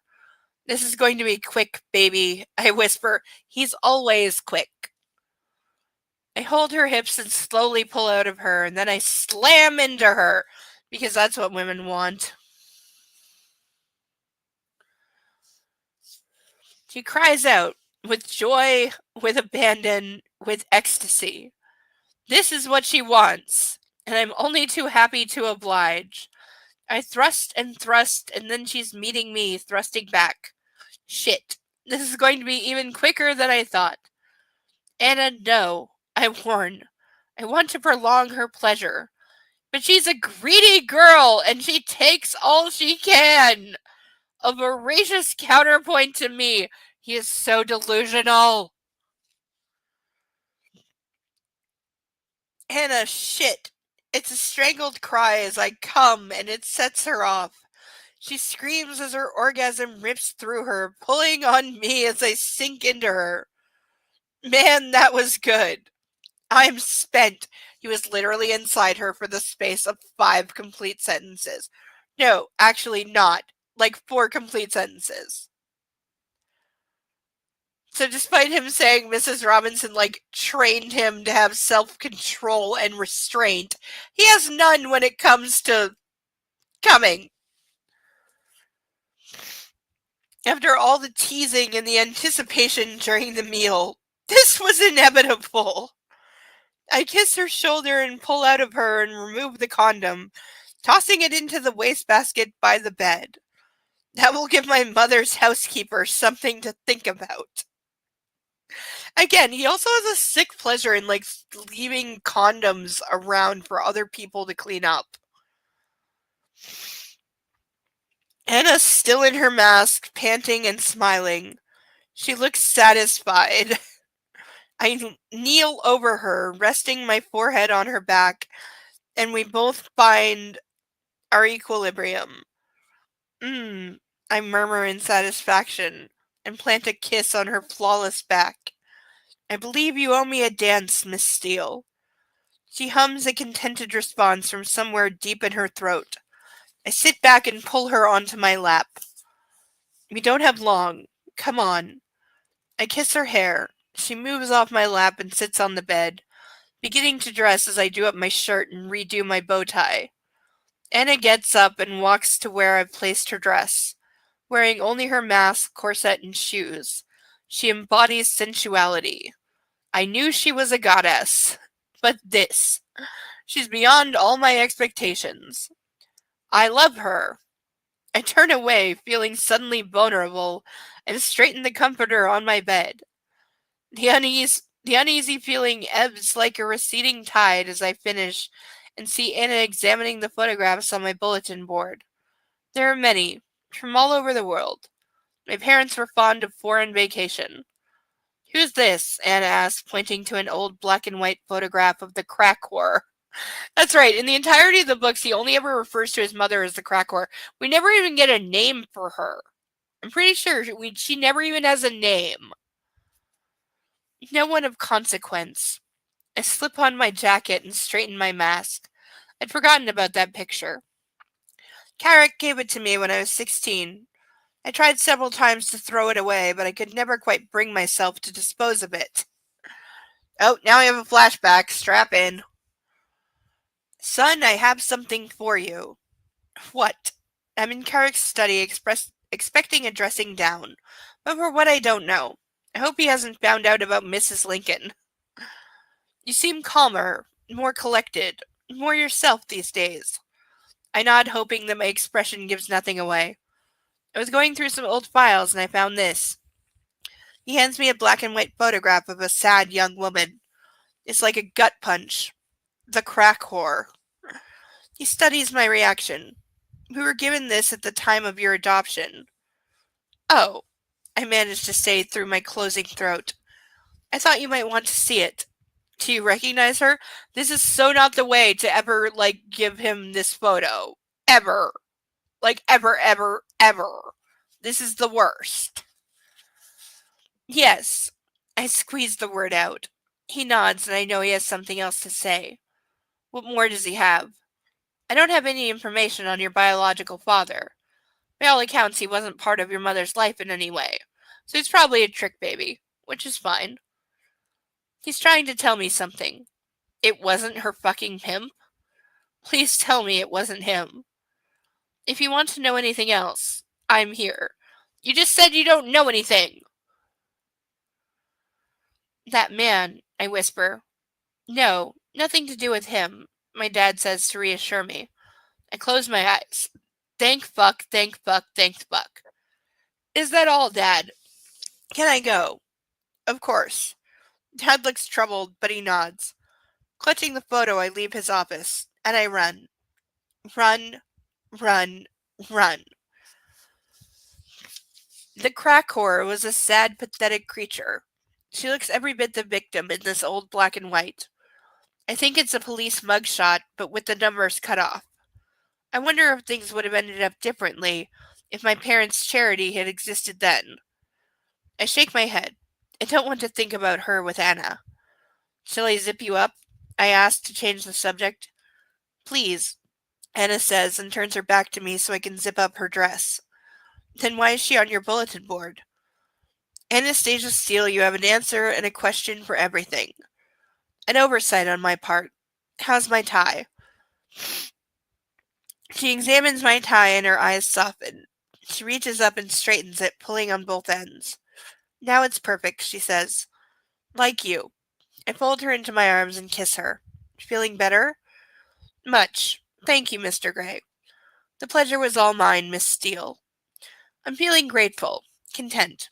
I hold out my hand and she takes it with a shy but satisfied grin. I unlock the door and we head downstairs and back out to the gardens. I don't know at which point our security joins us, but they follow us onto the terrace and through the sitting room's French doors. A few smokers are gathered there, puffing away, but they watch us with interest, and I ignore them and lead Anna towards the dance floor. The MC announces, and now, ladies and gentlemen, the time for the first dance.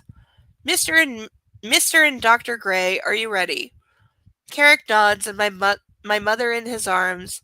Ladies and gentlemen, the first dance auction. Are you ready? I circle Anna's waist and peer down at her, and she grins. Then we shall begin, the MC declares with gusto. Take it away, Sam. The band leader bounces across the stage, turning to the band and snaps his fingers, and the band begins a cheesy version of I've Got You Under My Skin. I pull Anna close as we start to dance, and she falls easily in step with me. She's captivating as I twirl her around the dance floor, and we grin at each other like the lovesick fools we are. Have I ever felt like this? Buoyant. Happy. Master of the fucking universe. Reminder that the original fanfic title for this bullshit was Master of the Universe. I love this song, I tell her. It seems very fitting. You're under my skin too. Or you were in your bedroom. Anna, I'm shocked. Miss Steele, I had no idea you could be so crude. Mr. Gray, neither did I, and I think it's all my recent experiences, he says with a mischievous smile. They've been in education. Yes, it was. Yeah, it was. Yeah, the original title which she published under the name, I think, Snow Queen Ice Dragon. The original Twilight fanfic was called Master of the Universe. Yeah. That's why the phrase crops up in these books, because it's like a throwback to the... Yeah.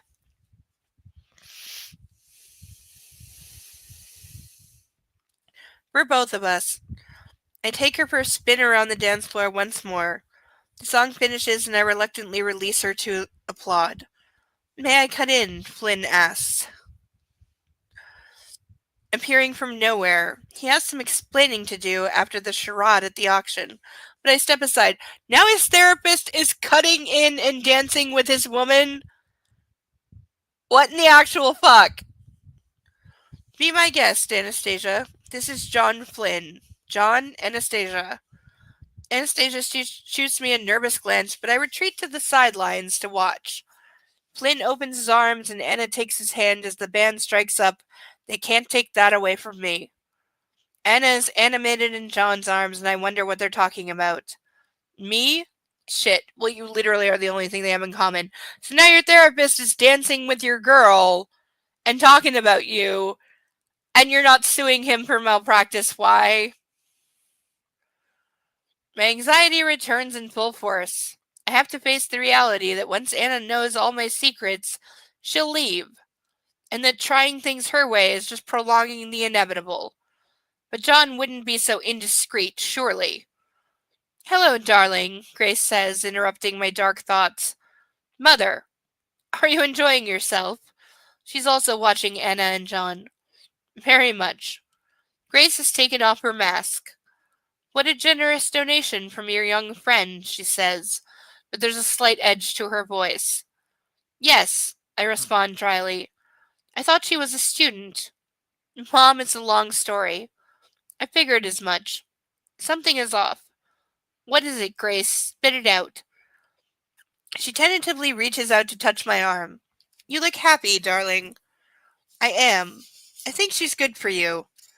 I think so too. I hope she doesn't hurt you. Why would you say that? She's young.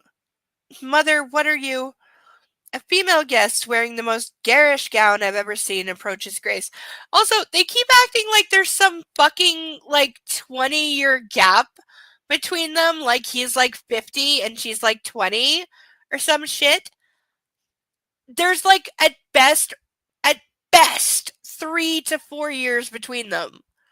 She just graduated college, putting her at 22, 23, and his age is confirmed as being 26 at most. So there's really only 2 to 3 years between them.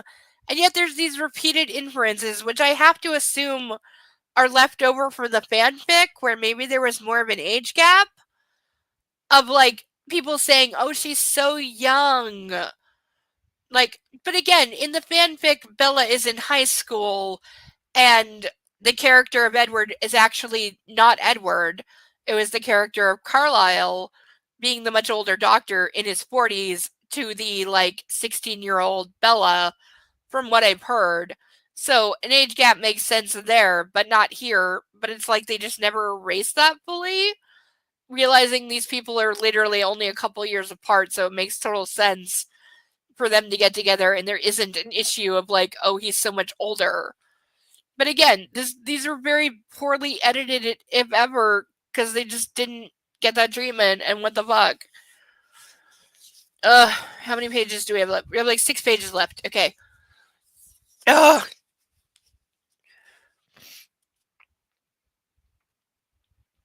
Mother, what are you? Blah, blah, blah. Christian, this is my friend Pamela from Bookclub. We exchange pleasantries, but I don't want to grill my mother. What the hell is she trying to imply about Anna?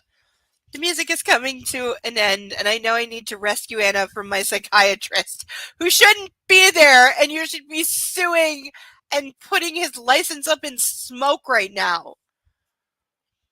This conversation isn't over, I warn Grace, and head to where Anna and John have stopped dancing. What is my mother trying to tell me? Nothing. I guarantee you, nothing is ever going to come of this. We're never going to get back to this. There's not going to be any follow-up. Excuse me. It's been a pleasure to meet you, Anastasia, Flynn says to Anna. Excuse me. Why do I have hiccups now? John, I nod in greeting. There's a bird nearby being loud again. Again, it's midnight. I bet it's the same bird.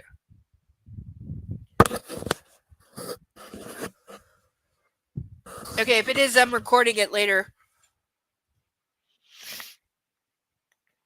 Shit, did she really do this? I test Anna to see how much damage he's done. Well, in that case, I'll get your bag. I'm sure you want nothing more to do with me. Oh, wait, I skipped a few lines, sorry. Christian, Flynn acknowledges me and excuses himself.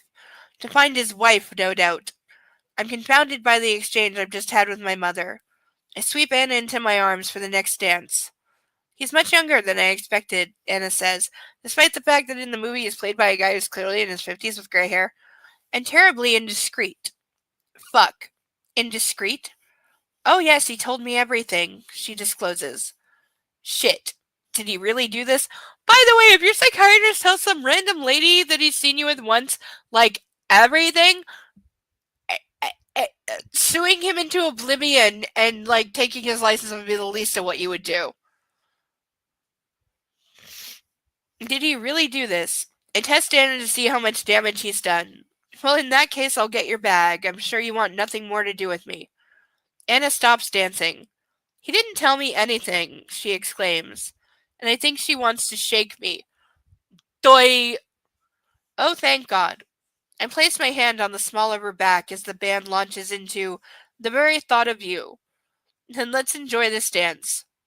And I am an idiot. Of course Flynn wouldn't break professional confidences. Just him being here is breaking professional confidences! And as Anna matches me step for step, my spirit soars and my anxiety dissipates. I had no idea I could enjoy dancing so much. It amazes me how poised Anna is tonight on the dance floor, and for a moment I'm back in the apartment after our first night together, watching her do a little jig with her headphones on. She was so uncoordinated then. Such a contrast to the Anna who's here with me now.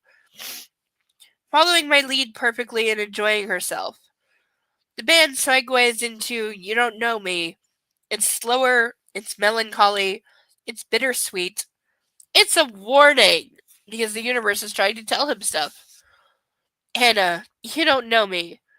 And as I hold her and we sway together, I silently beg for her forgiveness for a sin she knows nothing about, for something she must never know about. She doesn't know me. Baby, I'm sorry.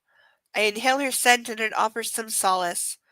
Closing my eyes, I commit it to memory so I'll always be able to recall it when she's gone. Hannah. The song finishes and she gives me a winsome smile. I need to go to the restroom, she says. I won't be long. Okay. I watch her leave with Taylor following and note the other 3 security officers standing at the edge of the dance floor. One of them peels off to trail after Taylor. I spot Dr. Flynn talking with his wife. John. Hello again, Christian. You've met my wife, Rhian? Rhena? Ryan? I'm going with Ryan. Of course, Ryan, I say as we shake hands. Your parents know how to throw a party, she says. That they do, I respond. If you'll excuse me, I'm going to run to the powder room. John, behave, she warns, and I have to laugh. She knows me well, Flynn remarks darkly. So what the fuck was that all about, I ask. Are you having some fun at my expense? Definitely at your expense. I love to see you parted with your money. You're lucky that she's worth every single penny. I had to do something to make you see that you're not afraid of commitment, Flynn shrugs. Yeah, sue his ass off. That was the reason you've been against me. To test me. It's not my lack of commitment that scares me. I give him a bleak look. She seems well equipped to deal with you, he says. I'm not so sure. Christian, just tell her. She knows you have issues. It's not because of anything I've said. He holds up his hands, and this really isn't the time or place to have this discussion. Then what the fuck are you doing here? You're right. Where is she? Flynn glances around. Powder room. She's a lovely young woman. I nod in agreement. Have some faith, he says. Mr. Gray. We're interrupted by Reynolds from the security team. What is it? I ask him. Can I have a private word? You can speak freely, I answer. This is my shrink, for fuck's sakes. Taylor wanted you to know that Elena Lincoln is talking to Miss Steele. Shit. Go, says Flynn, and from the look he gives me, I know he'd like to be a fly on the wall for that conversation. Laters, I mutter, and follow Reynolds to the pavilion. Taylor is standing by the tented doorway. Beyond him, inside the large tent, Anna and Elena are in tense discussion. Anna suddenly whirls around and storms towards me. There you are, I say, trying to gauge her mood when she reaches us. She completely ignores me and brushes past both Taylor and me. This is not good. I give Taylor a quick look, but he remains impassive. Anna, I call and hurry to catch up with her. What's wrong? Why don't you ask your ex? She sees. She's furious. I check to make sure no one is in listening distance. I'm asking you, I persist. She glares at me. What the hell have I done? She squares her shoulders. She's threatening to come after me if I hurt you again. Probably with a whip, she snarls. Yeah. And I don't know if she's being intentionally funny, but the image of Elena threatening Anna with a riding crop is ridiculous. Surely the irony of that is not lost on you. I tease Anna in an attempt to lighten her mood. Very bad move. Like, guys, when a woman is pissed at you or furious, don't try to make her laugh. Just don't. She will not thank you for it. It's not the right thing to do. And it's dismissive, condescending, offensive, and rude. Stop doing it. And disrespectful. Stop doing it. This isn't funny, Christian, she snaps. No, you're right. I'll talk to her. You'll do no such thing. She crosses her arms. What the hell am I supposed to do? Nothing. Let her handle it. Look, she says, I know you're tied up with her financially. Forgive the pun, but... She stops and huffs because she seems at a sudden loss for words. I need the restroom, she growls. Anna's pissed. Again. I sigh. What can I do? Please don't be mad, I urge. I didn't know she was here. She said she wasn't coming. I reach up and Anna lets me rub my thumb across her bottom lip. Don't let Elena ruin our evening, please, Anastasia. She's really old news. You are not helping your cause, dude. I tip her chin up and plant a gentle kiss on her lips. She relents, and with a sigh, and I think our fight is over. Wow, are you stupid? I take her elbow. I'll accompany you to the powder room so you don't get interrupted again. I fish out my phone as I wait for her outside the portable luxury restrooms that my mother has rented for the event. There's an email from Dr. Green saying she can see Anna tomorrow. Oh, yes, because let's not forget he's planning to forcibly drug his girlfriend so he doesn't have to use condoms. And again, that is not how birth control or anything actually works. Good. I'll deal with that later. I punch Elena's number into my phone and walk several steps away to the quiet corner of the backyard. She answers on the first ring. Christian. Elena, what the hell are you doing? That girl is unpleasant and rude. Well, maybe you should leave her alone. I thought I should introduce myself, Elena says. What for? I thought you said you weren't coming. Why did you change your mind? I thought we'd agreed. Your mother called and begged me to come. I was curious about Anastasia. I need to know she's not going to hurt you again. Well, leave her alone. The first regular relationship I've ever had, and I don't want you jeopardizing it through some misplaced concern for me. Leave her alone. Chris, I mean it, Elena.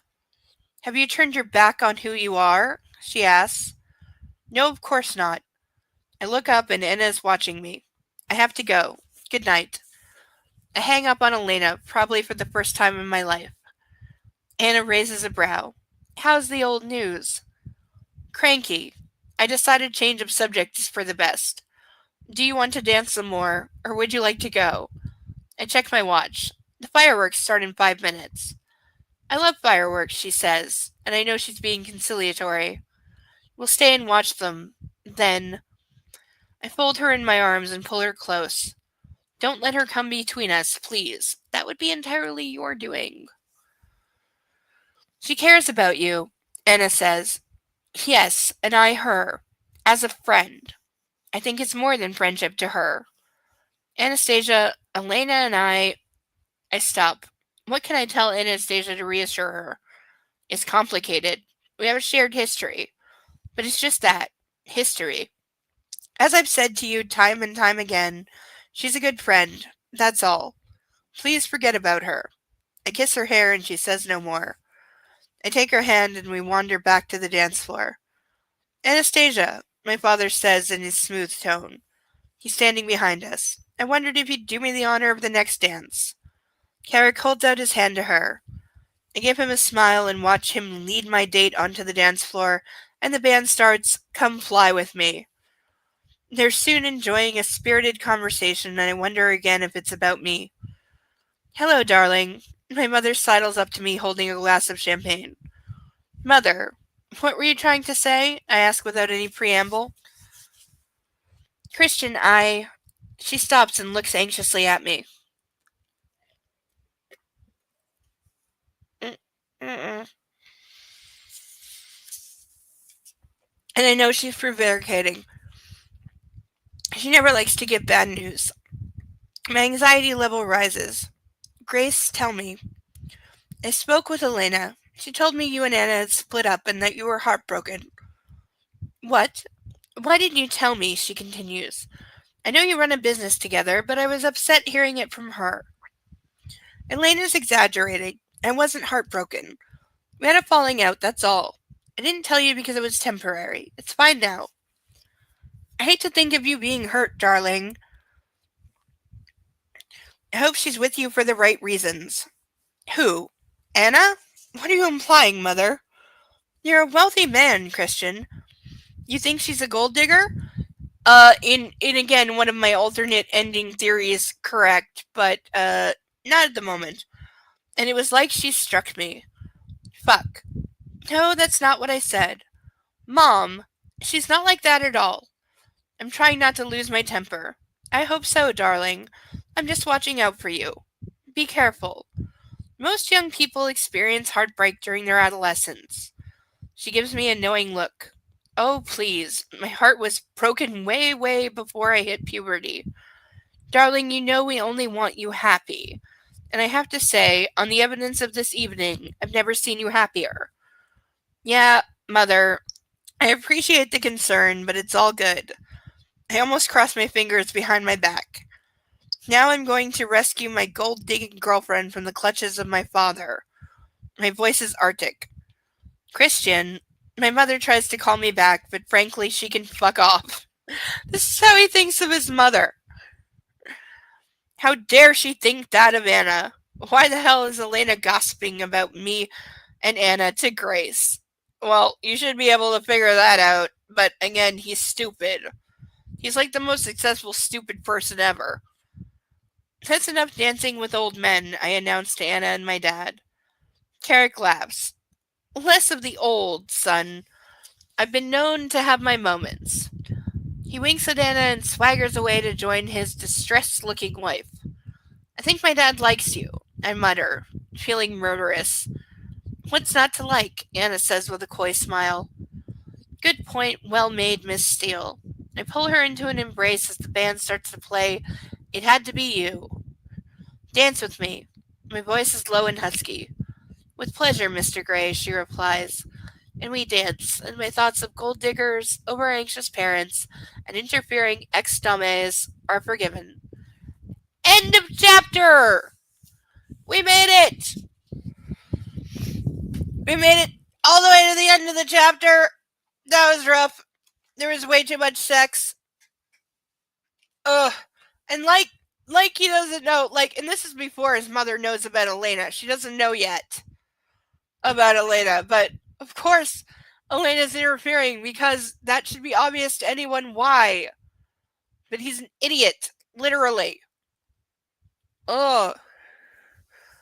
And possessive. And again, his therapist is the worst. He's really like him and the therapist from Split. It's like it was like this. Therapist from Split is here. Now it's like this. It's getting closer because they're both encouraging danger where other people are going to get hurt and they know it and are not doing their job. And please nobody in the comments point out I have scarlet nails like Elena, okay? I am a dame in my own right. And that's also the first time in now 5 books that she has correctly referred to Elena as a dame, D-O-M-M-E, and not a dom, D-O-M, because it's like the French where there is a male and female version of every word. Hence, I am a dame or mistress. Apparently, Elena prefers ma'am, which again, not a BDSM term. Ma'am is not a BDSM term. It is a servant term, colloquially, but it is not a BDSM term. Properly in BDSM, a female dominant is called mistress, not ma'am. So she got that wrong throughout. But at least for once, she did call her a dame, D-O-M-M-E, and not a dom, D-O-M. So at least we got that. But oh my freaking god, his therapist needs to be fired and sued, and his family, even his family is coming off as not so great. And they're annoying. And also, I point this out, where is his brother? Wasn't his brother Elliot and roommate Kate originally also at this function? I think they were. And yet they're missing from this retelling version. But I'm pretty sure they were there. Because again, his brother is family, so why wouldn't he be also family obligated to go to this event?